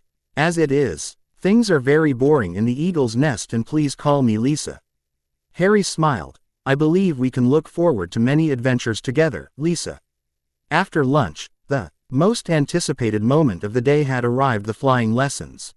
Harry had heard boasts from many of his friends about their flying prowess and things they did on a broom, and was bored. When someone asked him, he told them that Lord Black did not allow him a broom, saying he deserved to ride a hippogriff or a thestral or one of those flying horses. Harry really had lessons in flying for a year. After Lord Black had taken him out of Muggle Primary, he told them that Lord Black thought brooms were for the immature. Of course it was a lie that he could not fly a broom, and no one except Neville knew it, but all the same it saved him from a lot of haranguing from others about his experiences. He had heard enough from others as it was. Even Malfoy had been heard boasting about flying on his broom and escaping Muggles in helicopters as if he could escape from getting prosecuted for violating the statute of secrecy. Ronald too had boasted about flying in his family orchard on his brother's brooms. As the lesson came near and near, Hermione was reciting facts from Quidditch through the ages and giving tips about flying to those who would listen. Harry realized that it was her way to calm her nerves because she was freaked out about flying. Neville had been on a broom several times, but he still had problems getting a broom to obey his will. They had tried flying on the grounds of the Black Castle, and after a couple of accidents he had finally learned to fly but had not perfected his mounting technique. During lunch, Neville's owl landed before him, bringing him a small parcel from his grandmother. There was a glass ball in it and a packet of candies for Harry from his Gran Augusta. She insisted that he called her Gran whenever he had visited Longbottom Manor. Neville showed him the glass ball with a poker face expression. Harry had to suppress a laugh. "I never thought that she would actually send you a remembrall, mate. I never realized that she was taking those things seriously. You do not have a problem remembering things anymore, do you?" Neville had a habit of misplacing things, or tended to be lazy at times in remembering instructions Augusta had given him. He also would forget things, but that was cured when he had learned occlumency from his great-uncle Algy. Augusta used to threaten to send him a remembrall for all the troubles that Neville gave her. Now she had actually sent one. Neville shook his head. "I do not forget things anymore, Harry. She is just taking the mickey out of me. Since they were supposed to be going down to flying lessons, they head together and went down to the Quidditch pitch where the Slytherins had already arrived. They all stood together when Madame Hooch came walking down the pitch and said good afternoon to the gathered students, which they returned enthusiastically. She surveyed the students for a few moments, taking stock of them before she started her lesson. She pulled 2 shrunken sacks out of her robes and enlarging them. She pulled out brooms which looked like they were new. She lined them up in 2 lines facing each other. "Welcome to flying class. Here I will teach you all to fly properly on a broom. Now, each one of you will stand beside a broom, hover your right hand over it and firmly say up. I do not expect any student to have trouble with calling their brooms to them because these brooms are new. And the charms worked into them should work well." Everyone said the incantation at the same time and the brooms responded differently to each one. Harry's broom zoomed to his hand with a resounding smack as he closed his hand around the handle. Neville's just squirmed on the ground. Hermione's refused to move. Ronald did not anticipate his broom responding so quickly and it smacked him in the face. Malfoy was also hit in the shoulder, but by the looks of it, it was not very painful for him. After everyone had their broom in their hand, Hooch gave the next instructions. Now thump the ground hard with your foot and take off. Start slowly and increase acceleration steadily. Too quickly and you will lose control. Harry had not realized how jumpy Neville had been. Before Madame Hooch could ask them to start ascending, he was already leaving the ground. Madame Hooch tried to stop him. She called him back and he slowed down but forgot a part of the flying lessons about leaning forward to turn his broom downwards. As a result, he fell and crumpled to the ground. While he had not fallen from too great a height, with the way he was wincing, Harry was sure that he had broken a bone or two. Madame Hooch cast a few spells at his hand and realized that he had broken his wrist. As she started toward the infirmary with him, she warned the students to stay on the ground until she returned, or the one to do that would be expelled.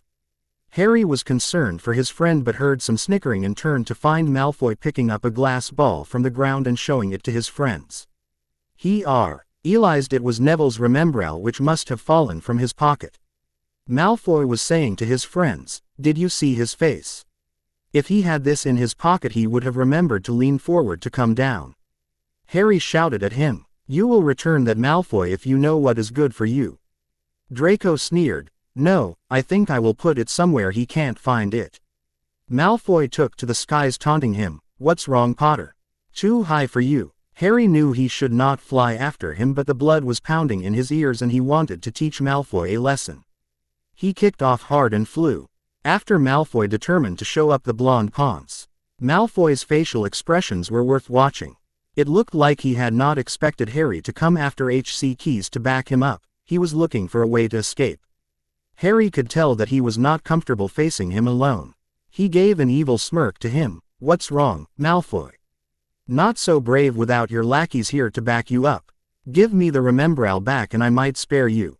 Malfoy threw the remembrall away with all his might and it soared into the air. Without a thought, Harry raced after it, planning to snatch it out of the air. He willed his broom to go at top speed and it flew, making him revel in the exhilaration of the air whipping through his hair, and whooped at the top of his voice. The remembrall was freely falling toward the ground and he dived after it, trying to grab it before he injured himself. A few feet above the ground, he finally caught it in his hand and pulled out of the dive before he plowed into the ground. He managed to level off with less than a foot to spare, narrowly avoiding serious injury or death, and flew back to join the other students. He dismounted and was mobbed by his friends who were thumping him on the back, shaking his hand while Malfoy was getting green with envy. "Harry Potter." Professor McGonagall's voice cut through the air and he found her coming towards them at a dead run, clutching her chest.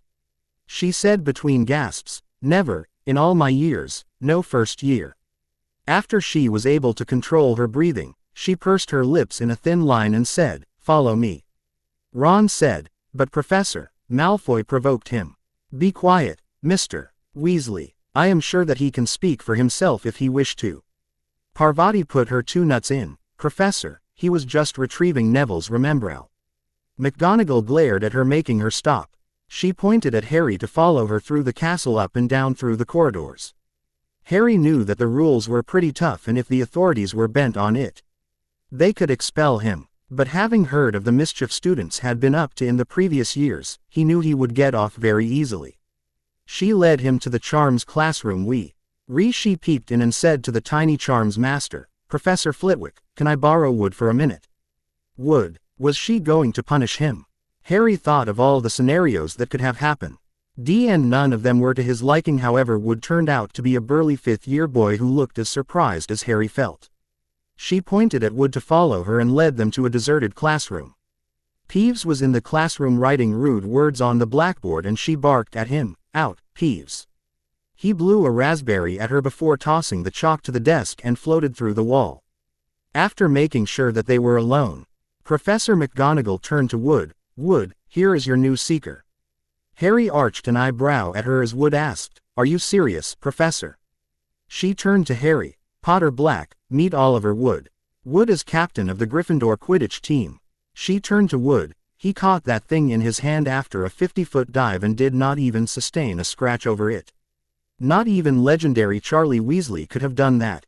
Harry of course knew about Charlie Weasley by reputation. He was touted to be so good that people thought he could have gone on to play for England if he did not go chasing dragons in Romania. Professor McGonagall was asking, "Was that your first time on a broom, Potter Black?" Harry knew there was no reason to lie anymore, nor there was the need to. He gave her his best lopsided grin. "I have ridden a broomstick ever since I could walk, though I would confess that it was not a racing broom." Wood was delighted hearing that. T and was bouncing on the balls of his feet, examining Harry and muttering, "Short and sleek. Just the thing a seeker needs. We will have to get him a racing broom, Professor, and I do not need to remen. Du that a first year cannot be on the team. Merlin knows we need someone good on our team." She sighed. "Yes, I will talk to Professor Dumbledore and see if something can be done about it. We need to win the cup this time. Heaven knows we need a better team this year. Flattened in that last match with Slytherin, and I was not able to face Professor Snape for weeks." Wood turned to Harry. "Come see me this evening after dinner. Potter Black. We will need to see what you can do." Harry knew he had an engagement with Professor Flitwick to keep and said the same to Wood, who looked like he wanted to say something but then acquiesced. "Then we will meet tomorrow evening. Keep it between us until I have had the chance to test you." Harry nodded. That was perfect for him, not having to tout his feats before the school. As Harry returned to the common room, Neville accosted him. "What happened? What did Professor McGonagall say?" He winked at him without others noticing and said rather loudly for benefit of others, "She warned me not to indulge in any more rule-breaking or she would have to take points off me or detention." Some others protested that this was not fair, but Harry could not care less. He dragged Neville to the library knowing Daphne would be there waiting to hear about his story. They found her at a table in the back sitting by herself, already reading for the homework this week. He placed the contraption on the table and activated it with a tap of his wand. After he was sure that the wards were up, Daphne turned to him. "So what happened? Did you fall from grace even before you achieved it?" Harry grinned. "Hardly. She took me to the Gryffindor Quidditch captain, who wants me on the team as seeker. Professor McGonagall is going to speak to Professor Dumbledore out making an exception to the rules so that I can be on the team." Daphne mock scowled. "All the preferential treatment to the great Hadrian Potter Black, of course. What else did she promise you? Separate living quarters, perhaps?" Harry grinned. "Hardly. Now you tell me what is happening in the Serpent's Pit." She eyed him, assessing him. "The serpents do not mingle much with anyone except their friends. The senior years only bow to those who are beyond reproach to them or are on higher social standing than them. I spoke with a few of them while a couple of them are warming up to Malfoy, I do believe that is not because of him but rather his father's reputation." The rest of the lesson was spent with studying for the homework assignments. As it neared 7 o'clock, he took his leave of the two to go to Flitwick. Professor Flitwick welcomed him joyously. "Welcome, Mr. Potter Black. Please take a seat." Harry took a seat and made himself comfortable. The charms professor eyed him for a few seconds before he started speaking. "Mr. Potter Black, every wizard when he turns 11 has to go through assessment of his magical core and the amount of power he has. The Wizarding Power Index measures their power and ranks them according to their power. A Muggle would be measured 0 while anyone with power below 20 is a squib. From 20 to 70 is a wizard who cannot perform the more complicated spell. LS or perform those which require more power. Above 70 to 150 is what we would consider ordinary wizards. Above 150 to 220 is a sorcerer. Above 220 to 350 is Grand Sorcerer. Above 350 to 500 is a warlock. Above 500 to 750 is a mage. Above 750 to 1000 lies the Grand Mage. Anything above 1000 is an Archimage. You, like others, were measured for your power when you turned 11. You measured at 60 hour. 80, meaning you are nearly as powerful as an adult average wizard. By the time you finish maturing, your power will be well beyond the level for an average witch or wizard." Harry's curiosity was piqued. "What does that mean, Professor?" "That means you will be a Grand Sorcerer by the time that your magical core reaches maturity." About the same power range as Albus Dumbledore and you know who, TW. O of the most powerful wizards of modern times. When a normal wizard uses Incendio, it produces a jet of fire, but if someone as powerful as you uses Incendio, with all your power, it is like an inferno, bright and fiery. Since using magic taxes our core, putting too much power in your spells would cause you to magical lickly. And how do I control it, Professor? Do you know of occlumency, Mr. Potter Black? Yes, sir. Lord Black was most insistent that I learn occlumency once I turned 8 because it is a useful skill to have. The charms professor smiled. Good. For occlumency, you need to clear your mind and control your emotions. Likewise, you need to concentrate on what you want your spell to do when you are casting it. For example, you imagine fire coming out as a jet of fire rather than a raging inferno, and your magic will do your bidding. For now, you need to control the power in your spells by doing the occlumency exercises and concentrating on controlling your emotions and how much power you want to use in your spells. The next day, Harry arrived at the breakfast table in anticipation of the day. Today they had only one class double potions with the Slytherins. He had been waiting to see Snape for himself and see what kind of man he was. He knew that his father had a long-standing history with the hook-nosed teacher, and the potions master had never let go of the grudges between them. It seemed to only get worse when Lily stopped speaking to him after he called her an interfering mudblood. As they were taking their breakfast, Hedwig landed before him with a letter in her talons. He knew of no one who would write a letter to him today. Lord Black and Moony would have been busy with the preparations for Sirius's trial tomorrow, and he would be meeting them anyway. He took the letter and opened it. It turned out it was from Hagrid. Harry, my name is Hagrid and I am the groundskeeper and keeper of the keys. I was a friend to your mum and dad when they were at school. I know you have no classes after lunch today, so I would be delighted if you can come by for some tea this afternoon. Hagrid. Harry showed the letter to Neville, who nodded that it would not be amiss to meet the big man. He looked like a good man anyway. Harry scratched his reply on the back of the letter and sent it to Hagrid with Hedwig. When they reached the potions classroom and had taken their seats, Snape entered the dungeon sneering, his cloak billowing behind him. He also called the students from the register, and his lips curled when he called Harry's name. Ah yes. Hadrian Potter Black, our new celebrity. Harry glared at him, and as they locked eyes, Harry could feel a light intrusion in his mind. Harry concentrated and smacked the potion master's head against the walls his outer defenses a few times before tossing him out of his mind. Snape's eyes widened in surprise for a moment before he recovered his senses and placed the sneer back on his face. Harry knew that casting legilimency on a minor without permission of a parent or guardian was not legal. But only active legilimency could be proved because passive legilimency did not use a wand. After he finished taking attendance, he looked at each of the students in the class. His eyes were as black as Hagrid's, but there was no warmth in them. They rather looked cold and empty and devoid of any emotion, and would make one think of black tunnels. You are here to learn the delicate science and exact art of potion making, he began. He spoke in barely more than a whisper, but they caught every word. He had the gift of keeping a class silent with a word like Professor McGonagall. As there is little foolish wand waving, many of you will hardly believe this is magic. I don't expect you will really understand the beauty of the softly simmering cauldron with its simmering fumes, the delicate power of liquids that creep through human veins, bewitching the mind, ensnaring the senses. I can teach you how to bottle fame, brew glory, and even stopper death if you aren't as big a bunch of dunderheads as I usually have to teach. Everyone was turning his words in their mind and weighing the truth behind them. For the first impression, it seemed he had captivated the class. Potter Black, he suddenly said. What will I get if I added powdered root of asphodel to infusion of wormwood? Harry knew the plants that he had asked about. Being friends with Longbottom and spending considerable time in greenhouses certainly prepared him for it. Hermione had raised her hand as Harry knew she would, however. He also knew that Snape would not ask her to answer his questions.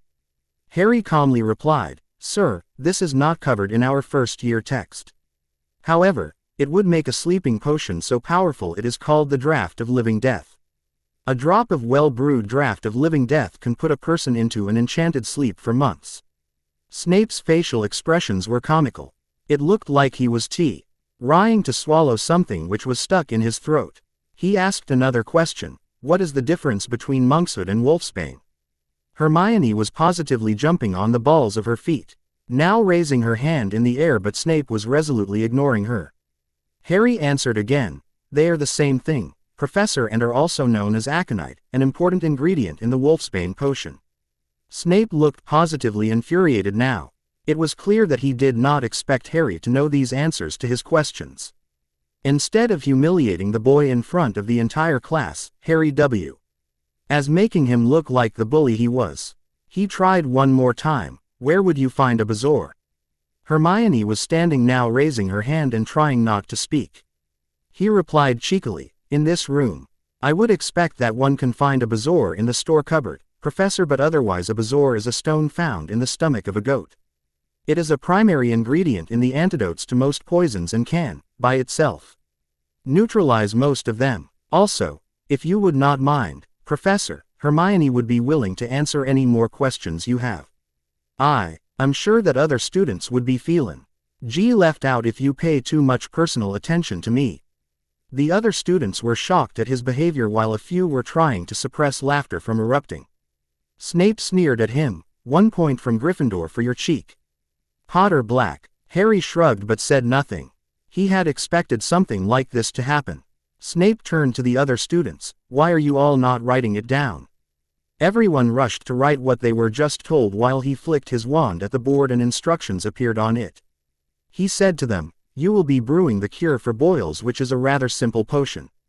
You have an hour. You may begin. Harry was flabbergasted. When he had his beginner's lessons with his tutor, the tutor had not allowed him to brew anything before he had thoroughly read into his mind all the basics of potion brewing. This included things like the importance of clean equipment, the need to chop ingredients in fine and uniform pieces, the need to measure things in precise amounts, the importance of following steps in brewing. And here Snape was just pushing them into brewing without telling them anything. He raised his hand and Snape asked him, what is the problem, Potter Black? Professor, many of the students are Muggle-born who have never even heard of potions, and even a few purebloods have not been taught the basics of the art of potion making. How you can expect us to brew a perfect potion without imparting to us the basics eludes me. Snape looked like he was ready to breathe fire and gritted his teeth. Are you teaching the class or me? If you think you know so well, then why don't you instruct the class in potion brewing? That is 1 more point from Gryffindor for your cheek. You are like your father, an arrogant rule breaker who thought the world was beneath him. Harry's blood boiled at the insults made about his father. He seriously considered going to the front of the class and giving the students in the fundamentals of potion brewing. He knew he could do a better job than this bullying, slimy git. But before he could say anything, Neville kicked him beneath the table and gestured for him to keep quiet. Harry knew that bantering with Snape was useless because it would just lead to more lost points and quite likely to go to Dumbledore. As the students worked on potions, Snape prowled the dungeon. Harry was sitting with Ron and Neville on either side of him and had no problem working on the easy potion which he had perfected at the age of 8. After he was done, he kept instructing his friends under his breath and saved them from making mistakes. Neville was going to add porcupine quills before taking the cauldron off the fire, and Harry kicked him under the table hissing, Oi mate! Are you an idiot? If you add porcupine quills now, your cauldron will melt down instantly with an explosion. Take it off of the fire first. Neville gave him a sheepish grin and took the cauldron off the fire before he added the porcupine quills. After they were done, he bottled 2 samples of his potion and slipped one into his robes while he labeled the other and handed it to Snape, who begrudgingly accepted it. Hagrid's hut. Harry arrived at Hagrid's hut with Neville and Ron in tow. Neville because he was there when Harry had sent his acceptance and they were inseparable. Ron because he had taken to following Harry wherever he went. As Harry neared the gamekeeper's hut, Hagrid saw him and said in his booming voice, Harry, ye came. Welcome. Harry followed Hagrid into the hut with his friends close behind. Inside was a massive boarhound. Black like the night and very docile. Hagrid introduced him. This is Fang. Looks frightening but won't hurt a fly. The boarhound put his massive head in Harry's lap and sat down contentedly. Harry introduced the other 2. These are my friends Neville Longbottom and Ron Weasley." Hagrid warmly greeted them. He said to Neville, "So, you are Frank and Alice's kid." "They were extremely popular in their day and good friends of mine. Many times helped me to catch the Marauders in their pranks." To Ronald he said, "I spent half my life chasing your twin brothers out of the Forbidden Forest. Hope you do not take after them." As he served them tea and rock cakes, he said to Harry, "Harry, I needed to say something to ye. That day I was the one to pick you from the ruins of the cottage. Your parents were good friends of me, head boy and head girl in their time and brilliant wizard and witch. I went on Dumbledore's orders to pick you up and met Sirius Black who wanted to take you. I was under orders to bring you to her uncle and aunt. Later I heard that Sirius was arrested and I believed that he had betrayed her parents. I am ashamed to confess how wrong I was." Harry listened to his apology and realized that perhaps more people would apologize once the news of Sirius's innocence came out. He noticed a copy of today's Daily Prophet lying on the table in Hagrid's cabin and a piece of news caught his attention. The news was about a theft from a vault at Gringotts, or rather an attempt at theft. The spokes goblin claimed that the said vault had been emptied earlier that day. He knew from his own experience how secure a Gringotts vault was. To break into one and escape unscathed was no ordinary feat. Neville, who was also looking at the news, mused, "It mew. Saint have been a wizard adept at dark magic to break into the vault and escape. I wonder what was so important that they would risk their lives." Ron speculated, "Perhaps mountains of gold or some rare and powerful artifact." Harry asked Hagrid, "What do you think it might be, Hagrid?" "It must have been something important to be kept there. However, you lot does not need to worry about it. It has been long since removed and," he clamped his mouth shut and muttered under his breath, "should not have said that, should not have said that." After that Harry and others tried to make him speak, but the groundskeeper did not tell them anything more. One thing however was clear. Whatever had been in the vault at Gringotts had been moved and now was being kept in a location which was safer than that. It was something worth pondering but not pursuing. As they returned from Hagrid's, Harry had some time on his hands before he went to speak to Wood on the Quidditch pitch. He took the path to Dumbledore's office and, hoping that the password was the same, he said to the gargoyle, "Lemon drops." The gargoyle leapt aside and he took the revolving staircase to the headmaster's office. As he reached the door and was about to knock on it, a soft "Enter" was heard and the door opened inwards. "Harry," Dumbledore beamed at him, "come in, my boy. I was about to send for you." "Me? Has something happened, Headmaster?" Dumbledore's eyes were twinkling. "Nothing as such. Lord Black has just sent me a letter asking me to give you leave for tomorrow to go to the Wizengamot to watch the trial of Sirius Black. I told him that I will be bringing you with me to the Wizengamot. Is that acceptable?" "Of course, Professor," Harry replied smiling. "However, that is not the reason that I am here." "Then what brings you here, my boy?" "Headmaster, today I had my first class in potions with Professor Snape, who loathes me. I know something of his history with my father. But that is no excuse for venting his old grudges on me. He attempted to embarrass me by asking me questions about things that are not taught until second year at least. Then, even though I answered his questions correctly, he docked points from Gryffindor, for cheek, he said. A couple of points off my house would not be a big deal and I would not have bothered you for such a trivial matter. What really concerns me is that he said us to be EU potions without bothering to teach the basics. When I pointed this out, he deducted another point. I had to intervene a few times to prevent explosions. Those are very grave charges, Harry. Would you allow me to see the memory of the class? Gladly, Professor, he said, and putting his wand to his temple, he pulled out a glittering silver thread which Dumbledore took from him and deposited in the pensieve. He entered to watch the memory and emerged 10 minutes later looking angry. He took a few deep breaths to calm himself before he addressed Harry again. Harry, I am sorry that you had to face this. I return the points deducted by him and give you 10 points for the correct answers. Rest assured that I will address this. Also, please present yourself at my office at 9:30 in the morning so that we can go to the trial. Quidditch pitch. Harry met Oliver Wood at the Quidditch pitch after dinner. Oliver arrived after 20 minutes lugging a crate which he placed on the ground and kicked open.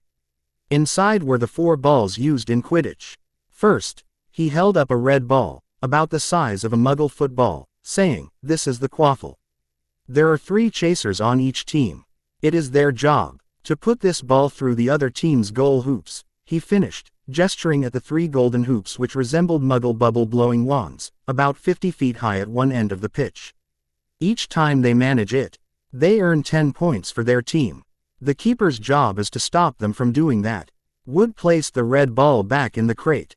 Then he handed Harry a bat which resembled a Muggle cricket bat, but scaled down a bit. He gestured at 2 black balls that seemed to be struggling to get free of their restraints in the crate. They were slightly smaller than the red quaffle. He said, "Those are bludgers. It's their job to knock as many players off their brooms as they can. Each team has 2 beaters. They use bats like the one I just handed you to knock the bludgers away from their own players and towards the players on the other team. I want you to stand back a few paces and stand ready with that bat. I'm going to release one of these so that you can see what it does." RRY stepped back a few paces and brandished the bat in both hands. When Wood saw that he was ready, he released one of the black balls. With a snarl and a whoosh, the ball made straight for Harry's FA.CE with a speed that surely would have meant a visit to Madame Pomfrey. Harry smacked the ball with the bat and sent it sailing out over the Quidditch pitch. Wood whistled, "You might make a fine tear." It looped around of its own accord and made for wool as it came to him, and he wrestled it back into the crate.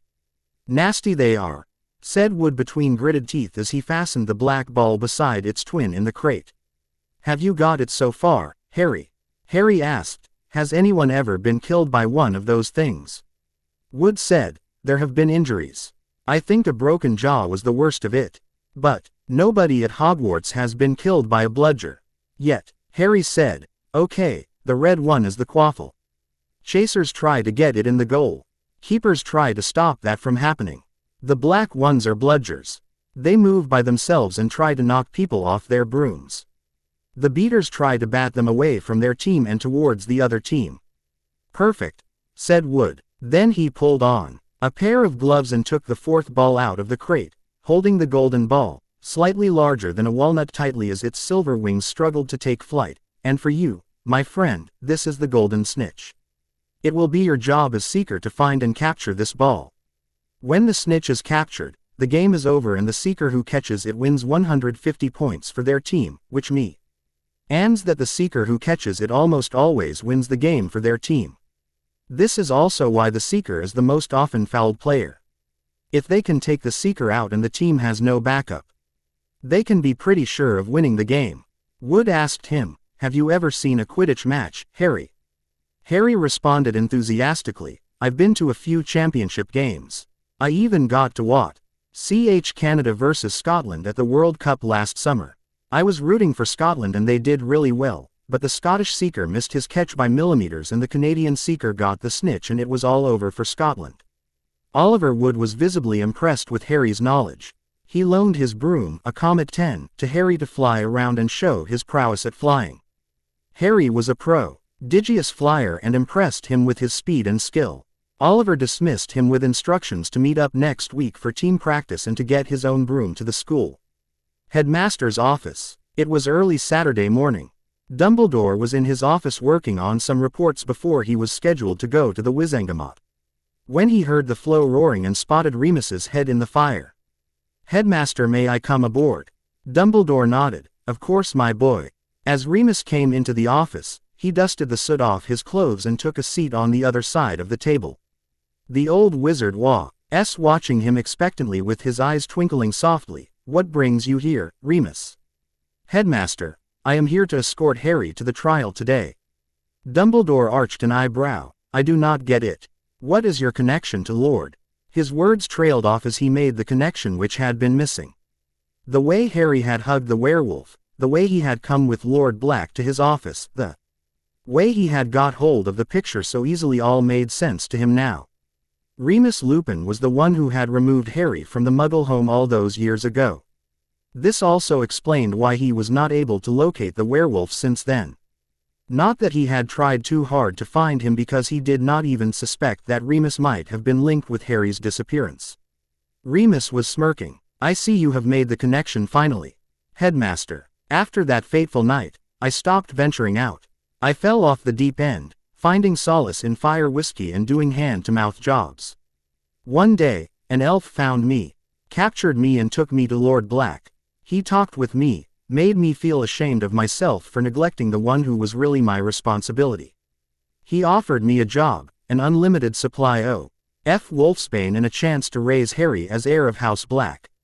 That was the best offer that I could get and I took it. I was appalled when I learned that you had sent Harry to live with Petunia. She hated Lily with every fiber of her being and abhorred magic. Did not someone tell you this all those years ago? I wanted to find you and give you an earful, but I had to find Harry. When I found him, he was filthy. His face was bruised and swollen from a recent slap and he was covered in grime. I could not leave him there in all honesty. Dumbledore took a deep breath before he started saying, "First I want to apologize to you, my boy. I never sought to keep track of you after the war. As the war was declared over, we all started to rebuild and have some semblance of normalcy among ourselves. Had I forgot that you had suffered the worst with losing all your friends in one stroke. I had to keep Harry with them because I did not have access to James and Lily's will. There was no better protection than the blood wards that I could manage. I had not expected her to show no empathy towards Harry, who was her sister's son. I had hoped that he would find happiness there and grow up to be a fine young man. After you removed him from there, I was alerted about his disappearance by Arabella Figg, who lives down the lane, and when they said that they did not know anything about his disappearance, I performed legilimency on them, and what I saw horrified me. Sufficient to say that they have paid for their errors since then. Now I was about to summon Harry to go to the ministry. Would you like some breakfast before we go?" Remus nodded, and Dumbledore called the chief elf to bring breakfast for two and to send a missive to Professor McGonagall to send Hadrian Potter Black up to his office after he had his breakfast. After a big and hearty breakfast, Professor McGonagall asked Harry to report to the office of the headmaster, who wished to talk about something with him. His friends fretted a little, but he assured them that he would be okay and whispered to Neville to let Daphne know that he was going to the ministry. He entered the headmaster's office to find Remus Lupin there sitting in a chair opposite Dumbledore. He ran to him and engulfed him in his arms, laughing. Dumbledore chuckled at the display, gladdened that Harry had been removed from the Dursleys because he was still appalled by the way they had treated Harry. They had been prosecuted and sentenced to 5 years of imprisonment for child abuse. Vernon's son Dudley had been sent to his sister Marge to foster. Dumbledore informed the judge, who was a squib, that Harry had been removed and placed with a wizarding family where he would be cared for properly and raised as a wizard. As Harry settled down from his enthusiasm, he asked Remus, "What are you doing here, Moony? Lord Black wanted me to come personally and escort you to the hearing. He says that since it is a Saturday, you can stay at the townhouse today and tomorrow and visit Sirius in St. Mungo's and get to know him a little. Since Sirius has been brought to St. Mungo's, he has been impatient to see you and even tried to fight with the healers to get them to release him." Harry turned to the headmaster. "Am I allowed to leave the school for the weekend, headmaster?" "Of course, my boy. I would not deny you this small happiness. You will return to the school Monday morning, though with a one-time flow connection to the deputy head mistress's office." Harry asked Remus, "How are we going to the Wizengamot?" It was Dumbledore who replied, "You are going to flow from here to the Chief Warlock's chambers in the Wizengamot. From there, Remus will escort you to the spectator stands. After the trial is over, you will be allowed to go with Lord Black." He threw a pinch of flow powder in the fireplace and called, "Ministry of Magic, Chief Warlock's office." Harry followed him with Remus bringing up the rear. Harry had trouble traveling by flow. When he was little, and more often than not, he had ended up on his face before Lord Black had taken pity on him and told him the trick behind magical travel. Since then, he had a lot of experience and now could make a dignified exit out of a fireplace. Ministry of Magic. The chamber of the Chief Warlock was tastefully decorated with a big table in the middle of the room covered with books, quills and parchments. There were table. Harry and Remus took seats at the other side of the table waiting for the time to go down to the Wizengamot. The walls of the room were covered with portraits of previous Chief Warlocks or wizards of prominence, and at the moment, they all seemed to be sleeping in their portraits, but for all Harry knew, they could be feigning sleep. Amelia Bones entered after some time, and when she saw Harry, she breathed a sigh of relief. "Oh good, you are here. I have kept the purpose of today's emergency session away from Fudge because he could have caused some mischief. But this morning I had to brief him as is the norm, and he has been trying to delay or postpone the meeting any way he can. No doubt, Malfoy is pulling his strings. If you do not mind, Mr. Potter Black, would you please address the Wizengamot and request that this trial happens?" Harry gave her a formal bow and gave her a smirk. "Of course, Madam Bones. I sure can be the helpless innocent child with an impassioned plea to see justice being done at last so that he can have some semblance of peace about the death of his parents. Would that help?" She returned his smirk with one of her own. "If you will pull it off as beautifully as you just demonstrated, I have no doubt that the Wizengamot will be eating out of your hand in no time." Soon it was time, and Remus led him to the spectator stand bef. Or the first of the lords started trickling in. He took a seat in the front row and waited as seats around them filled. Remus sat by his side, and they kept themselves aloof of everyone around them, with their attention on the trial to come. At 10 o'clock Dumbledore rapped his gavel and boomed, "Close the doors."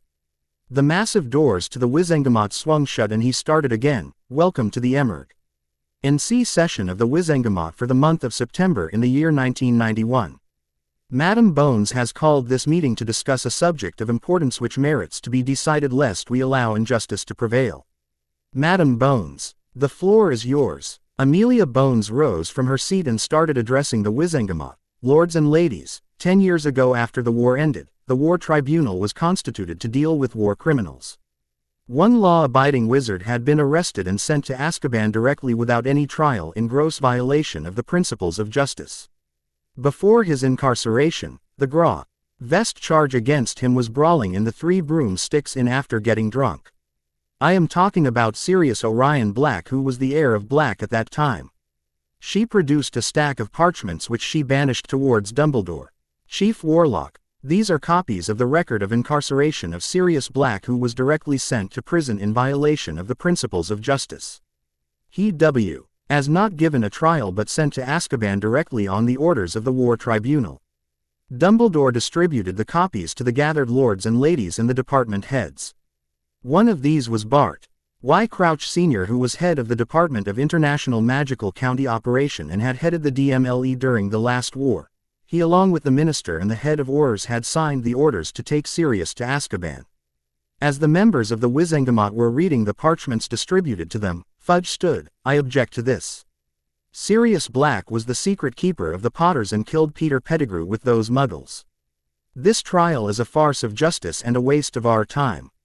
Dumbledore turned to him. "Minister Fudge, if you will keep your peace for a few minutes, I am sure we can find out what new evidence has come to light and determine his guilt accordingly." Fudge, who looked like he was not going to hear anything contrary to his views, ranted, "No. I will not allow this farce to continue. The time of the Wizengamot is too valuable to be wasted like this." It was then that Harry understood he needed to stand and present his plea to the Wizengamot to effectively shut down the minister. As chief warlock and chairman of the Wizengamot, Dumbledore could have ruled Fudge out of order and ended his tirade immediately, but such a thing was not typically done to minister, and it was time to employ more subtle means. Fudge would be dealt with later. For now, it was time to get attention to the trial. He stood and faced Dumbledore. "Chief Warlock, if it pleases these august chambers, may I address this gathering as a relative of the people killed allegedly due to betrayal of the person concerned?" Fudge sneered. "And who might you be?" Harry gave him a hesitant smile as if he was intimidated by the setting of the Wizengamot. "I am Hadrian James Potter Black, heir of Potter and Black." Lucius Malfoy immediately stood up. "How dare you claim the title of the heir of Black?" "Shut up, you overgrown fool," a harsh voice growled from somewhere among the gathered lords, and everyone turned to find Lord Arcturus Orion Black sitting in the seat for House Black.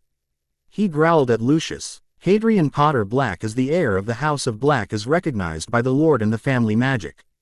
Lucius bowed to him. "Lord Black, where have you been? We were concerned with your well-being for the past decade and are delighted to see you among us again." Arcturus barked. "Keep your slimy tongue behind your teeth, you slimy fool. I know of you and your likes. I am not fooled by you." turned to Dumbledore, Chief Warlock, who has been acting as regent of House Black all these years. Dumbledore smiled. Lord Lucius Malfoy was appointed the regent of House Black by the minister in 1982. Arcturus turned to Fudge, "You overgrown monkey, how dare you usurp the rights of the ancient and most noble houses? Who gave you the authority to act in my stead and appoint a regent for my house? I will have your head for this for contravention of the ancient laws. No Malfoy will ever become a head of house for the House of Black." Fudge was shaking in his boots. The secret that they had kept all these years was out now, and the way the lords and ladies were glaring at him, he was surprised that he did not die from their glare. Harry, who was watching the spectacle unfold, whispered to Remus, "Moony, who has been acting as regent for House Potter since the death of my father? I have had the opportunity to ask around since I have returned, and it came to why knowledge that Elphias Doge, who was a good friend to Dumbledore, was appointed as regent and has been performing those duties. I met him a few days ago, and he will happily give up the seat to your regent." Dumbledore rapped his gavel. "Lord Black, the matter of the minister usurping the rights of your house can be dealt with in another sitting. However, we should focus on the matters at hand. Hadria N. Potter Black has asked our leave to address these chambers. Do you all agree?" Almost everyone's wand tip lighted green, meaning they all assented to hear him out. They all wanted to see for themselves if there was something special about the boy who lived, or his talents were exaggerated. Dumbledore turned to Harry. "Mr. Potter Black, you may address the chamber. You have 5 minutes. Thank you, Chief Warlock." Harry bowed to Dumbledore and turned to the Wizengamot in general. He adopted the most innocent look he could manage, his face creased with lines of fear, hesitation, and his eyes showing concern. "Dear lords and ladies, I know that it is unusual for me to speak before you all who are more experienced, learned, and have knowledge of the nuances and niceties of these august chambers and the procedures connected with them. Circumstances require me to make this request before your eminent personalities. As everyone knows, I am the son of James and Lily Potter. The man who was said to be put on trial today was charged with betraying them to the wizard known as Voldemort." Almost everyone shuddered or gasped or yelped. "I know that the man on trial today was incarcerated on THO's charges, but after what Madame Bones has said, I must know if an innocent person has been languishing in Azkaban while the real culprit has roamed free. I implore you all, respected lords and and ensure that justice is not only done but that it is seen to be done by this august body. If we stifle the process of justice in these chambers, how can we expect that justice will be served anywhere else? I implore you all in the name of my dearly departed parents to let us hear the evidence presented by Madame Bones and determine the guilt of the real culprit. I do not ask for anything for myself but for the sake of my parents, who I am sure had their hopes pinned upon this body to ensure that justice was meted out on their behalf and their deaths were not in vain. As a victim of the crimes perpetrated on that fateful Halloween, I demand justice from this body which was set up by the Wizards' Council to keep our society running." As the address came close to the end, Harry looked ready to cry, with his eyes brimming with tears and his voice hoarse as if he was barely able to control his emotions. Remus of course knew of this act. Harry had pulled the same routine with him and Lord Black many times over the years and got his way with them. There was no way that the gathered lords and ladies would not be moved by his plea. Harry finished well before the appointed time limit and sat down after giving a bow. His impassioned plea had moved a lot of wizards and witches. It was true that none of them had thought of Halloween as the day when James and Lily Potter had died to ensure that the wizarding world survived. They celebrated that day as the downfall of you-know-who, and perhaps none of them had spent a moment to mourn for two of their heroes who, if they had lived to see this day, would have contributed for the betterment of their society. Today, their son was standing before them and asking justice for him and some sense of peace for those who had sacrificed themselves for the good of many. In fact, what he was asking was nothing more than what they were obliged to do anyway. Lord Macmillan stood, Chief Warlock, as it has been proved from the inspection of the documents distributed to us that Sirius Black had not been given a trial and was illegally incarcerated in Azkaban, violating his rights as a member of an ancient and most noble house. Therefore I on behalf of the ancient and most noble houses invoke our privilege to have this trial so that the truth may come out at last. Many of the assembled people gasped in shock. Privilege of ancient and most BLE houses was never invoked by the houses anymore because they always got their way. It basically meant that they were beyond reproach of the general wizarding world while they were exercising the privilege.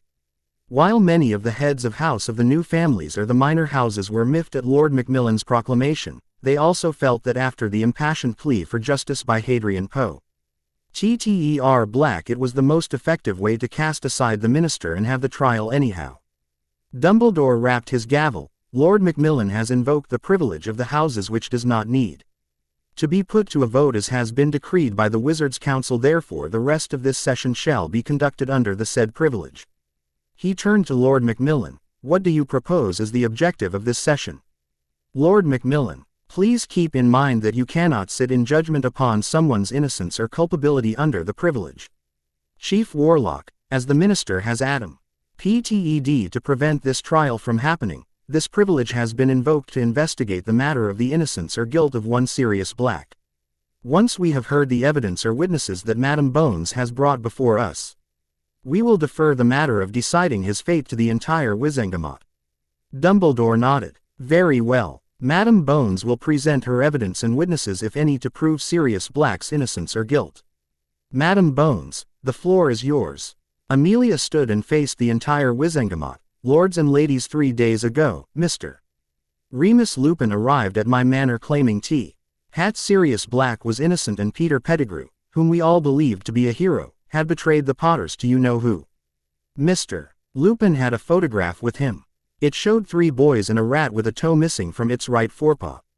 It is to be remembered that the most we found of Peter Pettigrew was his finger, which looked like it had been severed with a severing charm rather than separated as a result of an explosion. Mr. Lupin also confided in me that Peter Pettigrew was an illegal animagus and gave me a memory to that effect. It showed Peter Pettigrew transforming into a rat and running around. After consulting Detective Daly, who works for the DMLE, and a couple of ORs, I made certain that the said rat in the picture was indeed Peter Pettigrew, who is an illegal animagus. I took my hand-picked crew and apprehended the fugitive who had been hiding in his rat form in Gryffindor Tower at Hogwarts, in the presence of no less than 10 adult wizards and witches and a number of students. Professor McGonagall made a positive identification of the said illegal animagus as Peter Pettigrew. She was his teacher and head of house during his time at Hogwarts, and she knew him well.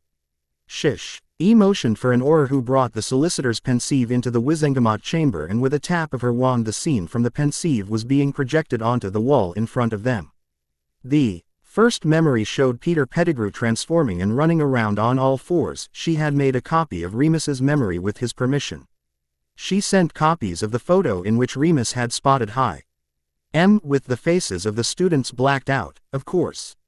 After the lords and ladies had seen the memories and the photo, she showed them the memory of the Gryffindor common room where Professor McGonagall had forced him to return to his form. With that, there was no doubt left that Peter Pettigrew was alive. It was time to strike while the iron was hot. She motioned to one Auror and he went out of the chamber. He returned a minute later with Kingsley Shacklebolt and Hestia Jones, with Pettigrew between them, who was bound in magic restraining shackles. They sat him in the chair for the accused, where chains sprang out of the arms and bound him by his arms, legs and torso. Amelia turned to the Wizengamot. This is the infamous Peter Pettigrew who betrayed the Potters and a lot of upstanding members of our society who dared to fight against you-know-who. He is the reason of many deaths that happened during the war. She turned to Dumbledore. Chief Warlock, I seek your permission to dose I am with Veritaserum so that we can know the gravity of his crimes. You are allowed to administer the Veritaserum to him, Madam Bones. She produced a vial from her robes and dropped 3 drops into his mouth. A few seconds later, his eyes rolled into his head. Amelia. What is your name? Peter. Peter Almidus Pettigrew. Amelia asked, are you a Death Eater? Peter responded, yes. She asked, was Sirius Black a Death Eater? He answered, no. Amelia asked, who betrayed the Potters, Lily, James and Harry? Peter answered, I did. Amelia asked, how did you end up being their secret keeper? Peter explained, James and Sirius suspected that there was a spy of the Dark Lord in the Order. They did not trust anyone with their security. I planted suspicions in their minds regarding loyalty of Remus Lupin, and so they kept him out of their plan. Lord Charles Potter had performed the Fidelius on the cottage and they made me the secret keeper. They let everyone believe that Sirius was their secret keeper. They thought it was the perfect deception. They could not have known that I, a talentless thing, was the very spy they feared. I gave their secret to the Dark Lord. Amelia asked, "Who else did you betray to the Dark Lord?" Peter listed them off: the Pruitt twins, Dorcas Meadows, Caradoc Dearborn, Edgar and Ellie Bones, the McKinnons. It looked like the Wizengamot wanted to murder him on the spot. The names that he called were the people who were loved and respected in the community and had been upstanding members who would have contrant of their society. If the Lucas Amelia noticed were anything to go by, Peter Pettigrew was heading for the Dementor's kiss by the end of the day. However, Amelia was not done by a long shot and had other questions as well to establish Sirius's innocence beyond doubt. Amelia asked, "What happened that night when the 12 Muggles were killed?" Peter answered, "Sirius had been tracking me for the last 3 days. When he cornered me at last, on a Muggle street, I started shouting as if he had betrayed James and Lily.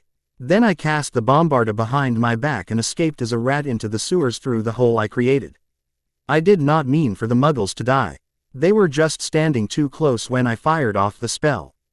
I wandered for a few days before I reached Ottery Street, Catchpole, where a Reed head boy adopted me as his pet. After the question and answer session was over, she administered the antidote to him and then turned to the Wizengamot. Now I would like to ask the permission of this august body to bring in Sirius Black and to question him under veritaserum." Everyone knew this was hardly required, but Amelia was nothing if not effective and thorough. As Dumbledore acquiesced, she motioned for 2 Aurors who brought in Sirius Black, who looked weak, emaciated, as if the flesh from his body was gone. It was clear that once he had been a very handsome man, but the handsomeness was gone. The glint in his eyes and the liveliness of his face was gone, replaced by 2 orbs which looked devoid of emotions. Amelia addressed him, "Sirius Black, you have been called here to be questioned about the events that happened on that fateful Halloween and later with those unfortunate Muggles." He opened his mouth and spoke hoarsely as if he was not used to talking much. "My pleasure. The Ministry remembered after 10 years that I am yet to receive my trial." His complaint was genuine, and so despite the edge in his voice, nobody protested.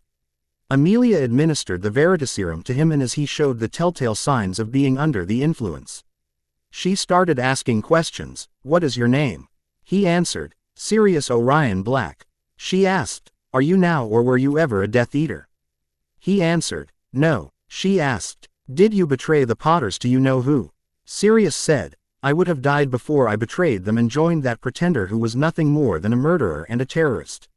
She asked, "On the night when the 12 Muggles died, it has been reported that you were reported to have said, 'My fault James, my fault Lily.' Would you please explain why you said that?" Sirius took some moments to answer. The pain was evident in his eyes as tears had started to fall freely. When he spoke, his voice was raspy. "James wanted me to become the secret keeper and go into hiding in the cottage at Godric's Hollow with them. That way, nobody could find either of us and we would have been safe. However, I had heard reports of a spy among us, and the distortions and lies of Peter Pettigrew made us wary of everyone. I suggested a change of plan which James accepted, and we made Peter the secret keeper of their cottage. If I had not suggested the change, they would have been alive to this day. It was my fault." Amelia asked, "Are you an illegal animagus, Mr. Black?" Sirius answered, "We became animagi while we were students at Hogwarts. James, Peter and I have never registered ourselves. By the time we thought about it, we had to go into hiding. With James and Peter supposedly dead and me in Azkaban for a crime I did not commit, I have not registered myself since then." Amelia administered the antidote to him and then turned to the Wizengamot. "That is all, lords and ladies. I now place his fate in your hands." Dumbledore rapped his gavel. "Here ends the privilege of the houses. We all have seen and considered the evidence before us regarding the innocence of Sirius Black. Those of you who believe Sirius Black to be innocent of all charges, please raise your wands with green tips." More than half of the members of the Wizengamot raised their wands with the tip ignited green, and Sirius Black was exonerated. Sirius visibly sagged in relief in his chair, with his face in his hands and possibly crying. Dumbledore rapped his gavel. "Sirius Black, You have been exonerated of the charge for the murder of Peter Pettigrew and 12 muggles along with the charge of betraying the Potters to Voldemort. The Ministry will tender an unconditional apology to you for its failure to deliver justice to you and pay 1 million galleons by way of reparations. Articles shall be published in the Dale, Why Profit and other publications regarding your exoneration and to repair your lost reputation. You are also directed to register your animagus form with the Ministry within 2 months from today alone. G. With late James Potter's animagus form. Such an achievement should be known and appreciated by everyone. After he had pronounced his judgment, he turned to Pettigrew. Peter Pettigrew, you were awarded the Order of Merlin, 3rd class. Posthumously, which is stripped from you effective immediately. A panel of chosen members from this body shall sit to consider your punishment post haste. With that, he rapped his gavel and one of the elders of the Wizengamot, Tiberius Ogden, stood to start nominating the members of the panel to decide the fate of Pettigrew. After some deliberation, 5 Wizards had been chosen, which included Lord Sayre, who was a known neutral, Lord Greengrass, Dowager Lady Longbottom, Lord Folly and Lord Shafiq. They retired to a chamber at the side where they deliberate over the punishment for over an hour before they came out and handed a piece of parchment to Fudge, who read it out aloud. Peter Pettigrew, this august body through the chosen panel has deliberated over the gravity of your crimes and befitting punishment. While your crimes have been numerous and caused irreparable damage to society which merits nothing less than the Dementor's kiss, but that punishment pales in comparison to the gravity of your crimes. Therefore, you are sentenced to execution through the veil at 5 o'clock this evening in the presence of the Chief Warlock, the Minister of Magic and the head of the DMLE. The members of the Wizengamot were shocked. No one had been executed through the veil in decades because it was considered barbaric. To send someone through the veil meant erasing every trace of their existence without even leaving behind a body. However, many felt that it was just hi, guys. I guess it has been too long that the last chapter was published, and I think you all are famished for more. Here is the next chapter, and I hope it will satiate your thirst and at the same time make you yearn for more. I received such profound reviews for the last chapters and I feel it would be injustice if I did not answer to each one of you. So let's do it. Obsessed with HP fanfic, thank you for the review. Your reviews are always pleasant. Hypergem, thank you for the detailed review that you gave to the last chapter, and I know you are yearning to know how the story will turn, but that is something that everyone is waiting for. So, why not you wait with them? It will be worth it, I promise. Anarian, thank you. You are one of those I can always count upon to review my story. Shunshu, thank you. I hope you will like it as the story progresses. Mizra's, thanks mate. We will see how much Draco can get to. Marilyn, your review made my day. Such appreciation. Bill Brink, I cannot tell you how much pleased I am with you reviews. It is only when readers read a story and appreciates it so thoroughly that we can understand what we mean to them. I am looking forward to more reviews in future. Thank you Hyper Jim for the edits. Chapter 5, Wizengamot. The session was adjourned soon after Sirius Black was declared innocent and Peter Pettigrew had been carried away in chains. 2 healers appeared and took Sirius away before Harry could reach him. He turned to Moony to ask for an explanation, who just shrugged. Lord Black wanted him to be back in the hospital as soon as the trial was over. Besides, he to meet you right now. His sanity was the most affected and the healers feel that too much emotional stress may prove dangerous to him, therefore we cannot meet him today. The healers are administering him some potions which are helping him. He was not even told you would be present at the session today. Also, Lord Black did not want the wizarding world to see you break down in front of them and reveal how emotional you are. Harry rolled his eyes. He really thinks in detail about everything. Doesn't he? Okay. For this once I will abide by his rules, Moony. Before he could say anything further, the Minister of Magic was walking briskly toward him. He extended a hand to Harry and said warmly, Mr. Potter Black, it is a pleasure to meet you. May I call you Harry? Harry loathed this pompous creature before him with every fiber of his being, from his striped cloak to the lime green bowler hat on his head. If he had listened to Lord Black all those years ago, Sirius would have been free to raise Harry as his own. Minister, I would like to say It was a pleasure to meet you, but seeing how you have acted towards my guardian in the past and how you denied justice to my godfather, I cannot say so. Fudge's smile fell a little, but the consummate politician that he was, he rallied valiantly. I had nothing to do with this debacle, Mr. Potter. Black. On that we can agree.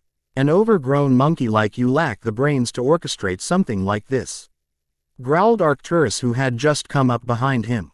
Now be gone before my patience runs out with you. Fudge spluttered and left while Lucius approached them. He bowed deep to Arcturus. Lord Black, we are honored to have you back. I would like to invite you to enjoy the hospitality of Malfoy Manor this evening.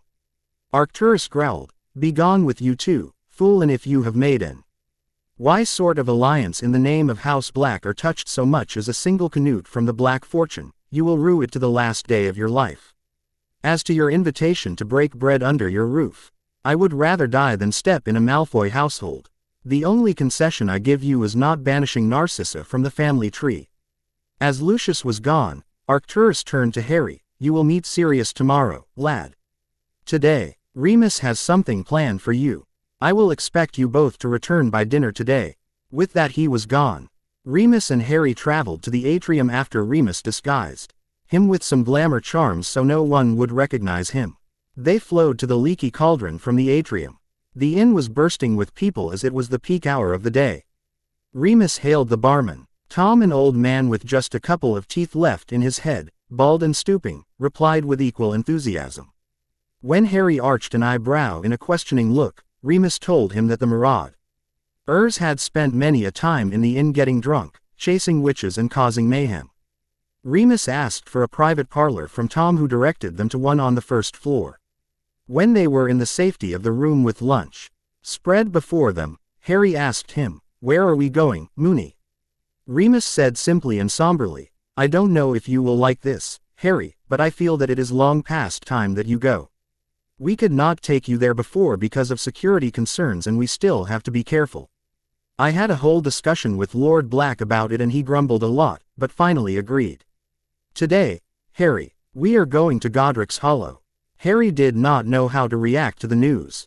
Over the years, he had been told that his parents were laid to rest in Godric's Hollow but had never been there. He had once asked Lord Black to take him there, but the man had refused. At Harry's protests, he had told him of his reasons. "Lad, there is nothing pleasant for me at that place. Your father was my nephew and I cannot in all honesty see his grave and keep myself together. In all these years, I have not been there because I do not have the power in my old bones to see it. As it is, I have seen so many of my family die and had to bury them that I think I am done with it. Another reason is that I am supposed to be living in solitude away from Wizarding Britain. Sightings of me in the village with a child of your age would only spread rumors and make Dumbledore suspicious. We have a long time yet to stay out of sight before we are ready for you to return to Wizarding Britain. I cannot afford to blow our cover, but I promise that when we return to Wizarding Britain I will ask Moony to take you there." Remus nudged his shoulder, bringing him into the present.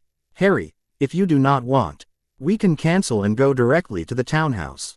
No, Moony. I want to go. I want to see their graves and maybe feel some kind of connection with them. It is just that it is very sudden." He looked at Moony, who was suddenly looking like he had aged years in the last few moments. He had never realized why Moony had not visited Godric's Hollow either alone or with Harry all these years, but in that moment, he understood. Remus could not face them either. The werewolf had lived a life of trouble devoid of friends before he arrived at Hogwarts. His family had to live a troubled life, changing residences often, covering up his transformations and everything. When he arrived at Hogwarts, he had friends for the first time in his life. The Marauders adopted him as one of their own, disregarded his lycanthropy as his furry little problem, and made him feel wanted. They were his family and their deaths had broken him. Harry also remembered a little tidbit of information that Lord Black had given him, that Lyle Lupin was still alive, and Remus had never spoken to him after graduating from Hogwarts, thinking he might be a liability for his father and disturb his peaceful existence. The last time he had met his father was when his mother had died. Perhaps he could do something about that, but it would have to wait. It was not proper for a son to live away from his father. Godric's Hollow. After they were done with their lunch, they flowed to the Lost Centaur, which was an inn situated in Godric's Hollow and only served wizards. The inn was like the Leaky Cauldron but more spacious. Had more tables and more people were in the inn. The barman was a young man who had blonde hair, brown eyes and was of average height. He hailed Remus when he saw him and Remus exited with Har. After sending a greeting to him in reply. The village was beautiful with its wide roads and the houses which looked like they were made in the Victorian era. Not far from where they had exited the inn, was a church. Across from the church was the graveyard where Remus was leading him. As they arrived at the graveyard, Remus tapped the gates with his wand which was half concealed in his sleeve and the gate opened soundlessly. When Harry arched his eyebrow questioningly at him, he explained, "This graveyard is visible to everyone from outside and most of the muggles see it as a muggle gravy. However, wizards have been buried here since time immemorial. Except for the old families which have their own crypts or family mausoleum now, wizards are still buried this way." He led him by the arm to a grave situated at the far end of the graveyard where the graves looked more recent. His parents' grave was in the last row. The gravestone was white marble and Harry thought that it would have shone in the dark. They had a single headstone for both of them which made Harry think that perhaps they had been buried together. In a small way, it made sense that they were not apart even in death. The inscription on the gravestone read, "In loving memory of James Potter Lily Potter, born the 27th of March 1959, born the 30th of January 1959, date of death the 31st of October 1981. There was a message engraved at the base of the gravestone. The last enemy that shall be defeated is death." Harry thought that the message was perhaps somebody's sick idea of a joke.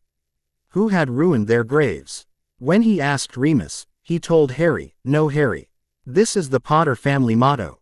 They inherited it from the Peverells. No ONR has hostile intentions of befouling any of these graves can enter this place due to an enchantment placed and regularly updated by the Ministry of Magic." Harry sat near the grave looking at the gravestone and thinking of his parents. He had never met them in his life and did not remember anything about them. He loved them without a doubt, but there was nothing to remember them by. He started rumbling, "Hey Mom and Dad, I know I am late coming here after all these years, but I had my reasons. Lord Black did not want me to come for my own safety. Sirius was in Azkaban all these years, so he could not bring me either. Moony had to look after me and raise me as per your wishes in secret. I want to tell you that I love you both. I wish that I had some memories of my own about you both to remember you by. Moony did a great job in bringing me up in strict discipline, never overindulging me but loving me as much as you would have loved me." By that time, Harry's voice had started to choke up and he could say no more. Remus hugged him tight, comforting him. It was when Harry felt his own shoulder getting drenched that he realized that Remus must be weeping too. The werewolf was trying to control his emotions, as Harry guessed from the sobs which he heard now and then. They kept consoling each other for some time before Remus managed to extricate himself from Harry's embrace. After some time passed, Remus conjured lilies for Harry to lay on the graves. After they were done, Harry whispered, "I promise I will live my life to the fullest. Take care of Padfoot and Moony, and if Voldemort returns to life, I will kill him. I will come back soon with Padfoot, who has been exonerated today." With that they started walking out of the graveyard, and Harry noticed many of the gravestones had names he recognized from Hogwarts: Abbott, Stevenson, Booth, Parks. He spotted a very old grave that had been weathered down during the ages. The stone looked very old and the name was starting to fade, and Harry could barely make it out. Ignotus Peverell. He remembered that the Peverells were one of the ancient families of Wizarding Britain, and Ignotus was the last lord before Lolanth Peverell had married Hardwin Potter, thus making him his ancestor.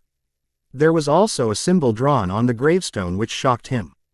As far as Harry knew from reading about magical history, the symbol had belonged to Grindelwald. What it was doing here on a grave in Godric's Hollow, he could not understand. A few graves over from Ignotus were two more graves which looked at least a century old. It was the names on the gravestones which attracted his attention.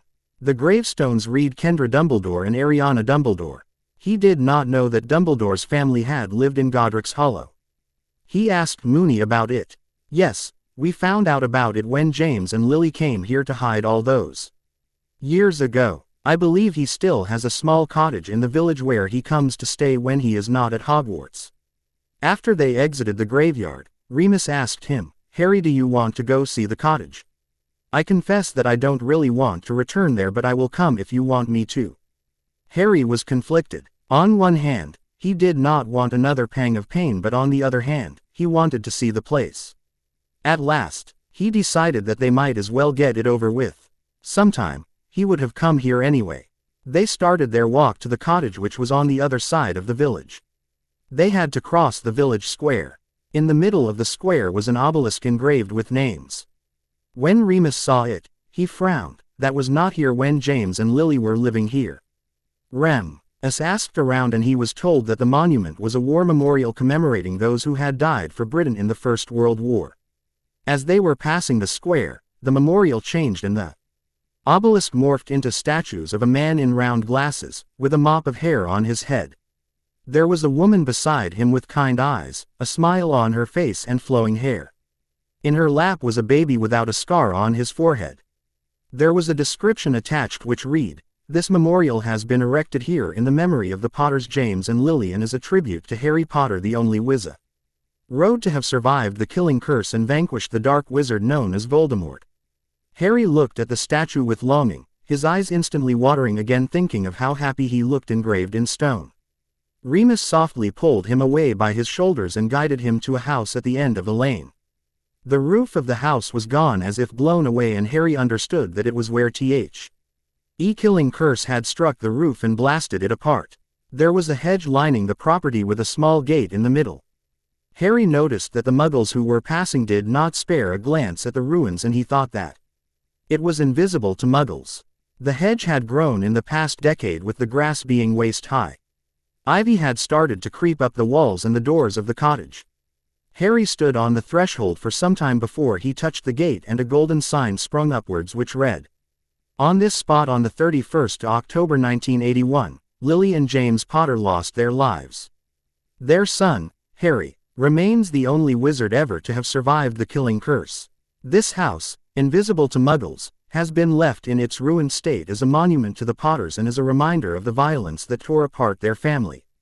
There were messages of gratitude from witches and wizards who had paid homage to this site, and Harry was comforted with the signs of support that people had left over the years. Moony, I do not know why I never thought about it earlier, but what happened to their things? I mean, the house would have been full of stuff. Yes, Harry, and most of the things which were in the cottage were taken by goblins and deposited in your family vault to keep them safe for when you would come to claim your inheritance. They stood for a long time at the gate taking in everything until they heard someone clearing their throat behind them. Harry turned to find an elderly witch in an evening gown standing there and looking intently at Harry. She was ancient even by Dumbledore's standards, was stooping a bit and looked very frail. Remus respectfully bowed to her. "Madam Bagshot, it is an honor to meet you again." She smiled kindly. "Well met, Mr. Lupin. I believe it's almost a decade since we last met here." Remus introduced Harry to her. "Harry, this is Bathilda Bagshot, the writer of A History of Magic, which is the mandatory text on the history of magic at Hogwarts." Harry respectfully bowed before her. She gave him a kind smile. "Mr. Potter, I have not seen you since you were a wee little lad. Would you both come for tea, perhaps?" Harry wanted to refuse initially, but then realized that perhaps she could tell him more about his time with his parents, and accepted the invitation. She lived in a little cottage a few houses over. The cottage was 2 stories high and looked homely. On the mantel of the fireplace were a lot of pictures, and he recognized one of them distinctly. He was a little shocked to see that picture here in this house, but kept his peace. He was not there to ask questions, but on invitation. She asked her elf to bring tea for 3, and when it arrived, she mixed fire whiskey into Remus's tea. When he raised an eyebrow, she shrugged. "I would guess that it was not easy for you to see everything today and hold it together. Fire whiskey, while it is not recommended, I find it helps me cope with memories." "Mr. Potter," Bathilda started to say. Harry cut her off. "Madam Bagshot, please call me Harry." She smiled. "Harry it is then. Please call me Bathilda. I may be more than a century old, but I still have not come to love formalities. As I was saying, when your parents were living here, I used to visit them. Both of them were young, kind and in love with each other. He would often test her patience, but she never caused a fuss over it. They both loved you absolutely, and you would be friendly to you, a Candy. You were very attached to Sirius Black. When even Lily could not calm you down, he had the knack of making you calm down. James was James. He was different from most others of his age, and often the cottage was full of his friends who would come over. Almost everyone who was something in Albus's order came around. Amelia Bones, Alistair Moody, Dumbledore, were some of the regulars. That night when you know who killed them, I was in bed after dinner. It was when Aurors started to arrive in large numbers, and some of them woke me up, that I realized what had happened. Lily had become like a daughter to me, often inviting me to the household, cooking for both of us. In a way we had bonded with each other. After their deaths, you were taken away. I was not in any position to take care of you because I was elderly even then, and I was no relation to you. What was my childhood like? She smiled. Oh, you were the most naughty child that there could be, and your accidental magic was powerful. By the time that you were barely a month old, you were able to make things move around the room. James and Lily had to bewitch everything in the house with feather-light charms so you would not hurt yourself, and on top of that, they had enchanted almost everything with anti-summoning charms. When Sirius Black bought you a toy broomstick on your first birthday, you started to zoom around the house on it, hurting yourself, scaring your parents, and a couple of times you almost killed your cat. We had a cat. Remus gave a wistful smile. I had forgotten about him after all these years. Lily had bought a Kneazle from Magical Menagerie in Diagon Alley shortly before her marriage. She absolutely loved it. I guess nobody tried to find it after that night. Bathilda suddenly remembered something. Oh, before I forget, there is something that I have for you. Harry's demeanor perked up. You have something for me. She was already out of the chair and going inside the cottage. She returned after a few moments, clutching a chest in her hands, and handed it to Harry, after the goblins took everything to the family vault. There were a few things which they thought were not important and left here. Albus gave them to me for safekeeping. With shaking fingers, Harry opened the chest. On the top of the chest were 2 wands. He presumed that they belonged to his parents. There was also a little handheld mirror and a bunch of letters along with some kids' clothes. Harry profusely thanked her for it. He remembered a question he had. Bathilda, can you tell me what made my parents go into hiding? I mean, they were rich and powerful and had a manor to live in with centuries of wards. Why would they to hide here under the strongest protections available? Did my mother ever discuss the topic with you? I do not know, Harry. I once had asked Lily about it, but she told me that it was a secret worth more than her life. Seeing her reluctance, I dropped the topic. Remus asked her, who constructed the memorial in the village square? She smiled. Lord Arcturus Black had this memorial constructed a year after that Halloween. Came into the village with wand blazing and a team of goblins and commissioned that monument, saying his nephew's sacrifice deserved to be commemorated. The ministry was initially against the idea until he proposed to pay for it. Harry was a little astonished.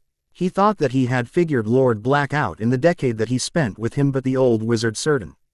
Lee was more Slytherin than most Harry knew at Hogwarts. He sure could work in the shadows to achieve what he desired. Department of Mysteries. Kingsley Shacklebolt and Hestia Jones had brought Pettigrew shackled in magic restraining cuffs to the bowels of the ministry, following the Minister of Magic, the Chief Warlock and the head of DMLE. Pettigrew had stopped trying to escape hours ago. He had laid quietly in his cell in the ministry, waiting for his inevitable death. He knew that all the people that he had betrayed would be waiting to have their reckoning with him in the afterlife. The Chief Unspeakable Croaker met them at the entrance to the department and nodded to the minister and the Chief Warlock. Fudge asked him, Croaker, I trust everything is ready. Yes, Minister. They carried Pettigrew in, and Amelia could not resist but ask, Mr. Croaker, what is behind the veil? Croaker gave her a look of incredulity. No one really knows, Madam Bones. Some say it is the doorway to the other astral plane. Others say it is related to another world altogether, and some even say that it is a Helmuth. What we know for certain is that no one has ever come back from the veil. In the death chamber, Pettigrew was petrified by Amelia, who did it gleefully, taking pleasure in extracting some semblance of justice for her brother and sister-in-law. After he was petrified, she cast the hovering charm on his clothes, making him hover in the air, and then banished him through the veil. Pettigrew, who had been silent till then, started trying to thrash his arms like an animal being butchered, but none of those present heeded his pleas. Finally Pettigrew passed through the veil. Pettigrew was forever beyond this world. Black Townhouse. Harry and Remus returned home sometime before dinner. There was a copy of a special edition of the evening newspaper waiting for them. There was a big bold headline with a picture of Sirius from his days as an Auror. There was another smaller photograph of Chair Pettigrew in chains tied to the chair. Sirius Black innocent. Almightus Bartley. When the lords and ladies of the Wizengamot gathered for a full-body trial this morning, no one knew that this day would reveal so many blatant acts of violation of rights, usurpation of powers, betrayal and conspiracy. In this emergency session of the full Wizengamot for a full-body trial, the first since the last war, convened at the behest of Madame Bones, she made a startling revelation that Sirius Black had never been tried for his supposed crimes but was sent to Azkaban in violation of his rights as an upstanding member of this society. Not to mention, he was heir to the ancient and most noble house of Black at the time, so it was also usurping the rights of a member of one of the oldest houses. As the facts came to light, the houses were up in arms against the ministry for the wrong committed against one of their own. Here I would like to remind our dear readers that Sirius Black had been accused of betraying the Potters to you-know-who and killing Peter Pettigrew plus 12 muggles. To know more about Sirius Black, turn to page 4. Minister Fudge was adamant that this trial was a farce and to prevent it from happening until the boy who lived himself rose up to make an impassioned plea and moved the members with his words. The boy wonder had tears in his eyes, voice cracking, and his demeanor was that of a kitten before a pack of lions. His impassioned plea moved the elite of the wizarding world. They granted his petition. It also came to light during this proceeding that Lucius Malfoy was not the rightfully appointed regent of House Black but had been arbitrarily placed there by Minister Fudge, who had no authority to do so. Lord Black, who made his first public appearance in Wizarding Britain in decades, vowed revenge on Minister Fudge for usurping his rights. For more on House Black, CP 10. Lord Macmillan invoked the privilege of houses to compel the Wizengamot to hear the evidence. What followed was the most startling revelation of the day. To know more about the privilege, CP 8. Peter Pettigrew, who had been hailed as a hero after his supposed death and awarded the Order of Merlin 3rd class, was alive. Madame Bones had him brought in the courtroom and had him questioned under veritaserum. He confessed to being the mole in the secret organization known as the Order of the Phoenix. He passed information to you-know-who which led to the deaths of a number of notable witches and wizards, including Edgar and Ellie Bones, the Pruitt twins, Dorcas Meadows and the McKinnons. After she completed her tigrew, Madame Bones brought in Sirius Black to testify. She also examined him under the effect of veritaserum. He confirmed that they had made Peter Pettigrew the secret keeper to fool others. He also confessed that he, James Potter and Peter Pettigrew had secretly become animagi in their 5th year at Hogwarts. A select committee appointed by the wise Nomote sentenced Pettigrew to execution by passing through the veil scheduled for this evening at 5 o'clock. This brings us to the question, dear readers, what else is the ministry hiding? What if there are more wizards like Sirius Black who have been sent to Azkaban without due process? With the fact of the minister usurping the rights of an ancient and most noble house coming to light, can we expect a power shift in the Wizengamot in the coming days? We at the Daily Prophet tender our unconditional apologies to Sirius Black for all the libel he had to endure over the years and wish him the best of luck. There was also a little paragraph which stated every word that Harry had said before the Wizengamot today. After Remus had read the article, he said, "They are laying it on thick. They-thems. Elves were defaming Sirius all those years ago." Lord Black noticed Harry was very quiet. "What happened, lad? Why are you so quiet? Grand uncle, why did you not tell me that you had the memorial erected?" "Because it was not something to brag about, lad. Now tell us how the rest of your classes have been."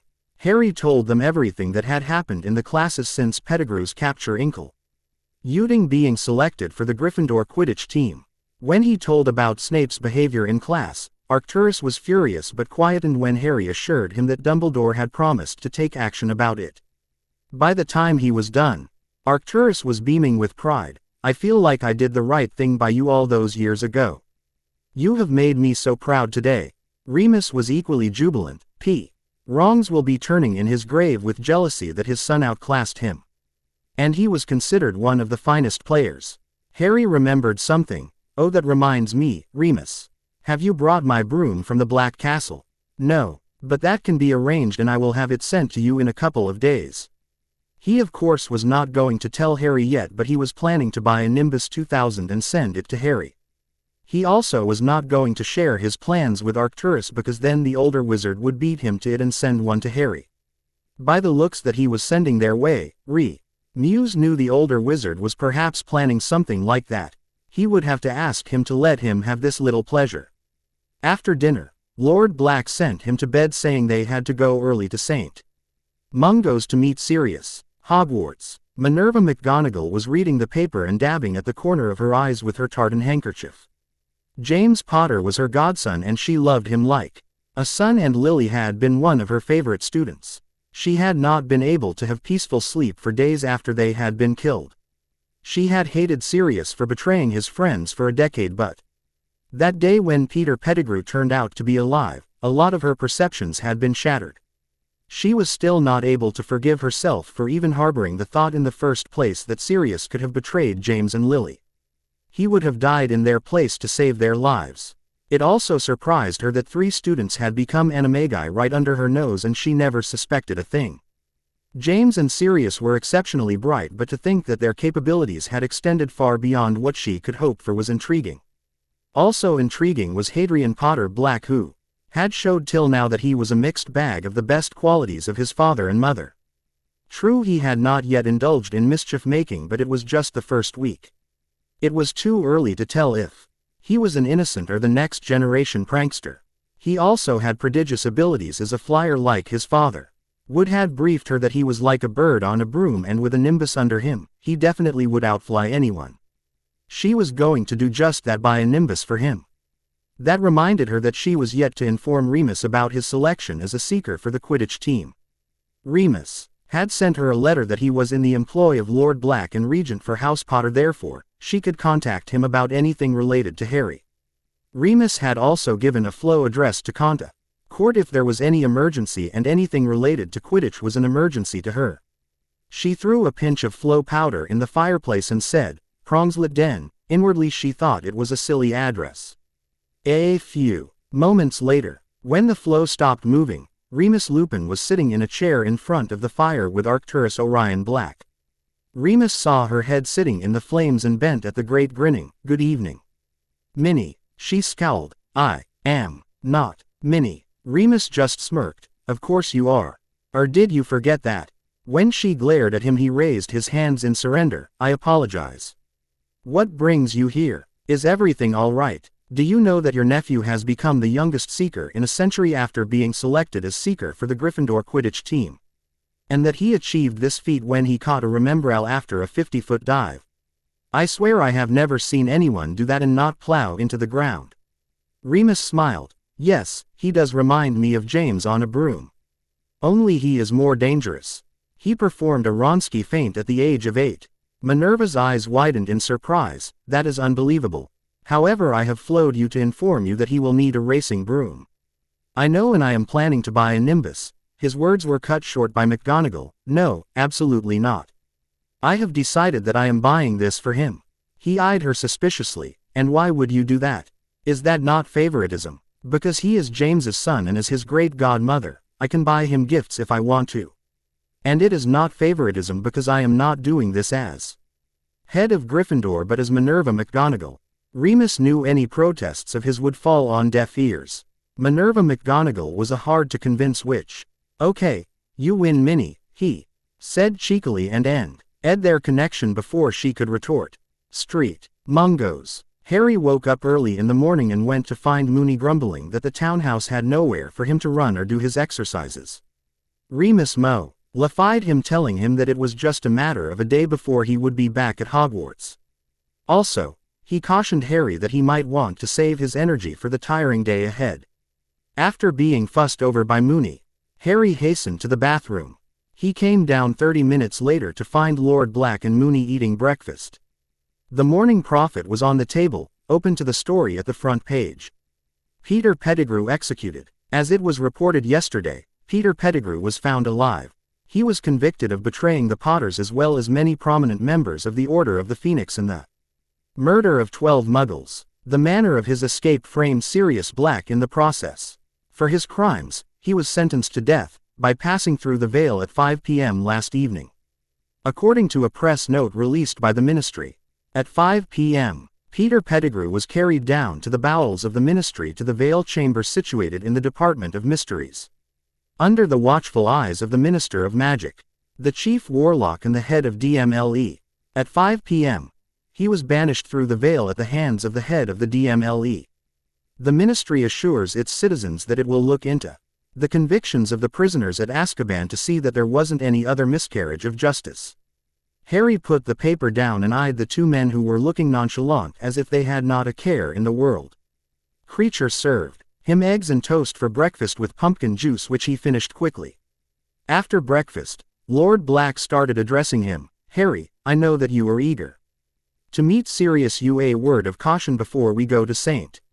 Mungo's. Sirius's mental state is fragile and he can get excited easily, so, please do not talk to him about something which would excite him." Harry nodded that he understood. As they came out of the house, Remus caught hold of Harry's hand and disappeared with Lord Black following suit. When they appeared in a deserted alley, Harry whined, "Never again. I will never get used to sidelong apparition." Moony guffawed. "It is either this or Portkey to places where you cannot flow except by permission." Harry looked around. "Where is the hospital exactly, Moony?" "Not far from here, lad. Come along now," said Lord Black, who had materialized beside them at that moment. Harry started following the two men. He could not resist asking Moony, however. "Why did they build the hospital here, Moony? Won't the Muggles notice us?" When we needed to have a wizarding hospital in London, the Ministry looked for a suitable location, but there was none available. They were either too remote or there was not enough space even with expansion charms at work. We could not put a hospital underground because fresh air and sunlight help with recovery. We could not make it look like a Muggle hospital. That would have led to complications we didn't need. In the end, the decision was to hide it in plain sight. Since the location is in the middle of London, there are no designated apparition points. Most prefer to apparate somewhere in the vicinity and then travel on foot to the hospital. When they turned the corner onto the main street, Harry looked up at the front of a building that must have been at least 8 stories tall. There was a big sign hanging from the 3rd floor that proclaimed, "Under renovation.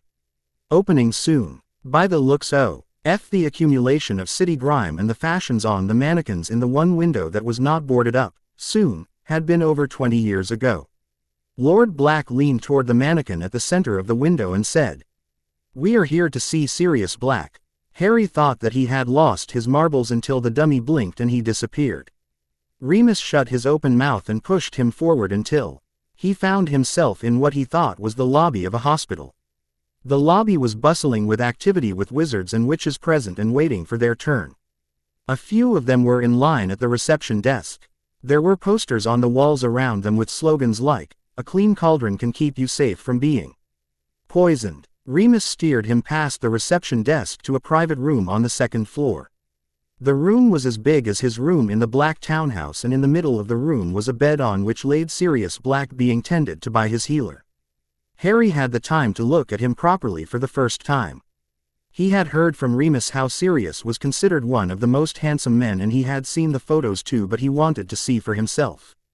At the moment, the said Sirius Black was sleeping while the healer was working some spells on him. "Have we come at the wrong time, Healer Meredith?" asked Lord Black. No, you have come at the right time. I was just going to administer the Wiggenweld potion to him. As it is, he has been sleeping since we brought him back from the Ministry.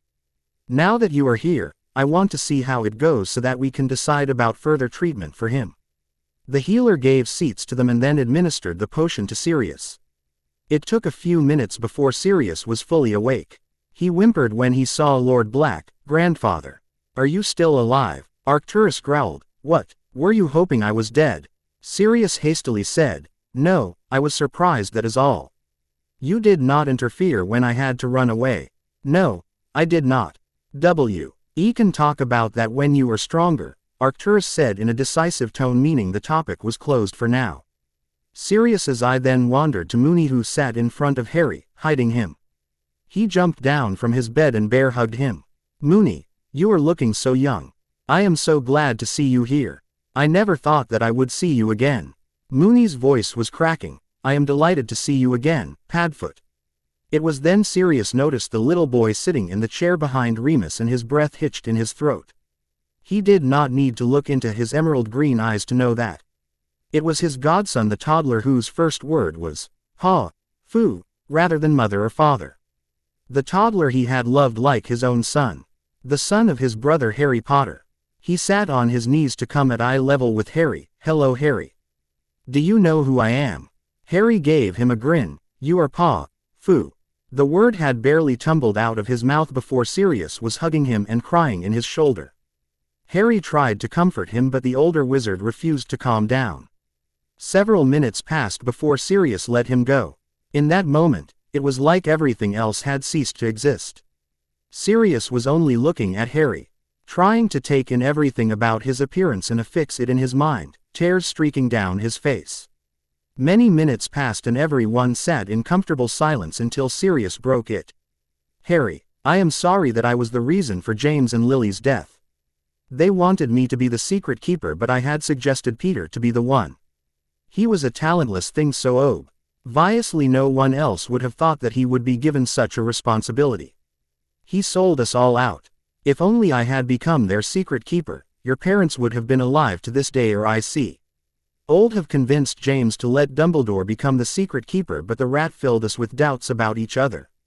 Harry said kindly, "Sirius, it was not your fault. Pettigrew had even fooled Dumbledore and played spy for Voldemort. He had even made you suspect Remus, who was loyal to you and my father. My parents knew what they were fighting for and they died doing what was their duty. I'd accept that I miss them sometimes, but I am proud of them to have stood for what they believed in. I know they would be angry with you for blaming yourself for their deaths. They died because they placed their trust in the wrong person. You would have died for them, but Pettigrew was a coward. I forbid you from ever saying this again." Why are you referring to him in the past tense? "Because while you were lost in sleep, my idiot grandson, the traitor, was sent through the veil by Amelia Bones, who by her own admission was very happy to have done it," Arcturus growled. Sirius turned to Harry. "I have a lot to talk to you about, Harry. First, tell me who raised you. Did Alice raise you? Second, tell me if you have turned out to be the always serious, no pun, no fun bloke or a prankster, carrying forward the legacy of your father and godfather. This would be your first year at school. What are the classes like?" Arcturus murmured. "Looks like you will be here for a long time, Harry. I will go now and wait for you at the townhouse for dinner." Arcturus left and Sirius grinned at Harry. "I am still waiting for answers, godson. Are you going to make me beg?" Remus laughed. "At least you retained your sense of humor." "That I did, Moony. I also want to apologize to you for believing that you could have gone over to Voldemort. Will you forgive me, Padfoot? That is past now. In fact, even I was hoodwinked by that traitor into believing that you had become a spy for Voldemort under pressure from your family. I hope you will forgive me for thinking that you could have betrayed James and Lily." After the two old friends had reconciled, Sirius turned to Harry. "You know, godson, I am still waiting for your answers. As you well know, Hagrid took me away from the ruins of the cottage. Dumbledore did not know anyone else on my father's side of the family who was alive to take me in. Even with Voldemort gone, most of his Death Eaters were still free. He was caught between a rock and a hard place. Giving me to a wizarding family to raise would have exposed me and them to the possibility of Death Eaters finding and killing all of us. Or, he could give me to relative, who hates everything about magic. But the Blood Wards would protect us. He made some protections from the sacrifice of my mother based on blood magic and erected wards around their home which prevented an why magical with a dark mark or having hostile intentions towards me from entering the place. The Muggles, as you probably know, were a nasty piece of work. They kept me in awful conditions." Sirius looked ready to brawl. "Do you mean he left you with Petunia and her monstrous slug of a husband? They are the meanest Muggles alive." Remus patted his arm. He is not yet finished telling. Padfoot. Now CA.LM down or Healer Meredith will throw us out and douse you with a sleep potion again. Healer Meredith, who was sitting nearby, glared at Sirius to show that she might just do as Remus suggested. You know, Mr. Black, one of the healers here has sung your praises, saying how helpful you were to ladies before your incarceration. That you never created a fuss with them, but ever since you have come into my care, all you have done is cause trouble for me. If you say one more word before Mr. Potter Black is done telling his part of the story, I will have you doused with sleep potion and forget to enervate you. Sirius looked towards Harry. You heard the healer, Prongslet. Go on with your story. I will not say another word now. Harry continued, there are things that I should not speak about in public. So we will talk about them when you are home, or maybe Remus will be able to fill you in on it later. I will answer as many of your questions as I can hear. Alice Longbottom, who was my godmot, her did not raise me because a few days after my parents were killed, she and Frank Longbottom were tortured into insanity by the Cruciatus curse at the hands of Bellatrix Lestrange, Rudolphus Lestrange, Rabaston Lestrange and Barty Crouch Jr. They are alive to this day, but they are not conscious of the world around them. Since their incapacitation, they have been residents of the permanent spell damage ward here at St. Mungo's. After I was rescued from the Muggles, I was raised by Lord Black and Moony. No, I am not a studious bloke but a fun-loving prankster. I started at Hogwarts this year. The classes have been fun mostly except for Severus Snape. Snape, who let that Death Eater be a teacher? Sirius bellowed. Remus glared at him. Padfoot, we will talk about that later. When you get well and are at home, we will have a long talk about it. Sirius turned to Harry. Sorry, I could not control my feelings. So what else do you like to do? Harry grinned. Oh, I am a flyer. I love flying, and Lord Black had me attend flying lessons on a hippogriff, Abraxan horses, and I own my own broom. There is also a sort of surprise which I do not want to spoil for you, but you will have to it for yourself when they let you out of here. Harry was recounting his school experiences and bits about his lifetime to Sirius for some time when Healer Meredith interrupted them. Mr. Potter Black and Mr. Lupin, it is past visiting hours now. If you want you can visit him later. Sirius kissed his forehead, telling him to take care and that he would see him soon. Hogwarts. The next day. Harry returned to Hogwarts halfway through breakfast time, flowing into Professor McGonagall's office. Morning, Mr. Potter Black, she said from her chair. Make sure that you are not spreading ash all over the carpet. Morning, Professor, he replied while he banished the soot from his robes with a Scourgify charm. When he came to the Great Hall, the lions were sitting in a huddled group. As they saw him, they all started hailing him and made a point of it to show off to the Slytherins that he was back. He asked one of the twins, Mate, what is this all about? I know I am famous, but such a reception. The twins grinned. Oh, Malfoy has been spouting all over the place that you were expelled and how his father has taken care of you. We just sent a message to him that he can go soak his head. Don't worry, he has to pay for the stunt he did on Thursday. Are you both up to some pranking? The twins grinned. What do you have in mind? With their heads close together, Harry explained his plan to them. As they were talking, Owlpost started coming in and a big tawny owl landed in front of Ron, extending its leg to him. Ron took the letter and the bird did not instantly fly away. He PPOSED, it was waiting for an answer and opened the letter. Dear Mr. Weasley, my name is Arcturus Orion Black, Lord of the ancient and most noble House of Black. I know that we have had no occasion to talk before this. Nor was there a reason to do so. I understand that recently, you lost your pet and I feel partly responsible. This created a debt between us which cannot be left unpaid, so I have bought this owl. Marion is a gift to you to replace the pet you lost. I apologize if you feel that an owl cannot compensate for a rat. I have an aversion to rats. In my opinion, they make poor pets anyway. Sincerely, Arcturus Orion Black, Order of Merlin, First Class, Lord of Ancient and Most Noble House of Black. Ron turned to Harry. What is the meaning of this, Harry? Harry just shrugged. Lord Black does not like to owe debts to anyone. He never forgets to repay any good deed or bad deed done to him. However, you are at liberty to either accept the gift or leave it. Ron caught hold of the owl and caressed its back lovingly. I like him. I'll take him. Classes were easy for Harry as they had been the previous week. First class was Charms, where Professor Flitwick had them repeat the Incendio for this lesson. While most were done with Incendio, he wanted every student to be perfect in it. Harry also submitted his homework scroll to the tiny teacher, and it was a little more than the TW.0 parchment that he required. However, after concisely articulating all the information he wanted to convey, it was not easy to contain it within 2 feet.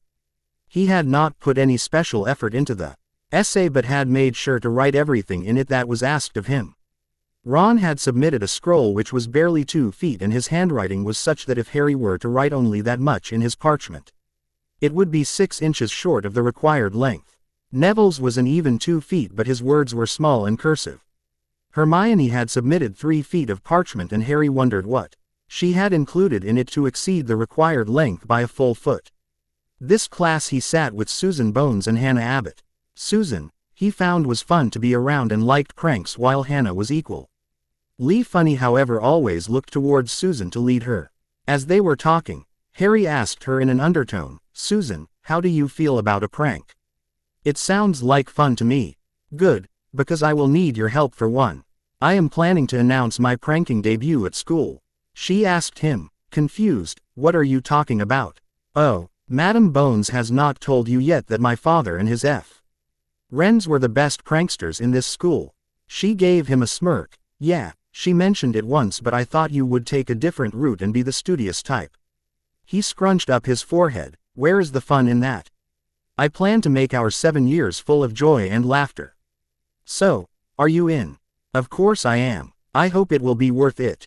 In Herbology, Professor Sprout introduced them to Spiky Bush, which was a bush with large piercing spikes growing out of it. She began to speak. This is the spiky bush, which is used in a couple of potions as a stabilizing agent. It has no other use. The plant has a defense mechanism which activates when one tries to harm it. The plant shoots spikes at anyone in the vicinity. If a spiky bush is attacking you, you have to use the Incendio charm on them. I advise you to stand well back when you use the Incendio charm on them so you do not get hit by the flying spikes. For Herbology, he sat with Ron and Neville. Hello, you two. How were 2 days without me? Neville answered. Very wearing. I had to answer 100 questions about you and why you were at the ministry. I heard nothing, saw nothing. Then Neville, you are in for a treat. The plans for our debut are in place. Trust me when I say that we will have such a spectacular opening that if anyone knew about it, we would be expelled post-haste. Neville grinned and then said about destroying the plant. They took turns at trying to destroy the bush from a distance. Neville outperformed the others because he could take a shot at them from much closer than others. He had worked with the plant for years. He sought the claws during lunch, knowing they would not otherwise talk to him in class. As he had been assured of help by Lisa and Michael, he sat with them. Lisa, I distinct why remember that you had promised help to me for a prank. You had also complained that things were boring in the eagle's nest. How do you feel about shaking up the order of things? Michael answered. I believe I speak for both of us when I say that we are positively delighted with the idea. What is the plan? I will let you know in due course. However, be warned that this will not be as easy as it may sound to you. One mistake and you will jeopardize a lot of us. Challenge accepted. Harry. In Transfiguration, Professor McGonagall collected the homework assigned to them in the last class before she started. In the last class, some of you accomplished the Transfiguration. There are still many of you who could not. This lesson, we will revise what we studied in the last lesson. That lesson was spent with Professor McGonagall singling him out and again appending a stack of matchsticks in front of him. Grumbling about the unfairness to Mandy and Sue Lee, he spent the lesson transforming the matchsticks into needles. That evening, Harry had planned for his revenge on Malfoy for the stunt he had pulled during the flying lesson. He had Neville smuggle out a vine of the prickly bush ring the class which was hidden inside his robes wrapped in his scarf. They had tailed Malfoy to the library where they spent an hour on a table in the back watching him. Malfoy got tired of the library soon, and as he was leaving, Harry took a few shortcuts and arrived before Malfoy on the way to the dungeons. Neville uncovered the vine and they placed it in the middle of the corridor while Mackin G sure that there was no one around to see them. There was not even a portrait visible to them, and after they had set the plant in place, he and Neville stood under the invisibility cloak directly in front of the vine. Their wands out and ready. Soon enough Malfoy came their way flanked by his ever-present goons, Crabbe and Goyle. As he was nearing the spot, they each sent a stunner from under his cloak in the direction of Malfoy, shouting, "Stupefy," at the top of their voice. The stunners were not meant for Malfoy but Crabbe and Goyle, who were just behind him. As they hit the ground with a thud, Malfoy whipped his wand out and sent a bludgeoning hex in their direction. Harry and Neville, however, had moved out of the spot seconds ago and the hex hit the vine instead. Just as Professor Sprout had described, the plant's defense mechanism activated and fired a huge volley of spikes at Malfoy, peppering him with them. By the time that he realized what had happened and started to scream, he looked like a hedgehog with the spines on the wrong side. Harry and Neville scurried away under the invisibility cloak as fast as they could because they knew that Malfoy's wailing would attract attention, and cloak or not, this place was soon going to be too hot for them. Mere seconds after they had vacated the corridor, Snape came running that way with cloak billowing behind him, his wand raised. When he understood the situation, he destroyed the vine by fire.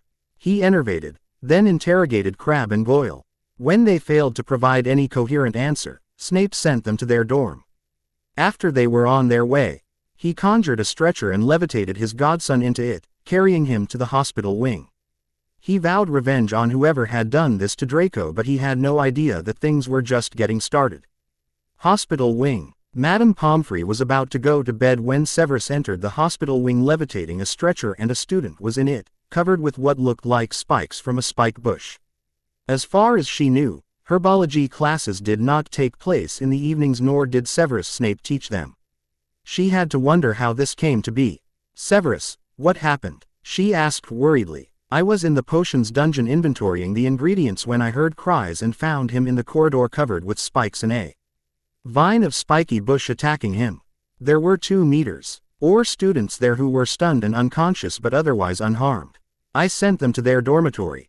I will complain to Dumbledore that someone attacked my students." She chided him. "Really, Severus? Is that what you think? I have treated worse than this from the hands of your students. You never spoke up then.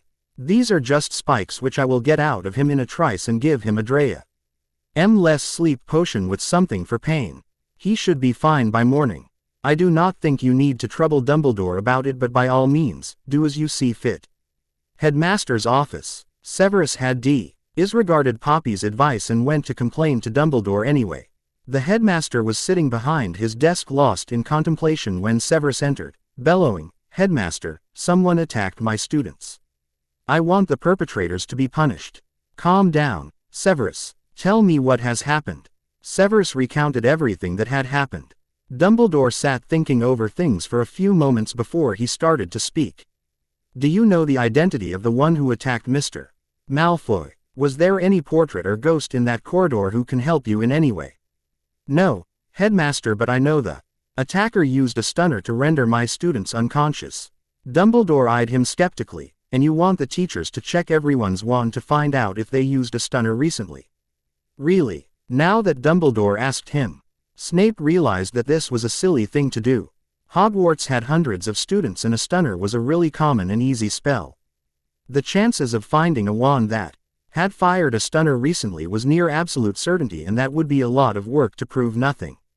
He was about to leave, when Dumbledore stopped him. "Severus, before you go, I have been informed that you had some disagreement with Mr.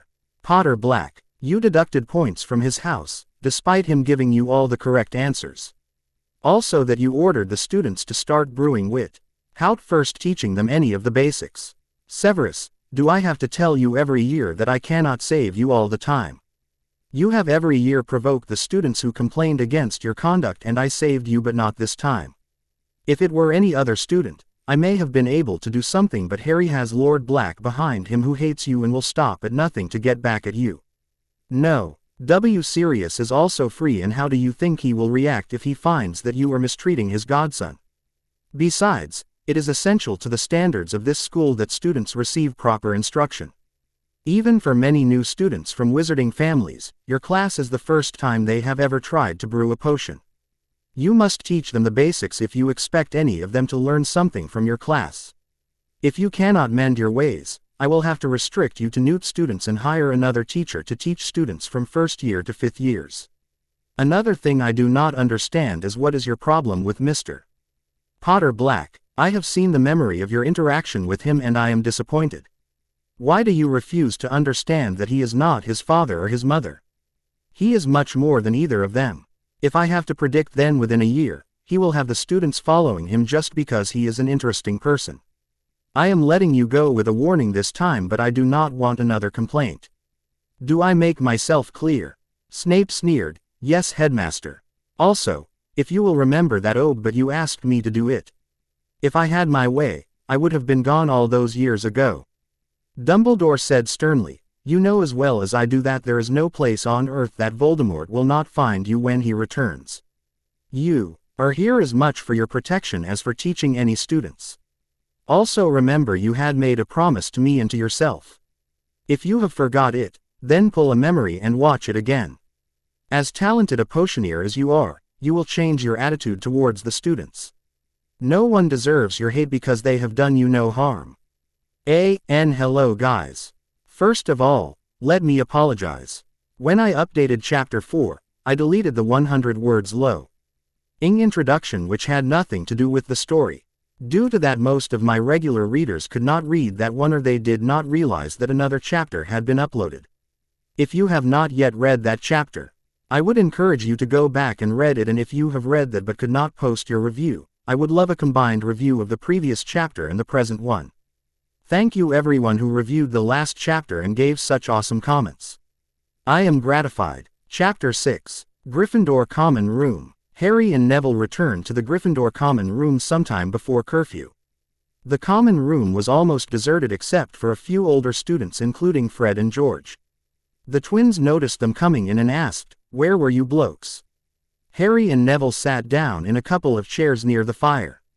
The twins joined them. Neville smirked and said in a low voice, "We just came back from giving Malfoy a taste of his own medicine." George, or was it Fred, asked, meaning. Harry answered, "If you fine blokes were to look at the Marauder's map now, you will find that he is in the hospital wing." Fred asked him suspiciously, "What did the two of you do to him?" Harry grinned. "It's not so much what we did to him, but rather more what he did to himself. We just sort of, shall we say, gave him an opportunity. If you want the details, you'll have to go and see him for yourself." The twins eagerly left for the hospital wing the next instant while Harry and Neville decided to turn in for the night. It had been a tiring day indeed. Classes had begun to settle into a routine. The teachers introduced new things to them as they learned what was taught previously. McGonagall moved on to a new topic after she was sure that everyone could change a matchstick into a needle. The next thing she taught them was how to transfigure a mouse into a snuffbox. She gave them a mouse each and showed them the proper movement, taught the incantation, gave a demonstration and then set them to it. This time Harry was sitting with Lisa and Corner. They were practicing the incantation under their breath while Harry tried to form an image of a snuffbox in his mind. He had seen many and had liked one. It was circular in shape with intricate designs and the lid was in two portions with one being permanently attached to the rest of the body while the second half ached to the permanent portion by latches. After he had worked out the details, he waved his wand in a precise movement and the mouse transformed into a snuffbox as he had imagined. McGonagall saw his transfiguration and picked up the box to examine it in detail. After being satisfied with the final product, she proclaimed, 5 points to Gryffindor. After he was done, he turned to Corner who was still waving his wand, trying to get the desired transfiguration. In a couple more tries, he was successful.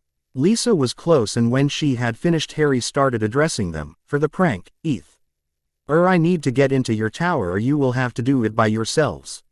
Lisa asked, "Who else is involved in it, Harry?" "I have a couple of friends in Hufflepuff and in my own house, besides the two of you. I'm leaving Slytherin out of it. It will make it look like they're the perpetrators." Wednesday morning, during breakfast the owl post started coming in. Harry noticed 6 large owls flying toward him carrying a package with Hedwig in the lead. carrying a letter in her talons. Harry and Ron, who was sitting beside him, took the package before it fell and relieved the owls of their charge. Hedwig dropped the letter which he opened first before opening the package. It read, "Dear Mr. Potter Black, this is your new Nimbus 2000 which I have ordered for you in the hopes that it will help you score some great victories for Gryffindor. Do not open it right now but take it to your dorm. Oliver Wood will be waiting for you at the Quidditch pitch this evening at 7 o'clock. Minerva M. McGonagall." Harry read the letter quickly and slipped it into his robes, looking at the staff table where Minerva raised her glass to him subtly. Grinning inwardly, he picked up the broom to go to his dorm with Neville and Ron following him. When they were at the great staircase, Malfoy, flanked by Crabbe and Goyle, blocked their path and stopped them. Malfoy tried to snatch the package from Harry's hands. "Who sent that to you, Potter Black?" Harry was not going to waste too many words on the blonde ponce. "Why should I tell you that? When I last checked, you were no friend to me." Malfoy had guessed that it was a broom and said, sneering, "That's a broom. You won't keep it for long. The moment I tell a teacher that you have a broom, it will be confiscated anyway. No first year is allowed to bring their own brooms here." Ron grinned and said, "That's not just any broom. It is a Nimbus 2000. What do you have at home? A Comet 260, perhaps? Comets are flashy, but the Nimbus is in a class by itself." Malfoy seethed. "You think that's funny? I don't even need to ask what you have, Weasley. Your entire family fortune could not buy the twigs on this broom." Harry was about to retort when Professor F.L. Itwick came down from the great staircase and squeaked, "I trust you boys are not fighting." Malfoy shouted, "Potter Black has been sent a broom, Professor." Flitwick replied, "Yes, the headmaster told me about the special circumstances." "Which broom is it, Mr. Potter Black?" "It's a Nimbus 2000, sir," Harry stated with the proud air of ownership. Ron added, "It's thanks to Malfoy here, sir, that Harry made the team." As Flitwick walked away, Malfoy growled at Harry, "That's it. I challenge you to a wizard's duel." Harry replied with an air of absolute indifference, "Very well. I accept your challenge. Neville will be my second." "Who will be yours?" "Crabbe will be my second," Malfoy replied. "Tomorrow at midnight in the trophy room." As Malfoy left, Ron started, "It is true that you got on the team because of him." Harry heard someone behind making noises of disappointment and turned to find Hermione frowning. "What is the matter, Hermione? Is that your prize for rule breaking?" she asked, pointing at the long, slender package. Before Ron or Neville could say anything, he started, "Hermione, I did not break any rules at all. I was only retrieving the Remembrall which he had picked up and would have destroyed." They walked away before she could retort. She kept badgering them all day that they should not break any rules by going to the duel. They were going to lose points for Gryffindor and get detention or expelled. Harry put up with her ramblings until lunch hour when he finally had to get her to stop. "Hermione, do you even know what a wizarding duel means? What it signifies? If I did not accept his challenge, it would have impugned my honor. It is a match between equals. To not turn up for a duel after accepting a challenge is as bad as forfeiting it. It is an admission of cowardice and hugely dishonorable. I will go and you are not going to stop me." History of Magic. In the class for History of Magic that day, Harry had brought a book on defensive magi. See with him which he was reading while sitting at the back, paying no attention to Bin's droning. He had realized that the ghost would not notice even if a riot were taking place right under his nose. Rather than wasting a period with Binns, he had decided to use it for better purposes. He only had Binns was teaching and then started reading the defensive magic book. Hermione glared at him times exasperated that he was not paying attention in class, but he was beyond caring now. He had observed that the Ravenclaws who were sharing the class with him were also reading some books other than History of Magic.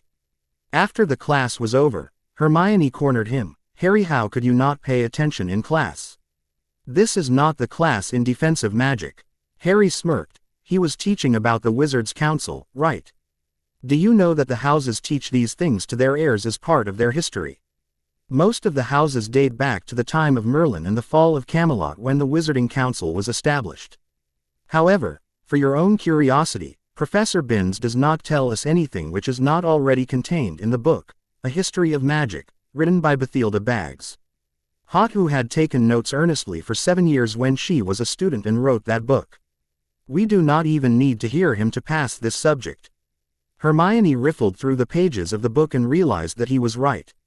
To say she was disappointed would be wrong because she looked furious. However, furious with whom, it was not clear. After dinner, Harry arrived at the Quidditch pitch 5 minutes before Wood was supposed to be there. He could not wait to fly on his broom. He took off to take a lap around the field and was enjoying flying for 10 minutes when Wood turned up and shot green sparks from his wand, calling him down. I can see what McGonagall meant by you being a natural on a broom. With a seeker like you on the team, we are sure to win the cup this year. Now as you have told me that you have been to see some games before, do you know any moves? Harry proudly told him that he could do a lot of them, with the Wronski feint being his favorite. Wood's eyes opened wide in surprise with everything that he told him. Wow, Harry, I did not realize that you are this talented. Practices are Monday and Thursday evenings at 7 o'clock. I will expect you to be here then. He brought out some golf balls. Since it is dark and I don't want to lose the snitch, I have some balls here which I will be throwing in all directions. I want you to catch them. The trophy room. The next day was quiet and the classes went on without any incident while he and Draco glared at each other every time their eyes met. Harry knew that the blonde Ponce was trying to cause trouble for him, but he was unfazed. Harry had been warned during the day by Daphne in a parchment she had managed to send through Neville that Malfoy had been bragging about the duel and that he was not going to turn up for it. Harry had not expected any better of the blonde Ponce but chose to turn up anyway. He wanted to see what he had cooked up for him and pay him back with interest later. Hermione had stopped pestering them last night. When Harry told her that he would not change his mind, she had threatened to tell a prefect, which would have been a disaster. So, Harry told her a few hours later that they had dropped the idea of going and returned to their dorm. When they descended that night to go to the trophy room, they found Hermione was still awake with her nose buried in a fat tome. There was still some time before it was midnight, so they decided to wait her out. They knew she could not stay awake that long if she wanted to be fresh for classes the next day. They too were worried about classes the next day, but tonight was a matter of honor. There was no way that they were going to let Malfoy get away with smearing Harry's reputation. After about 30 minutes of waiting, they descended to the common room to find Hermione slumped in her chair in front of the fire. Harry, Ron and Neville soundlessly opened the portrait hole and stepped out. The fat lady said drowsily, "You three better watch out. Filch came this way not too long ago." They did not stop to answer her. Minutes later, they reached the trophy room where they hid behind one of the cabinets waiting for Draco. Midnight came and went and there was no sign of Draco. Harry decided to let Lord Black know about it and to use the information as he would. As they were about to leave, the caretaker's cat, Mrs. Norris, honestly, who picks names like that for a cat, came into the trophy room and Harry knew the caretaker would not be far behind. They heard him shuffling and coming towards the trophy room. Harry mouthed to his friends, "Run." They took off out of the other door of the trophy room. They could hear Filch saying, "Smell them, my sweet. They should be here somewhere." They ran down the staircase not caring if it changed, and were running to get away from the caretaker. Harry had not stopped to think where they were going. They ended up near a piece of armor which Harry knew for sure was on the second floor, and it meant that they were miles away from the trophy room and Filch. Just then, as if to aggravate their plight, Peeves came floating through the walls and cackled, "Ickle firsties, out of bed in the night. Filch should know about this." Harry decided to face him calmly. "Peeves, you do not need to give us up. We will be back in bed in a moment. No one will know." Peeves cackled with laughter. "Peevesy will tell. It is for your own good. You know." As Peeves opened his mouth to say something, Harry shot a jinx at him that Remus had taught him, and Peeves was struck dumb as his tongue stuck fast to the top of his mouth. He flew away while clawing at his throat. Harry turned to the others. "Now let's get out of here before someone else finds us." Maybe it was just Harry's rotten luck or Filch had made good guesses, but soon they heard the slow meowing sound of the infernal cat, Mrs. Norris, and Filch's footsteps right behind her. They started running again, taking the grand staircase all the while. being conscious of the fact that Filch was right behind them. They ended up in a dead end. There was no way out except a door. "Now I've got you, little blighters. I will punish you," came Filch's voice. Harry felt cornered. Ron tried to open the door at the end of the corridor but it was locked. Neville pushed him aside and cast Alohomora, and the door opened. They disappeared inside just before Filch rounded the corner. "No worry, my sweet, that they escaped. We will make do with others. The night is still young and many will be out of their beds," they heard Filch say, and they could hear him walking away, shuffling. Harry breathed a sigh of relief. That was close, guys. "Let's go back to the tower now." It was then that Neville noticed a low rumbling in the room. He nervously said, Mates, do you hear what I hear?" Harry turned to face the middle of the room, and what he saw was enough to make him freeze in his tracks. There was a giant monstrous beast in the middle of the corridor. The beast was huge and had 3 heads like Cerberus, the guardian of Hades, the underworld in Greek mythology. It had paws the size of dustbin lids, eyes full of menace, and slobber drooling from all 3 of its giant, well-fanged mouths. It was standing in the middle of the corridor growling for now, but Harry wasn't willing to bet his life that it would stay still for long. Harry stared at the beast and whispered to Neville, "Open the door quietly and run. I'll be right behind you. Do not use your wand or you might enrage the beast. I know Filch might be out there, but I would rather take my chances with Filch than a Cerberus any day." Harry kept his eye contact with the beast and waited while Neville, who had found his Gryffindor courage, had soundlessly opened the door and dragged Ron out with him. After the others were safely on the other side of the door, Harry took a quick look around the chamber to find what could be the reason to place such a beast in the castle. No one would be insane enough to bring a Cerberus and keep it in a place like this full of children unless they had some good reason. These legendary creatures were natural guardians. It must be guarding something. He could see that the dog had its paws on a trapdoor. All right, Ing was under that trapdoor. With a Cerberus guarding, it was safe enough. That would have to do for now. Harry carefully backed out of the room, keeping eye contact with the giant, 3-headed creature, until he was able to feel the door knob at his back. He quickly flipped past the door and closed it behind him. The creature, made a lunge at him at the last moment, and Harry braced himself against the door. Neville already had his wand out and cast a locking charm.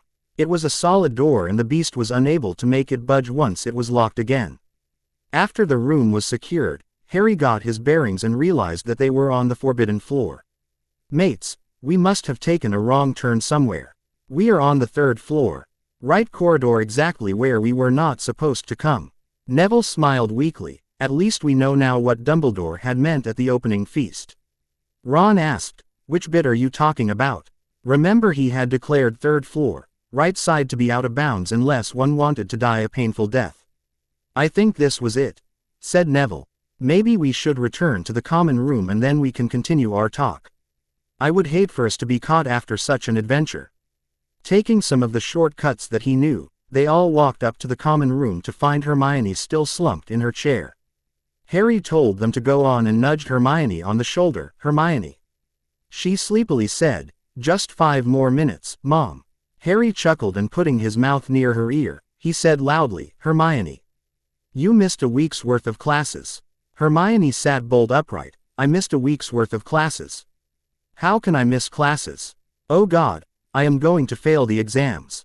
My career is going to be ruined." When she got her bearings and realized she was in the common room, she said grumpily, "What was that all about, Harry?" "Hermione, it is very late in the night. You will get stiff if you sleep in that chair anymore. You would not be at your best to attend the lectures. You really ought to go to your own bed." As she went to her dormitory, he nonchalantly walked to his dorm. His mind still engaged in speculating about what might be beneath the trapdoor. While it was worth inspecting, it was not worth losing sleep over it. He figured he could think about it and have some idea as to what it was when he had time for more musings. He slipped into his bed and crashed to sleep promptly. The decree. The next day, Harry stood in the corridor which led to the dungeons while waiting for the Ponce. Soon enough, he was seen coming with his posse of friends. Harry called him Malfoy. He sneered, "You, here by yourself? Are you looking for a beating, Potter Black?" Harry said coolly, We need to have a word without your cronies around. Pansy simpered. I would not let him be alone, Potter Black. Harry said snidely. Suits me fine, if you need a girl to fight your battles, Malfoy. Your honor is even more impugned than I initially thought. I imagine Lord Black would have a lot to tell to Lord Malfoy when he writes to him about how his son has forfeited the family honor. Now that Malfoy understood what Harry was talking about, his family honor, he could not send his cronies away fast enough. Pansy tried to protest, but she was sent away with Crabbe and Goyle. After he was certain that they would not be overheard, Malfoy asked, "What is it, Potter Black?" Harry authoritatively said, "Heir Malfoy, yesterday you challenged me to a wizard's duel and did not turn up to defend your honor. By your cowardly act, you have forfeited the duel and your honor. What's more, by sending Filch to catch me out of bed, you have compounded your offense. Therefore, in a CCOR dance with the traditions of the most ancient and noble houses, you must make reparations of my choice to regain your lost honor." How do you answer? Malfoy had a horrible, sick feeling. He had no idea that Potter Black even knew the rules and traditions surrounding wizarding duels. He had only thought to get Harry into detention. His little, childish plot had seriously backfired and he didn't even want to think what this was going to cost him. He had no idea that Hadrian Potter Black was sneaky like a Slytherin. He only had two options: either to forfeit his honor as heir of Malfoy or pay reparations in the form he chose. The choice was simple. "I trust you have the decree with you." Harry produced a piece of parchment which said that Malfoy had forfeited a wizard duel to him in as making reparations to him in the form he chose in return of his honor which would have been impugned. Malfoy signed the parchment which Harry pocketed with glee. He was planning to send it to Lord Black, who would make some good use of it. The dungeons. Today was potions class again. Harry was in a mood to tangle with the potions professor. Dumbledore had not told him yet if he had talked with Snape, but Harry was not going to stand by and let him teach in a most unprofessional manner. When they entered the dungeons, the dungeon bat, the twins told him that was his nickname, was waiting for them with a stack of books on his table. As they occupied their places, he started talking. In his menacing tone, "I have been told that some of you dunderheads had trouble with brewing the simplest potions for the reason of never having heard about potions before the previous class. While I had hoped that you were all a little more bright-minded than the students who started last year, I have been sorely disappointed. These books give you the introduction to the art of brewing potions, while 1,000 Magical Herbs and Fungi is a mandatory read for everyone who wants to be a potioneer. For today, you will be learning to take care of your equipment and then you will be trying to brew the cure of boils again. I expect all of you will be able to brew decent potions by the next class." Ari knew about beginner's potions and had nothing to do for the first half of the class. Most of the rest of the students were diligently shuffling through the pages of the book, taking notes. While others tried to set their workstation as the book dictated, Harry had his cauldron sitting on its burner, his ladles cleaned and kept neatly at the side. Harry had wanted charmed ladles because they saved a lot of time. But his potion master, who had taught him the basics and a few potions, had told him that charmed ladles took the fun out of brewing and sometimes he needed to work with the ladles, so it was a good choice if he did not use charmed ladles until owls at least. He had the ingredients lined up and was chopping them up in exact amounts when Snape skulked up to him. "Potter Black, WH.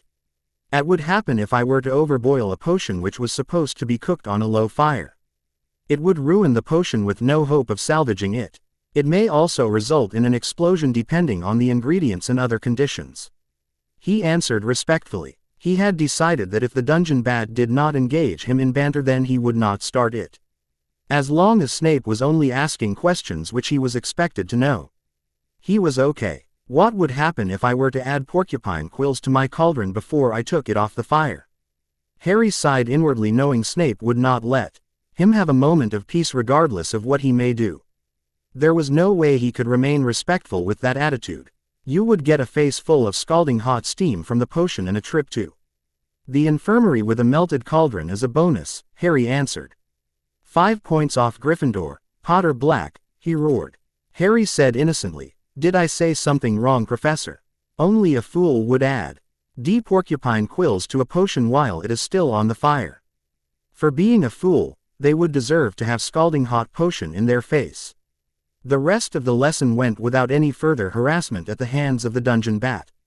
Snape made sure that every student knew of the basics to be followed before they started potion brewing and then had them brew the cure for boils. Disappointing him, Hadrian Potter Black was the first 1ws fully brew it, though he was not ahead by a wide margin. Draco had been able to finish his brewing a mere minute or two after him, almost at the same time as Hermione Granger.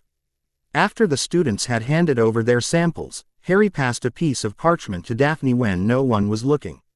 It was for her to meet him in the library that evening after dinner. There were things they needed to discuss, with the first being the trapdoor. The library. As usual, they took a seat at the end of the library when Daphne arrived with Tracy in tow. She sat on a Heir beside Harry without looking and then squealed when she realized who was sitting at the table. "Daph, why are we sitting with Hadrian Potter Black and Neville Longbottom?" Harry chuckled. "Miss Davis. Hadrian Potter Black at your service. Daphne is here because she is my friend." Tracy's mouth was still open in surprise. "When did you two even meet?" "We have been friends for at least 6 years now, Miss Davis." Tracy was glaring at her best friend. "You have been friends with Harry freaking Potter and you never thought to let me know." "We have been friends since we were toddlers, Daph." It was Harry who answered. "It was for my protection, Miss Davis. We wanted no one to know my whereabouts, so her family was sworn to silence." "Is that where you went on those holidays when you told me that you were visiting Germany, Italy, Greece and whatnot?" Daphne smirked. "Now you are able to connect the dots, Tracy." "Yes, we were going to meet him and spend holidays with him and Neville." Nevi, Ye, who had been silent till then, addressed her. "Miss Davis, it is a pleasure to meet you." They had a good time talking about things in general, but there was nothing more that he could say in Tracy's presence. She was a new variable and he did not trust anyone easily. He had passed a parchment to Daphne telling her that they would talk some other time about it since it was of sensitive nature and secrets were meant to be kept and not blurted out. He also wanted to get to know a few more of the Slytherins because if he did not mingle with them, there was no way that he could have their support. There was also the prank which he had to execute, and there was still a lot to do to set it up. The prank was to be executed in 2 steps. First was obtaining access to the common rooms the other houses, and second was to do what he had planned. The plan was to draw some runes on the entrance of the common rooms which would take effect a little later. Remus had told him about a coup of runes which they used in pranks in their time. Since one could do almost all magic by runes, he had seen fit to teach some of them to Harry, i.e. only some symbols, and told him what they did. He refused to teach him runes in detail because he said that if he had taught everything beforehand then Harry would be terribly bored in classes. The prank involved a timer rune which could be adjusted as per the caster's choice. There were runes in the cluster which would change the appearance or color of people's skin. Harry did not feel that the prank was something big or momentous, but it would announce to the school that they had arrived. The best thing was that the prank could not be countered by a finite, and Remus had refused to tell him about how to counter it. When Harry asked him how he could undo it, the Marauder smirked and told him that in an hour or two, it would wear off by itself, unless someone else figured out a way to counter it. In the Marauder's time, nobody had managed to figure that out. It was unlikely that anyone had figured out the counter since then. He had decided that today would be the day and contacted his associates who were to work with him. Sometime after midnight, he went to the Ravenclaw Tower where Corner and Turpin let him in. There was no portrait on the entrance to the Ravenclaw Tower like the Gryffindor Tower, but a bronze door knocker which asked questions when a student desired entrance. On the other side of the entrance, Michael had stunned all the portraits in the common room before he invited Harry inside because Harry had shared the little tidbit with him that the portraits were one way that the headmaster kept an eye on the students. Harry etched the runes he had learnt from Remus and told Corner to power them after he had left or it would be prematurely activated.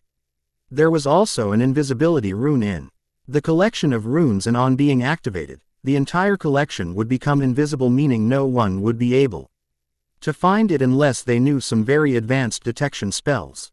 In Hufflepuff, he was led into the barrels by Bones and Hannah. Susan welcomed him with a big smile. "How are you, Harry?" "I am fine, Susan. Sorry, But I don't think this is the time for small talk. If anyone saw me in your house common room, I would land in detention for a week with Filch for doing nothing. Hannah said, "She is like that, Harry. You tell me, what are we to do? Have you stunned the portraits as I had asked?" Susan gave him a wide grin. "Of course. I pretended not to know the stunning spell, so I asked Cedric Diggory to teach it to me. Under the pretext of practicing what he had taught me, I have been firing stunners all around the room and stunned every single portrait." "Brilliant idea, Susan. One might say you are a Slytherin undercover." She gave him a mysterious half-smile. "You never know what can happen, Harry. Harry, before you do whatever you have to, would you answer a few questions?" asked Hannah. "Sure, Hannah, unless the questions are too personal," he replied. "Nothing like that, Harry, but I wanted to know if you yourself would fall victim to this prank." "Of course I will. I have to ask how that I am as innocuous and naive as they think me to be," he replied smugly. "There can be no better misdirection than to make people think what you want rather than to let them arrive at different conclusions." "Are you sure that no one will be caught in this?" Susan asked nervously. "I don't think so, Susan. We are not using our wands, are we? There will be no magical signature to detect. There is no ghost around to see us. So, unless one of our associates blabbers on us, there is no way they can catch us," he answered. "I would like to be a portrait on the wall when they are trying to figure out who is behind the prank." After etching the runes on the inside of the entrance, Harry left, telling Susan to tap the runic cluster with her wand. The power rune would draw power from the L.E.Y. lines under the school and will work for 24 hours, then cease to function after that. Since every student had to leave through the entrance of their common room to go to classes, everyone would fall victim to them before breakfast. Lion's Den. Neville had borrowed Harry's invisibility cloak that evening to do his part in the prank. Percy Weasley, who was a prefect, always lingered in the common room till every student was in bed, and so he would be suspicious if Neville was not in bed by that time. Neville had donned the invisibility cloak and trotted down to the common room.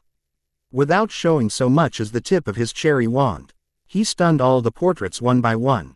After he was sure that they were all done, he started etching the runes as Remus had shown them. Over the years, Remus had grown as fond of him as he was of Harry and always tried to help him every way he could. Remus had taught him many things that Frank would have done, if he had been able. So Neville loved the older man as he would love an uncle. As he was finished etching the runes, the portrait hole opened and Harry walked in. Neville took the cloak off, grinning. "All done, Harry. We just need to tap the runes and it will be finished." He then realized that Harry was panting with exhaustion. "Harry mate, are you all right? Did something happen? I ran into Peeves on the 5th floor. He was angry with me for the Langlock and followed me until I got to the portrait of the fat lady, all the while shouting for Filch. I tell you, Neville, that I will pay him back for this." Harry tapped the runes with his wand, and they closed without noticing the pearly form of Sir Nicholas, who had seen everything that they were doing. The ghost had a sly smile on his face and his eyes were twinkling with amusement. The next morning, Dumbledore felt like he had gone back nearly 20 years in time, which was nonsense because even the best time-turners could not take anyone more than 5 hours back in time. The YHEM had started in the morning when a couple of Ravenclaws who were early birds came to the Great Hall for breakfast. Some of them had greenish tinge to their skin, some had red skin, but what was common was that every student was sporting some parts of an animal. Like Cho Chong had the ears of a panda while Marietta Edgecombe looked like a coyote. The teacher prayed that it was an isolated inside NT, but his hopes were dashed when students started trickling in and almost every student except the Slytherins had fallen victim to some kind of prank. Students were sporting all kinds of animal features with skin colors from every part of the rainbow. Even Dumbledore, who was used to the bizarre now, was amused. The incident reminded him of the years gone by when James Potter and his associates said to run amok and terrorize the school. This particular prank was especially popular back then, but none of the teachers remembered it being used with such magnitude. The Marauders had been caught and punished after Pettigrew ratted them out. He had cracked under the withering glare of Professor McGonagall. When they graduated, Dumbledore and most of the teachers had breathed a sigh of relief. At the biggest pranksters were gone, but here it was again in its full glory. He looked around to see the reactions of the students and the staff. The students were bewildered or angry or fearful, while a few of them were looking amused or even happy with this. Young Harry was clicking pics of everyone around and of the Great Hall in general. There was no way for the teachers to find the perpetrator. Because Dumbledore knew it was the work of planning, coordination and precision. To be able to hex everyone and to do it effectively, they would need all of them at the same place, which was nearly impossible to do without the teachers knowing. He also guessed that no wands were used to do anything in the prank because using wands would have been the biggest giveaway. He looked around at his colleagues to gauge their reactions. Sprout was looking at everyone so intently that she had forgotten that she had a piece of bacon on her fork as it slid to the table. Babbling was looking with intent. Saint perhaps trying to figure out what could have been used to cause this. Aurora did not seem to care and was indulging in her breakfast. Snape was looking at the scene with disbelief and sneering. Dumbledore understood why he would feel so. After all, he had been one of the most frequent victims of this when he was a student. McGonagall was staring at Hadrian Potter Black intensely. She had P.S. arrived at the same conclusion that Albus had. Hadrian had something to do with the prank, but he was not sure exactly what, and he also was sure that he was not alone in this. Students from all three houses were complicit in this act. Flitwick was looking at the students amused and perhaps enjoying it a little too much. It was a known fact that Phileas loved pranks. Kettleburn was indifferent. Ch was expected because he was not of the sort to bother unless it involved one of his creatures. The students were murmuring and getting impatient, and Dumbledore needed to do something about it.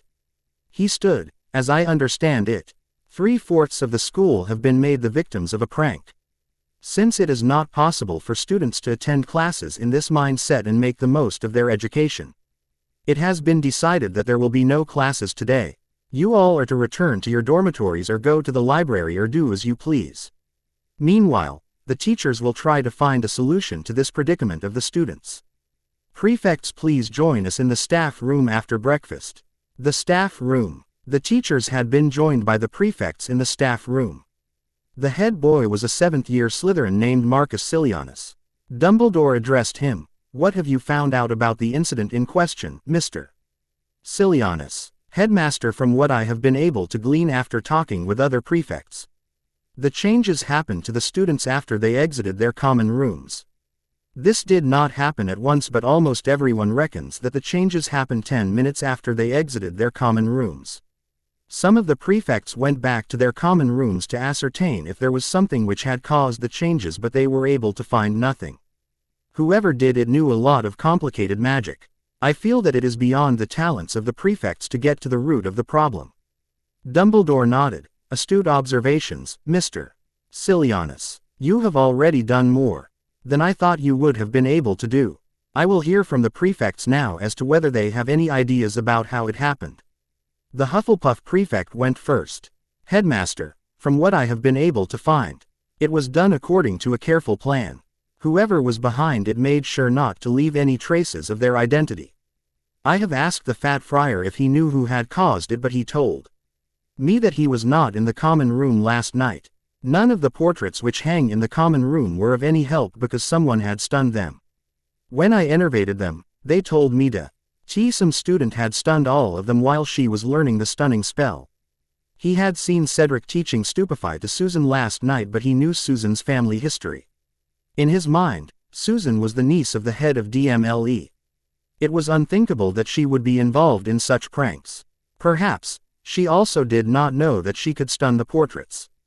Hell, she was not even able to make the spell work for the first few tries when he was teaching her. What is the name of the first-year student, Mr. Orpington? Susan Bones. Headmaster. You did well, Mr. Orpington. Now I will hear Miss Clee Arwater's observations about what happened in the Ravenclaw Tower. Headmaster. I did not find much difference from what Alderic has already said. The portraits in the Ravenclaw common room were also stunned, so they do not remember anything, and the Grey Lady has not been around for days.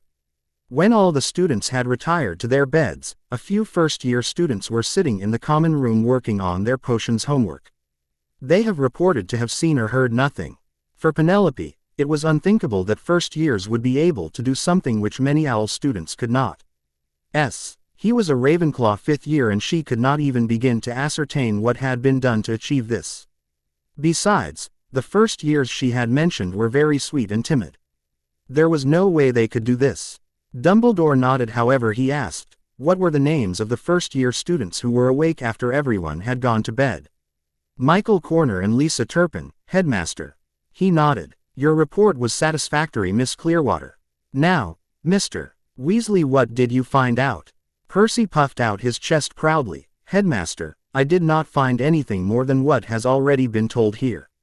However, I would like to add that there were no students in the common room when I went to bed.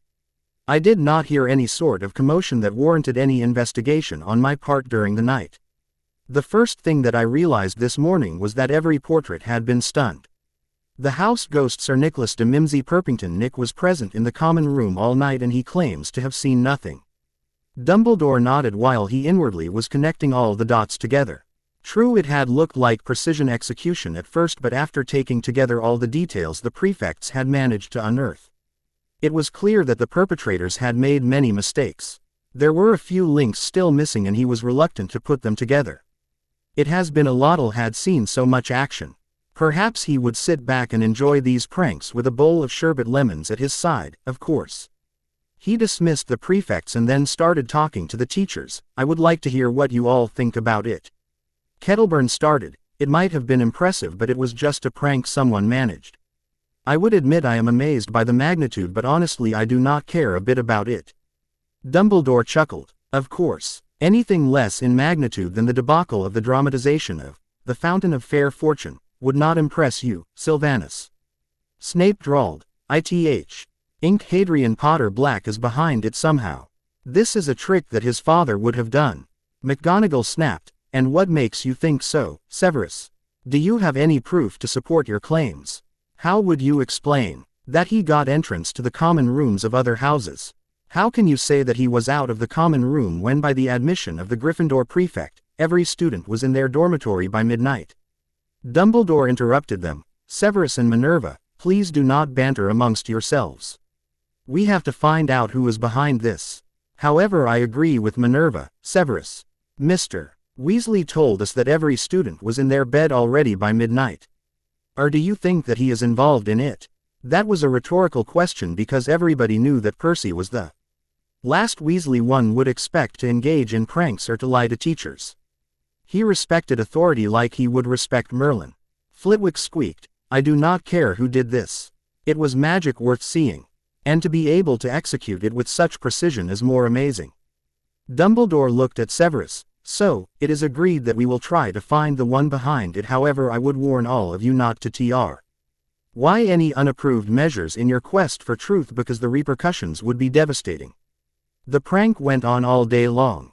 The prank would have worn off after 2 hours, but the students did know that it was renewed every time a student passed through the entrance of their common room. So, almost everyone had been cursed at least twice passing through the entrance of their common rooms. The Weasley twins and their friend, Lee Jordan, had put their heads together to find out who had pranked 3/4 of the school at once. This was far beyond the magnitude of what they had ever done. Also, there was no real hint as to who the perpetrator was. They sorely wished that they still had the Marauder's map. With it, they would have noticed last night if students were in places where they ought not to be. But Harry had asked for his property back. It was true that they could have refused him, but he had proven that he was the heir of the legacy of the Marauders. What was more, he had proved it by communicating with the map amicably. They had some suspicion that he might have been the one behind it. But then they did not know how he could enter the common rooms of other houses. They had not been able to do it despite being the pranksters in residence for 3 years now. There was no way he could do it. He did not have the knowledge to pull off a prank like that. They were also impressed with how the hex renewed itself when one left their common room.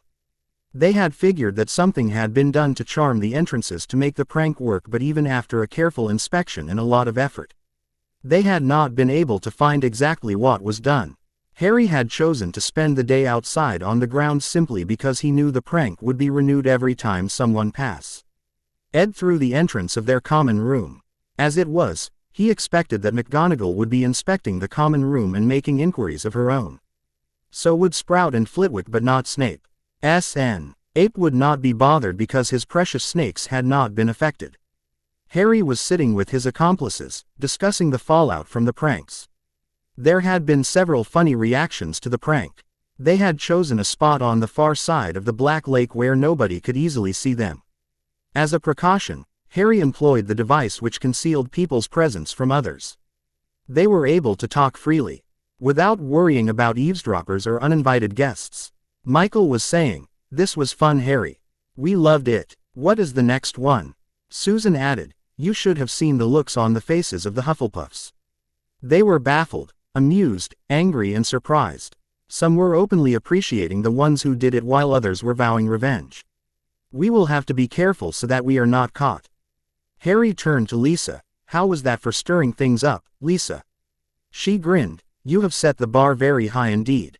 It makes me wonder what you will do to top this one." Hannah added, "Have you thought about your next prank, Harry?" Harry smiled. "Thinking about the next one already, Hannah. Take a brief rest and enjoy our success before we move on to the next one." Neville playfully hit him on the shoulder. "Mate, I think you should tell them. The suspense is unnecessary." Harry mock sighed. "Since Longbottom is being so pushy, the next trick is for the serpents. I don't want them to feel left out. Pretty soon the school will have its laugh at them." "And pray tell, what have the serpents done to you?" said Daphne Greengrass, who had arrived there with Tracy. "What are you doing here, Greengrass?" asked Ernie curiously. She gave him a smirk. "I think I am meeting with my friends." Lisa said, "Sorry, Greengrass, I do not remember that any of us have been your friend previously. But you are welcome to join us if you will." Harry said amusedly, "Oh yes. I do not remember either if we have been friends previously." Daphne's eyes turned slit-like and she was ready to pounce on Harry to beat him to a pulp. Neville poked him on his shoulder. "Stop messing with her. Do you not know how nasty she can get when her anger is roused?" Harry raised his hands in surrender. "Sorry, Daphne. I was just jesting around." Then he addressed the others. "Everyone, I trust. You know these two ladies, Daphne of House Greengrass and Tracy of House Davis.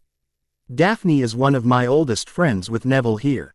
She has been around me, harassing me, pestering me for all these years. It was only my Gryffindor courage that I could bear it all and can still call her my friend." Daphne had enough and started smacking him about the head with her hands while the others laughed. After things had settled, Daphne turned to the group. "So what is your problem with serpents?" Quote, "Nothing really, but most of them look excessively gloomy, pretentious and try to look too dignified. In my opinion, they ought to loosen up a little," Harry replied.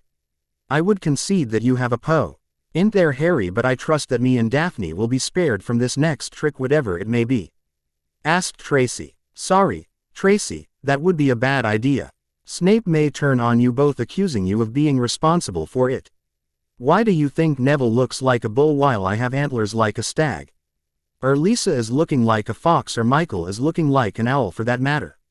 I do not know if you noticed, but none of us have been spared and it kept others from looking at us too closely," Harry calmly replied. Daphne, looking toward the castle, said, "Perhaps your efforts to avoid Suspicio have not been as successful as you could have hoped. I can see McGonagall coming this way and she does not look happy."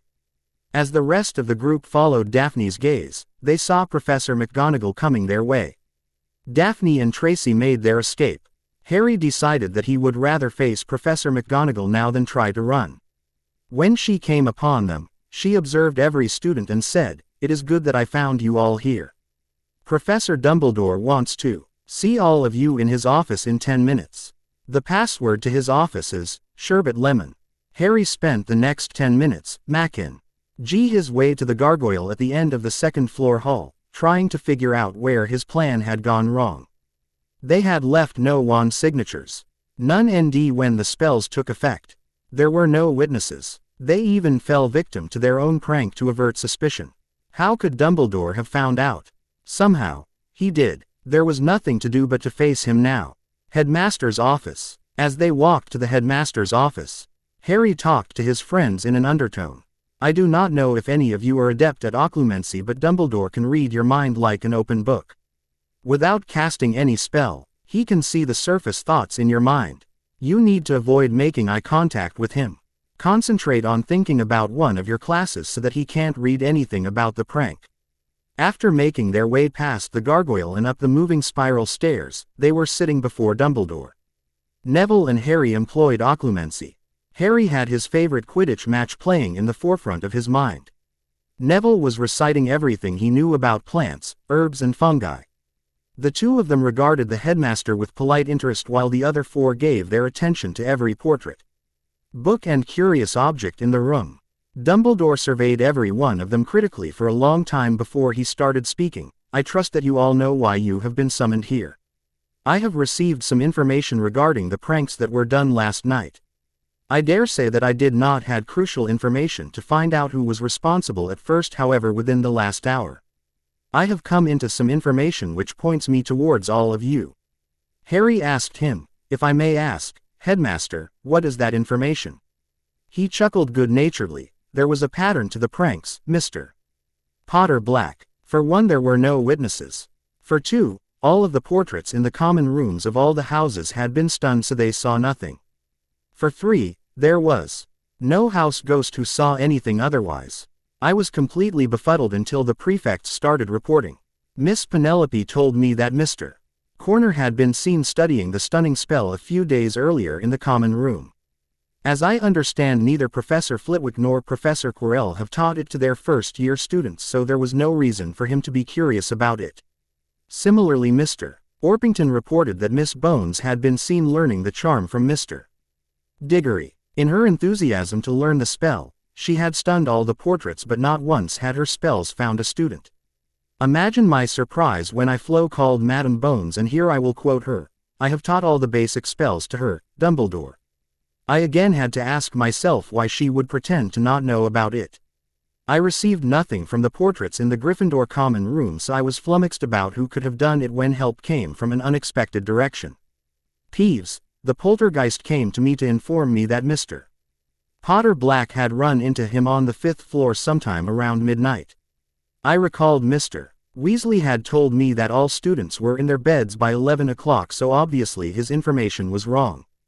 The rest of the story was filled in by the Grey Lady, who told me that Hadrian Potter Black had been welcomed into the Ravenclaw Tower by Mr. Corner and Miss Turpin here. From there it was not hard to put the pieces together. Lisa was looking at him open-mouthed. You should have been sorted into Ravenclaw for your wits. Dumbledore chuckled good-naturedly. Indeed, Miss Turpin. The sorting had debated this with me, but it agreed that I had other qualities which were more prominent and I was well placed into Gryffindor. He then adopted a serious demeanor. As you all know, breaking rules is punishable, and you all broke too many rules to count last night. I have been asked to hand the punishment to you all for your misdeed, and I have decided that 20 points apiece from each of you in detention with your heads of house for 2 nights will be sufficient. His eyes twinkled and a smile tugged at the corners of his mouth at that moment. I hope you will be careful next time and will not leave a rather easy trail to follow. I would hate to see it being curbed. Now you all can go back to the Great Hall for dinner. As they were leaving, Dumbledore said, before I forget, take 5 points each for a prank well executed. Defense Master's Office. Professor Quirrell was nervous. Things were not going the way he wanted and time was running out. He had been on the trail of Nicholas Flamel and Perenelle Flamel for a month. A couple of times, he had almost reached the stone when the old fool meddled with his plans. Dumbledore had removed the stone to another location. When he finally traced it to a high-security vault in Gringotts and was able to access it, Dumbledore had already removed the stone earlier that same day. Now he was keeping it directly under his nose. Exactly where, it was not clear. He had also heard about Wormtail being found in the castle and had been very angry. The treacherous rat had been living with wizards for years in Rulata. Vay Comfort and Lord Voldemort was condemned to a wraith-like existence. The greatest Dark Lord was reduced to a wraith which could not even hold a wand, and his followers were living as if nothing had happened. None of them had tried to find him all these years. Lord Voldemort, who for the moment had taken residence on his turban, remembered the agony he had to go through to remain alive and to heal from the injury which was caused to him at Godric's Hollow. It had taken him years before he could stop feeling the excruciating pain which came to him. In all those moments of unbearable pain, he had cursed the name of the mudblood Lily Potter and her hell spawn of a son Harry Potter.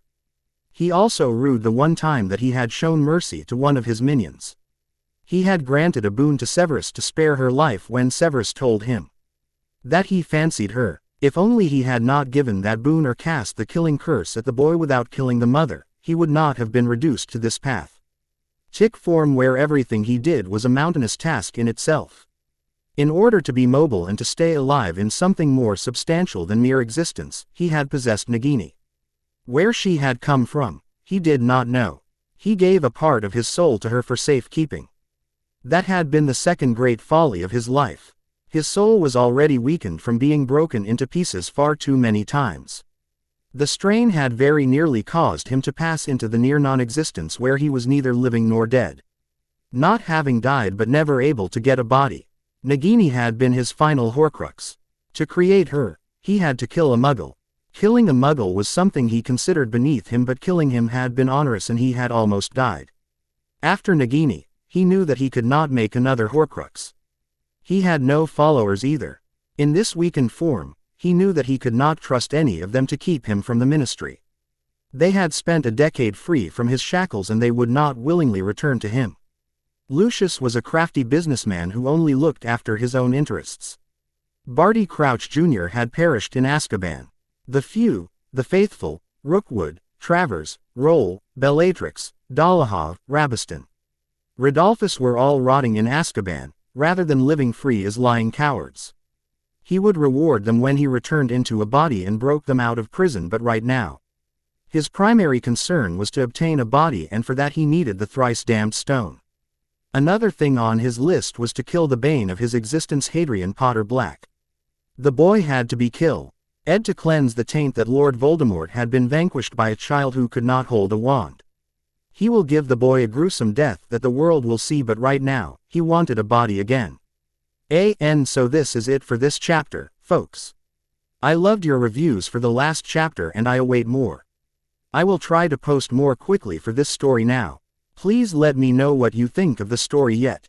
Chapter 7, 4th Floor. Harry and Neville were waiting for Daphne where they had decided to meet in an abandoned lore. Daphne came in the room and Harry locked the door with a locking charm. Daphne spoke first. "What's up with all this cloak and dagger stuff, Harry?"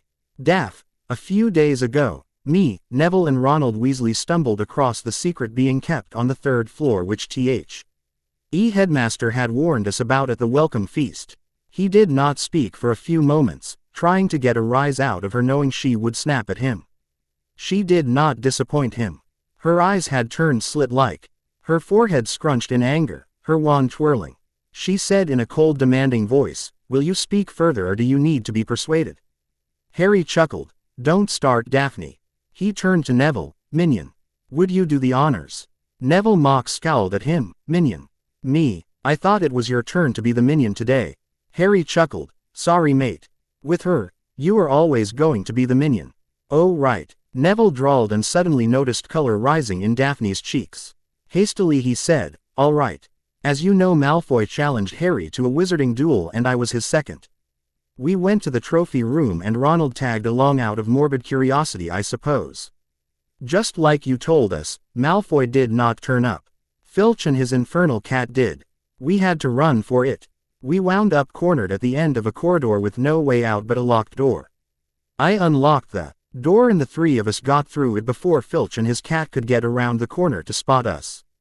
As it turned out, we were in the very place that Dumbledore told us to stay away from at the start of term feast.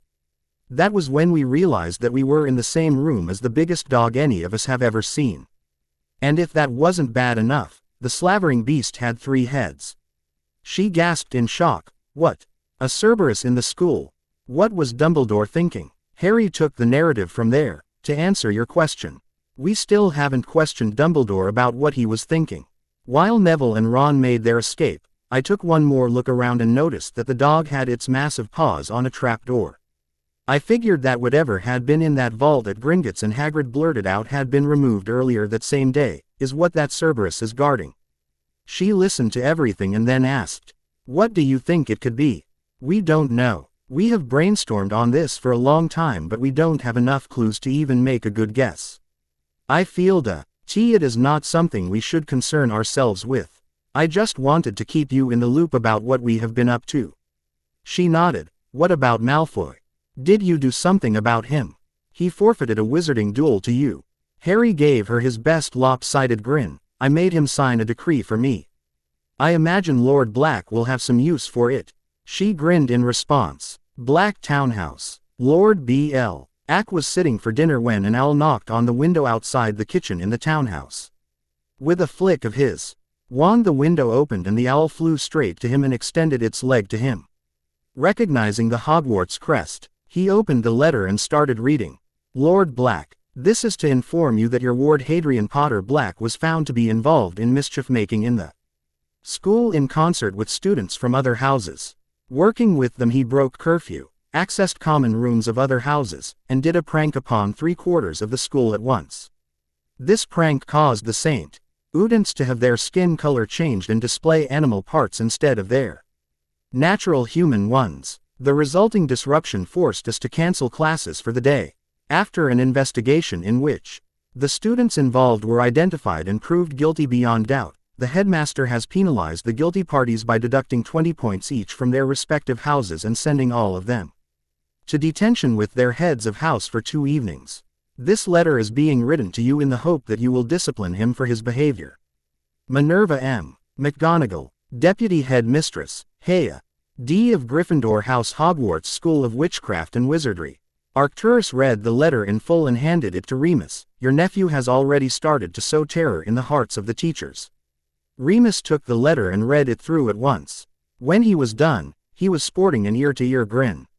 "He didn't take long to get started, did he?" Arcturus snorted. "I am surprised it took him this long. I had thought that he would have done it in the first week. What do you think we should do to discipline him, as Minerva expected us to?" Remus gave him a wary look. "Would you actually discipline him? You would rather send him gifts and tell him that he did well." "Not so. He got caught, didn't he? He must have left clues that lead back to him. We can't have that." Remus mentally snorted. The older wizard was a true Slytherin. He was disappointed that Harry was caught, but not at all about his ward pulling pranks. Remus knew that the headmaster had a lot of ways to gather information which others did not. If he put his mind to it, he could find out anything he wanted. Remus, however, was ready to tell Sirius about this prank, and maybe they could get some photos from Harry, which he surely would have taken. "Remus, how are the preparations coming for the meeting at Longbottom Manor tomorrow? Are we ready to go and do this?" asked Arcturus. "Yes, Augusta has sent a letter to INF. Inform me that she has called a meeting of the allies of House of Potter and Longbottom tomorrow. We can topple Cornelius Fudge off his chair. Have you talked to Dumbledore?" Arcturus said offhandedly. "Why would I need to talk to him? He is the chief warlock and it is of no concern to him. I think that privately he would be elated to get rid of Fudge because he is more of a hindrance than a help. It only remains for us to put forward the most suitable candidate for the job." "Do you have anyone in mind?" Remus asked, knowing that the older wizard would already have thought of it. "Indeed I do, Muse, but I will leave you guessing until I talk about it tomorrow," he said cryptically. "Now leave me in peace to write a letter to my heir to discipline him for his failure." After dinner, as he was about to retire for the night, Hedwig made an appearance. She landed at Remus's side of the table and extended her leg. Remus detached the letter and offered her owl treats and water. After she had her fill, he told her to rest in the Ollery and they would have a letter for her to take back in a few days. Remus opened the letter and started reading, his eyes shining with anticipation.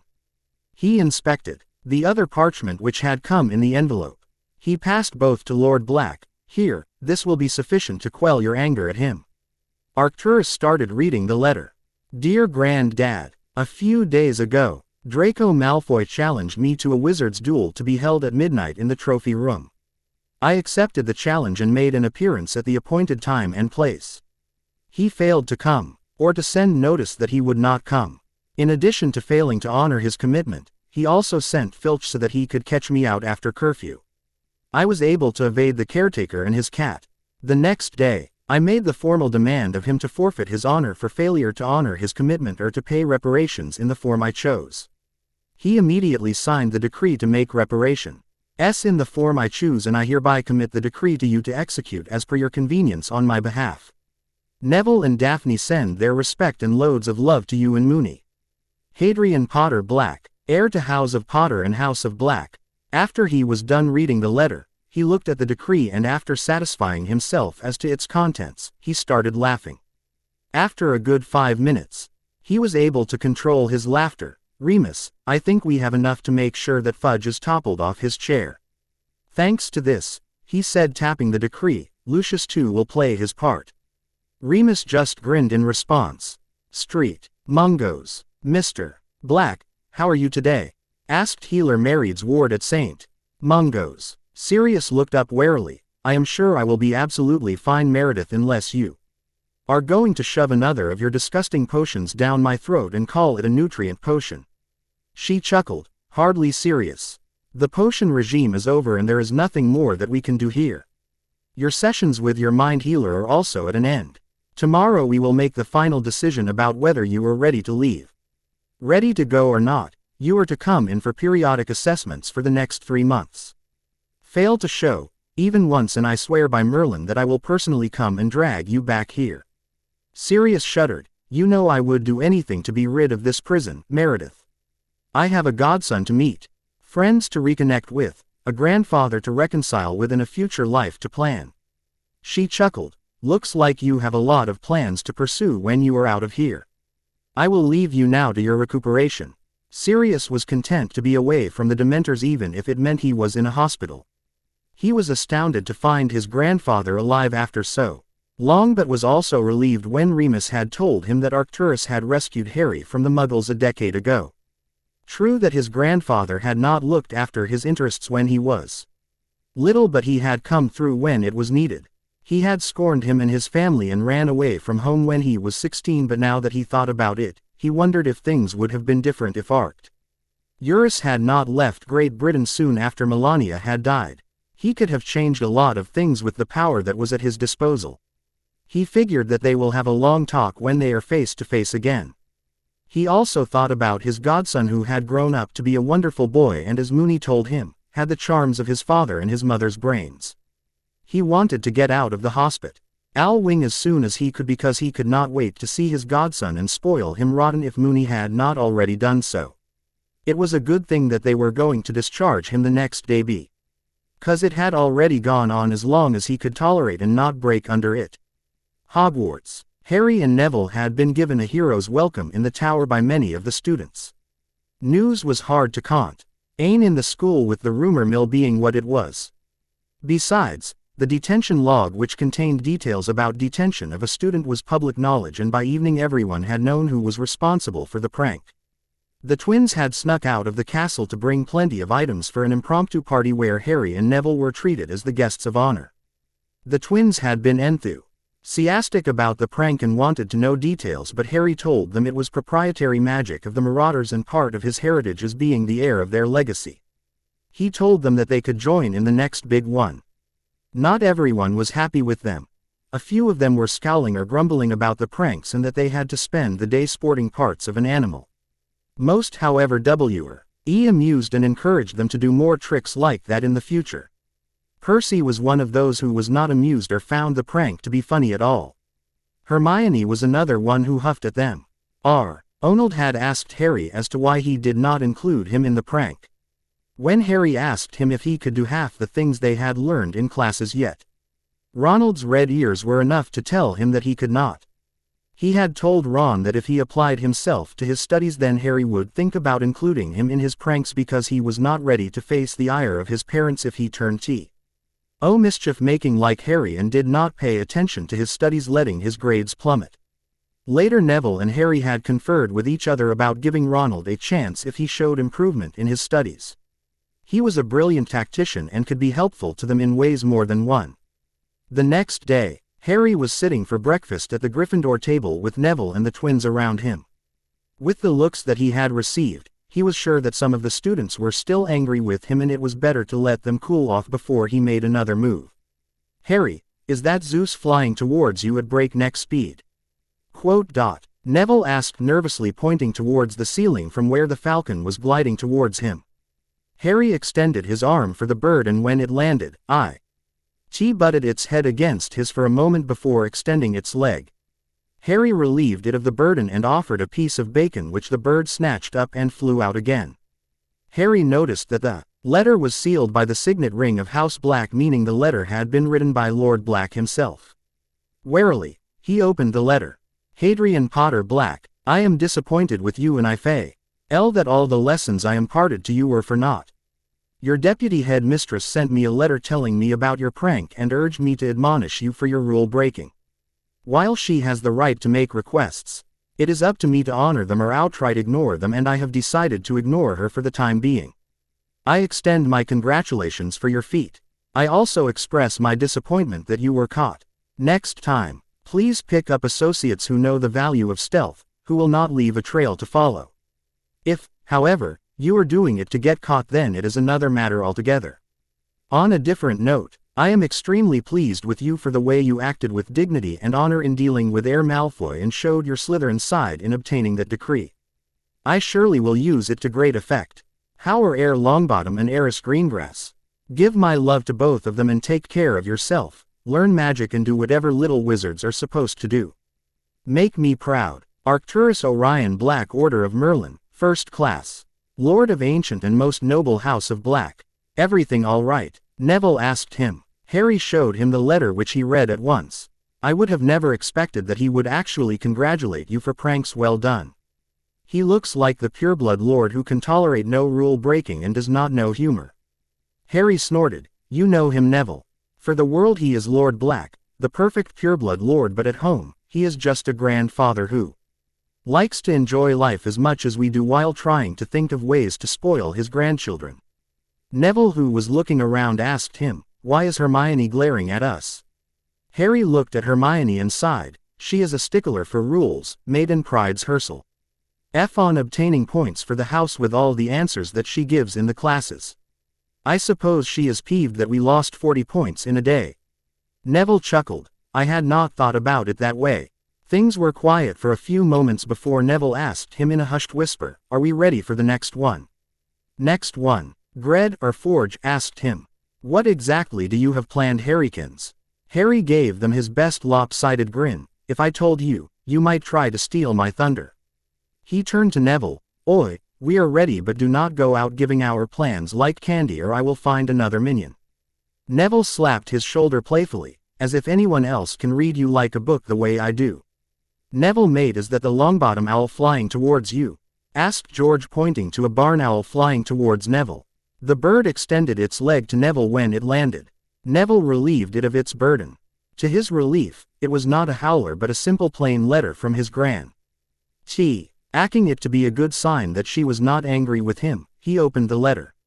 Neville Frank Longbottom, I received a letter from my friend Minerva last evening about your mischief making at the school. I should say that I am disappointed that you are not following in the footsteps of your father, but I realize that you are your own man. I want to chastise you, but when I think about what Frank would have done, I realize that he might have been okay with it, or admonish you about pranks so long as they do not hurt anyone. However, the moment I hear that you have crossed the line and become a bully, I swear that I will come and set you straight. Give my love to Harry and Daphne. Augusta Longbottom, Regent of House Longbottom. Neville showed the letter to Harry, who was pleased with the response. At least I do not have to worry about you being left out of a prank because Gran did not want you to become a part of it. As if I would let you do anything without me being involved, you prat, said Neville. After lunch, McGonagall stopped them. Mr. Potter Black and Mr. Longbottom, you both are to report to my office this evening at 8 o'clock for your detentions, and you do not need to bring your wands. After the admonishment, they went to their classes for the day. Harry made sure to include Ron in the group because he would be very useful to them in pranks. The redhead was not as advanced as they were, but there was strength in numbers and he had some brains which he could use to get them out of tough situations. His prowess in chess, as Harry had seen, was formidable. He was able to defeat some of the older years too.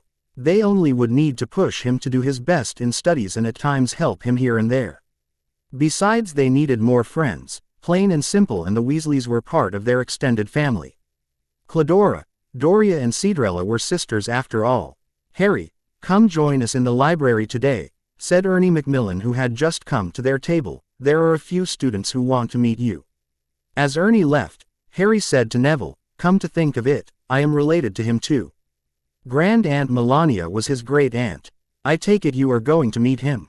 Neville asked him. "Of course I am, and you are coming with me." Longbottom Manor. Arcturus arrived with Remus at Longbottom Manor, where Augusta welcomed them. Arcturus, welcome to Longbottom Manor, and the same to you, Remus. Arcturus asked her, "Are the others here?" "No, but they will start arriving soon. I am expecting about 10 of our allies here today. The rest of them follow Dumbledore now." Arcturus waved her off. "It is of no concern, Augusta. We will have a minister of our own choosing in the Wizengamot this term." The Wizengamot was the governing body of the wizarding world and elected the minister who ran the government. There were 60 active seats in the Wizengamot of the ancient and most noble, ancient and noble and ancient houses, with each seat having 2 votes, while 20 were vac. And due to the reasons of them being wiped out of existence or stripped of their places upon the Wizengamot, 10 seats of the rest were held by order of Merlin awardees, while 10 were temporary seats which were filled by other houses who were elected by voting of the permanent seats and order of Merlin holders. If a house did not have anyone to represent its interests in the capacity of lord or regent, then the minister could appoint a regent for that seat till the heir came of age. It was using this power that Fudge had appointed Lucius Malfoy as regent of House Black, claiming that in the absence of other heirs, his son Draco Malfoy was the heir apparent. Dumbledore had been able to appoint Elphia's Doge when Millicent Bagnold was still minister, and she had approved his decision. So, out of a total of 100, there were only 80 active seats in the Wizengamot. For a majority, one needed 41 votes in their favor. The neutrals were the biggest bloc with 40 members. Dark had 25 and Light had 15 members in their respective factions. The Light was led by Dumbledore, while Nicholas Greengrass was the leader of the neutral, and Lucius Malfoy was the leader of a group of the Dark faction, while the other was led by Thaddeus Knott. The first one to come was Lady Bones, who had brought Lord Abbot with her. The next was Lord Macmillan, who had a frown on his face, and Arcturus thought that he might be a difficult ally unless he was reminded of his place in the hierarchy of the houses and his relation to the House of Black. Stevens was next, which was an ancient house and had been in the alliance for the last 3 generations. There was Lord Folly, who came next, followed by Lord Corner, who was followed by Lord Boot. After they had all taken their seats, Augusta Longbottom stood to address them, since she was the host. "Firstly, welcome everyone to this first meeting of our alliance after all these years. This meeting has been called to renew the alliance between us." Lord Macmillan pointed to Arcturus and Remus. "What are they doing here? As I remember, House of Black was not a part of the Grand Alliance, neither is Mr. Lupin a member of any of the houses of our alliance." Arcturus stood and faced him calmly. "My apologies, Lord Macmillan, if I sound too presumptuous, but Hadrian Potter Black is a ward of my house apart from being my heir. My grandson is his godfather, and my sister, I might add, is his grandmother. So, I am here as representative of House Potter's interests in the first place. Secondly, I am willing to join this alliance and declare that House Black will sit in the Lig HT faction starting with the next session. Remus Lupin is here because he was one of the intended guardians for little Harry, as has been set forth in James Charles Potter and Lily Potter's will. In the next session, he will be appointed as the regent to the House of Potter in accordance with their wishes, and will be discharging those obligations until Harry is ready to assume his duties upon reaching the age of majority." When he sat down, Leonard Macmillan had averted his eyes. "I apologize for any slights which I might have committed towards you, Lord Black." Lady Bones stood to dispel the frostiness of the situation. "So, the agenda of this meeting is to oust Cornelius Fudge from his office because he violated the rights of an ancient and most noble house by appointing a regent of his choosing without conferring with the lord of the house." Lord Boot said, "Amelia, do we even have the numbers? As I see it, we hardly have 10 houses represented in this meeting, and we need 41 to make majority." Lord Black answered for him. "I will answer this one, Lord Boot. As far as anyone knows, House of Black is currently a member of the Dark faction, and I still have allies in that faction. owe or under obligation to the House of Black for favors offered to them throughout the years. Since we have time on hand before the next Wizengamot session, I will call a meeting with them and ask Th.M. to repay those debts that they owe to me. In addition to that, I will twist Lucius's arm till he agrees to my proposition, and then I will break it for good measure. In the neutral faction, I have several allies who will help me. Augusta, who had done some quick math, replied, as per my calculations, we will have at least 40 voting on our side, so we just need a couple more to ensure that Fudge's days are numbered. Lord Abbot spoke for the first time. If we present a worthy candidate, we may be able to break the rest of them and obtain an easy majority. Augusta spoke. I think I speak for all of us when I say I am open to suggestions. Stevens spoke up. Dumbledore would not accept the post even if we came crawling to him on our hands and knees to take it. Besides, he better suits our needs as the chief warlock. Lord Corner said, what about Bartemius Crouch Sr.? He is an able wizard and would be far better than Cornelius Fudge as the minister. Arcturus snarled, not him. He is one of those responsible for sending Sirius to prison without a trial. I want his head on a platter for this infraction. Remus spoke up, then let's consider Lady Bones as the next minister. Amelia took her time to reply. My initial thought was to refuse, but I think I will do it if you all consider me worthy of the role. There are a lot of things that Cornelius could have done differently.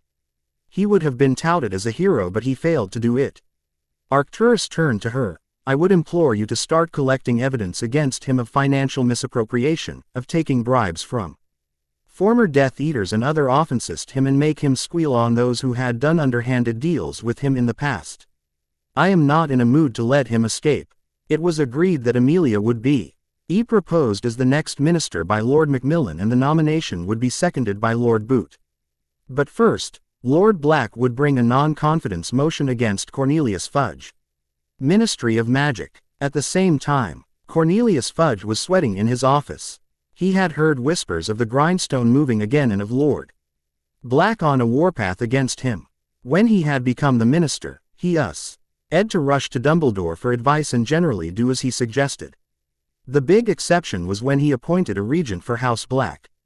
Lucius, who had already been cleared by then, due to his heavy donation to a charity run by Fudge's wife, had approached him with a smile and a large bag of galleons and convinced him to appoint Lucius as regent for House Black. Fudge was obviously happy to do so. Nothing had been heard of the former Lord Black for a long time. Lord Black was all but presumed dead. He had panicked at the time when Arcturus had appeared again and started to pester him to get a trial for Sirius Black, but Cornelius had persevered and did not bow to him.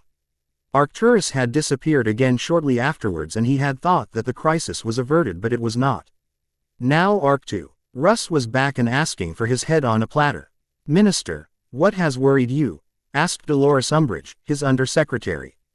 The witch was a despicable creature but crafty in her ways, therefore Ornelius had allowed her to rise so high in the ministry.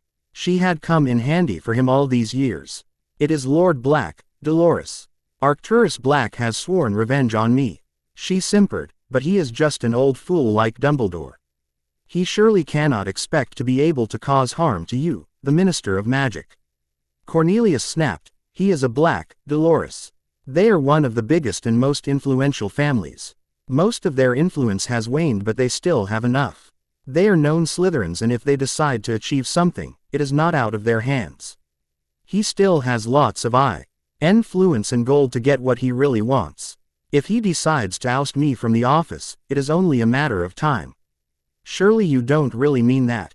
She asked him nervously, and Fudge could sense that she was scared for her own future.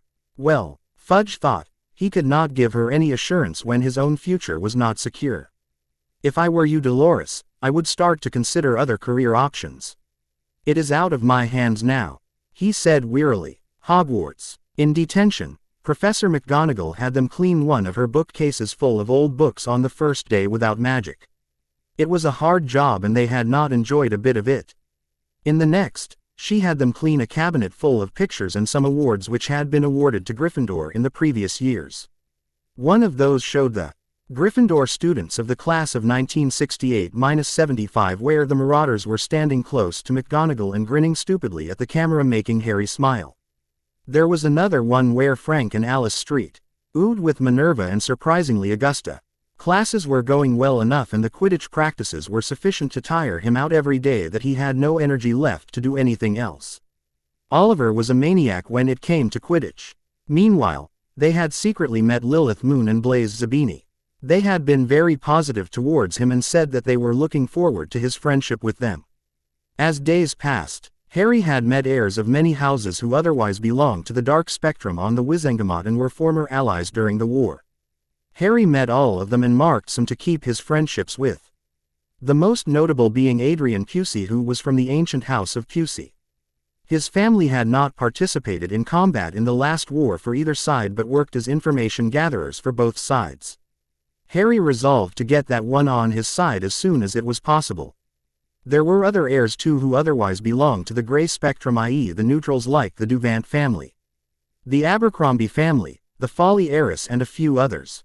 The most interesting thing was that none of them knew of his friendship with Daphne except his yearmates, and he intended to keep it that way. The duel master and his apprentices. Harry wanted to learn dueling. Arcturus had engaged a dueling master to teach him the basic rules of dueling, and that was all. However, RRY wanted to learn dueling professionally so that he could compete in the World Under-14 Championship. He had been to many of those tournaments when he was little with Remus and sometimes Neville. They both had decided that they would seek Flitwick out, for he was the best to teach them about it. To that end, they both decided to pay him a visit one evening. The charms professor was in the middle of grading the assignments they had turned in and was surprised to see them. "Mr. Potter Black, Mr. Longbottom, is everything all right?" Neville took the initiative. "Yes, Professor, everything is all right. We wanted to ask you something." He motioned for them to continue. "Go on, I am listening." "Professor, it is widely known that you are a 9 times dueling champion. The thing is that we want to participate in the upcoming dueling tournament next year, and we thought maybe you could coach us."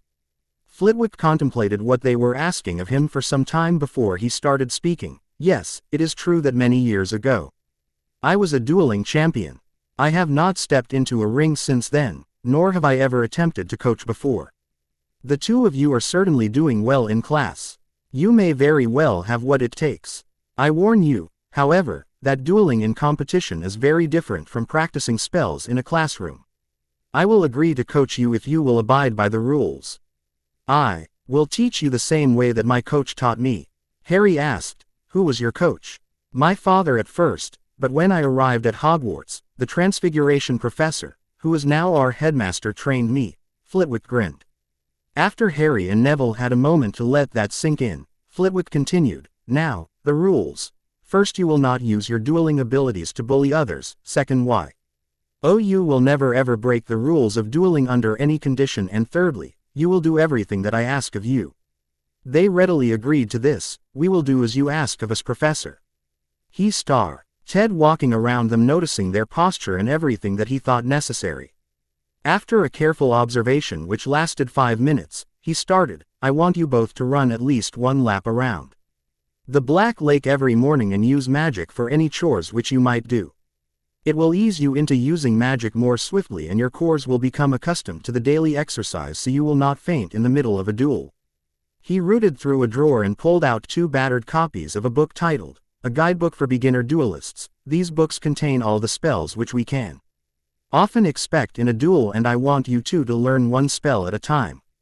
You will not start to learn another spell until you have finished one, and by finishing I mean that you can cast those spells in your sleep if the need be. There is a room by the Charms classroom on the 2nd floor which was used in the past for the dueling classes, which were abolished sometime after the Grindelwald War. You can use it for your purposes. I expect you will not tell anyone else about these lessons. If a 3rd student were to so much as show their face when I am coaching you, I will immediately cease teaching these classes. The first class will be at 7 o'clock on the coming Monday. Black Town House. Sirius Black was discharged from the hospital and brought to his childhood home, where he had many bitter memories. Memories of his parents, his brother, and all the abuse he had suffered under this roof till he had run away to the Potters in 5th year.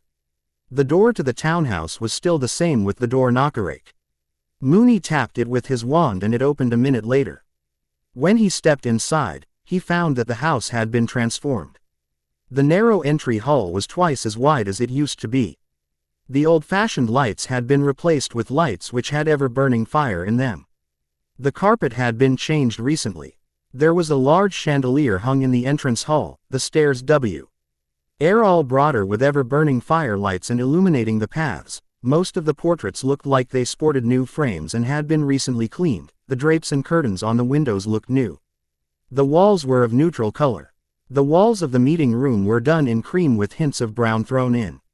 The Black and Potter crests were hanging on one of the walls. The table was the same as ever but looked like it had been polished recently. There were windows on the walls which brought in sufficient sunlight so the house did not have a dark and gloomy look. There were comfortable-looking sofas spread throughout the living room. The kitchen had a huge chandelier which was illuminated by fires which were burning in sconces in it. The fireplace had been enlarged so a full-grown man could easily walk out of it and was made of sandstone and done with woodwork with the Potter and Black crest on the mantel. Remus made him sit in the meeting room and Creature brought them refreshments. While he was not overtly respectful to Sirius, he bobbed his head in courtesy towards him. Arcturus walked into the meeting room after about 10 minutes and sat on one of the chairs and turned to Sirius. "I trust you have a lot of questions for me." Sirius took a deep breath before he started. "Yes, I do. My first question is why did you not interfere when my hag of a mother made me run away from the family? Second, where were you when I was taken to Azkaban? You could have got me out of there years ago. Why did you not try? Why did you take Harry in? Why are the Potter and Black crests everywhere in the house? I was in the Black Castle when the hag made you leave the townhouse. I returned 6 months later and Doria told me everything. I had been away for so long because I was grieving over Melania, however I never cast you out of the family. Walburga had no authority to do this and you remained my heir. I tried to send you many letters but you had put mail redirect on wards around you which prevented any communications from getting to you. When Charles died, I left for France because I could not live here with all the grief and sorrow. My own family was tearing itself apart and I could not stand around to bury one member after another. By the time Voldemort was vanquished, I was already presumed dead by most. News was slow to come out of Wizarding Britain in those days and by the time I learned about it, you were already incarcerated. I kept pestering Cornelius Fudge to let me see your trial files but he had them sealed under the Official Secrets Act. I also found that most of my family was gone. Pollux, Castor, Alpharad, Druella and everyone is dead. My heir was in Azkaban on charges of murder of those he considered family. I kept trying but could not find a way to get you out. I was also apprehensive that Narcissus Boy would become the Black Heir in the absence of another one so I looked for anyone else who could become one and the goblins he lped me to find out that Harry Potter had an equal claim to the heirship.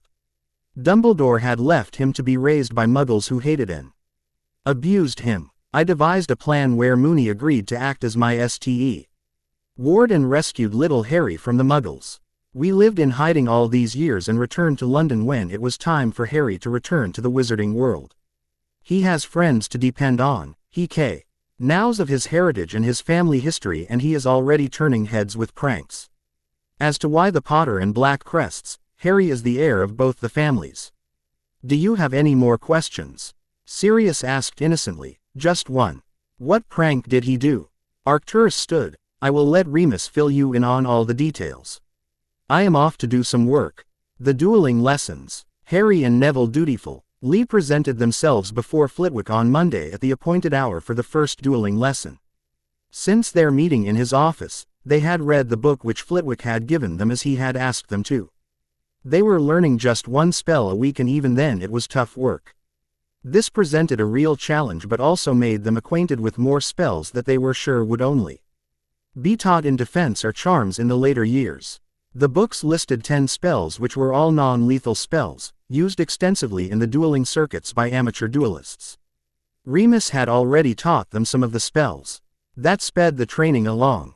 Flitwick was sitting behind a desk and started speaking. For a duelist it is necessary that he must be nimble on his feet, a quick thinker and can cast at greater speed than others. I had some born talent that I am faster than anyone else, but you can acquire speed with time. Also remember that in a duel, it is not necessary for you to raise a shield every time. You can also dodge, which is better for two reasons. First, dodging does not drain your magical core. Second, if a spell cannot connect, it cannot harm you. He took a brief pause, so the boys could contemplate all that he was telling them. After everything sunk in, he asked them a question: do you both know how to dance? Harry and Neville answered together, yes. Then Harry asked, how does that help with dodging? I mean, dancing is regular, rhythmic and predictable. I thought that dodging should be erratic and unpredictable. Flitwick smiled. Let me show you then. He jumped down from the table and took the traditional duelist stance and said to them, now you both shoot any spells at me that you can while I show you how dodging is nothing more than dancing. For this demonstration, Flitwick didn't bother to get his wand out. Without warning, they both started to cast at him and Flitwick looked like he was dancing in front of the spells. His feet were moving, so fast and so gracefully that it was hard to predict where he was going to be next. The boys understood what he had meant by dodging being a dance. Being raised as heirs of pureblood families, dancing was a must for them to know. Cassiopeia had it drilled into Harry until he could dance perfectly. Augusta had been able to teach Neville to dance gracefully to at least save his reputation.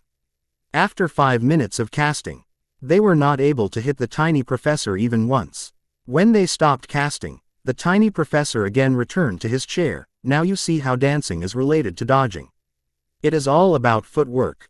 The faster the footwork you have is the better chance you have at avoiding a defeat in a duel. I want you both to practice dodging at least 10 minutes a day where Mr. Potter Black would dodge while Mr. Longbottom will cast and vice versa. Now the next thing is to conserve your energy. You both are powerful for your age, but that does not mean you would last forever if you have to fight back-to-back duels, so it is important that you conserve energy in a duel. Do not use a spell when you know it will be wasted by a shield or would be dodged. Cast indiscriminately only when you think it is necessary or you do not want to give your opponent a chance to be alert against you. Also do not use the same trick twice in a duel or in front of the same audience. They both listened carefully as if he was delivering some religious sermon and wrote down everything. They were really serious about the championship and wanted to win it at least once in their lifetime. Ta had even encouraged Neville to try it at the next championship, while Arcturus had told him that he should do what he wished to rather than following Arcturus's words.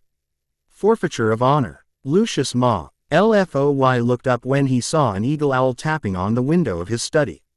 With a flick of his wand, the window opened inwards and the eagle owl flew inside and landed before him. Beast of its burden, it took flight again. Lucius casually glanced at the letter and almost threw it on his table in fright, as if his hand was burned by the black crest which was on the envelope. Cautiously, he cast a detection spell to see if the letter was not laced with any obscure spell. The Black family had been notorious once for killing 3 of their enemies that way. When nothing special was revealed, he gingerly opened the envelope. The letter was written in the scathing tone which Arcturus had used with him at the ministry.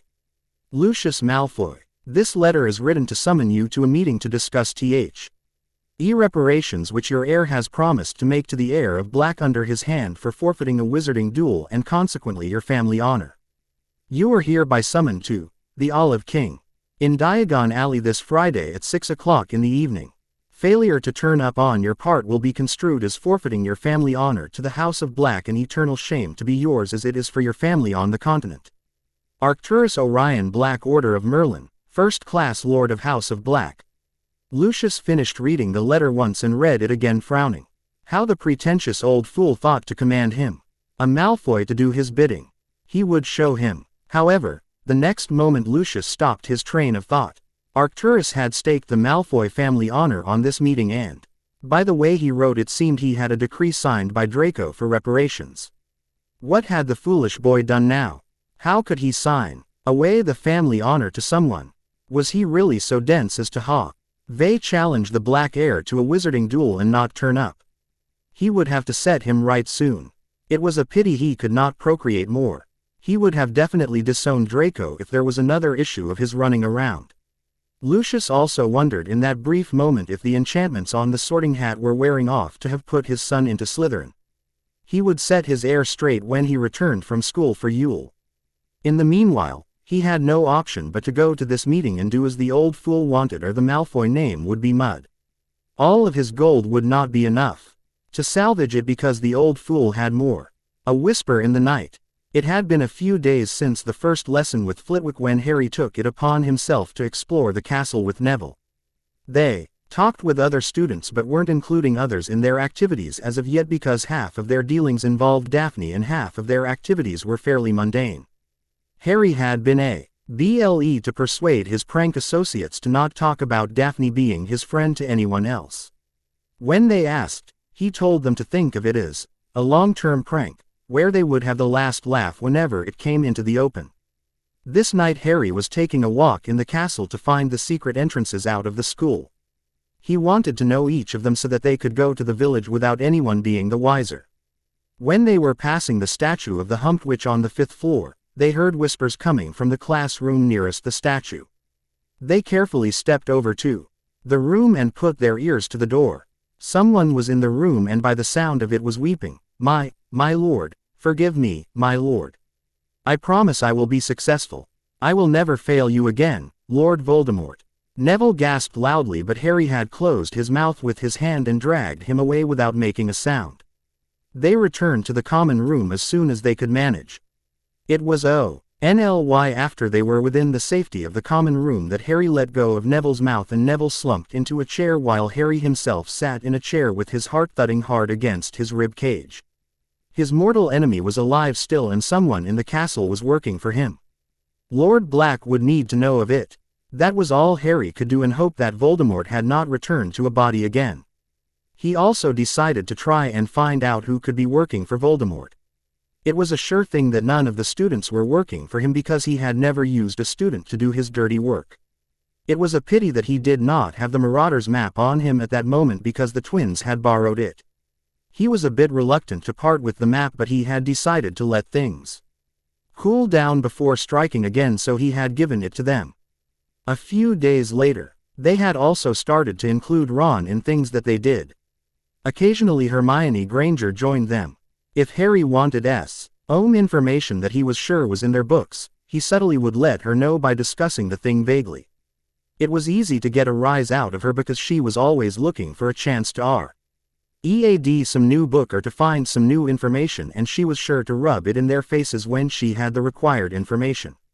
While others thought she was a know-it-all, Harry tried to be a friend to her because she was otherwise very secluded except for an occasional word from Parvati or from Lavender. She tried to talk to others, but even the Ravenclaws tried to keep their distance from her. Because she seemed to love to spout information whether it was relevant or not. Ronald had seen them going out at times but was still not allowed to come with them because he was not applying himself to his studies. Harry had plainly told him that if he finished his assignments in time, put his mind to his work, then they would include him in their adventures. The redhead was working hard to get their approval. Classes were otherwise normal except for Quirrell, who it seemed had started to suffer from nerves. He was always edgy and oftentimes, his eyes twitched as if he were getting some sort of seizures. From what Harry had been able to learn through his stuttering, he knew what he was teaching, but his classes were more of a joke than actual defense classes. Even Moony had taught him more. Even this in anticipation to ready him for what he may face in his studies. He had told him about the curse of the bogies, popularly known as the bad bogey hex, but did not show them the practical application. Told them about imps and ghosts, and about curing werewolf bites by a mixture of silver and dittany. So far, Harry had no doubts that he was a grossly incompetent teacher who knew nothing practical about the subject he was supposed to be teaching. Flitwick was very happy to teach them basic charms, and he took his time with all the charms that he wanted them to know in their first year. So far, he had taught them Lumos, and Nox, Incendio, and Alohomora, and was going to teach them some locking charms in the next few sessions. He had also hinted at a test in the coming days, and Harry was not really worried. He had learned the theory part enough to know how he would fare in the test. Transfiguration was good, but Professor McGonagall was nothing if not thorough in her work. He was still having them work on mouse to snuff box transfiguration. Harry had done the practical part and had asked Moony how he could appear productive in classes when he had finished his work already. Moony told him to think creatively about the work, like if they were supposed to be changing mice to snuff boxes, then maybe he should try to get more detail into his work, like it can be of a different shape, design, can have more compartments and so on. Harry had taken his advice and tried to do as Moony suggested. Snape had them brew 2 potions so far. He had given 2 classes to ensure that the WHAR could brew a decent cure for boils when he decided to move on to another potion. He had tried to get a rise out of Harry a couple more times, but most times Harry did not reply to his insults. He had decided that Snape was not worth his time and would have stopped paying attention to him altogether if he had not gone after Neville too. He had them brew the herbicide potion in class that day. When he decided to ask questions of Neville, Harry was working on his own potion and forgot to watch Neville. Neville had forgot to add the flob, proceeding to stirring it in 4 clockwise motions when Snape asked him, "Longbottom, what would I get if I forgot to add 2 blobs of flobberworm mucus to the potion as is required?" Neville realized what he had done and said to him in a small voice, "It would be wasted, sir." Snape drawled, 5 points from Gryffindor, Longbottom, for your inattention.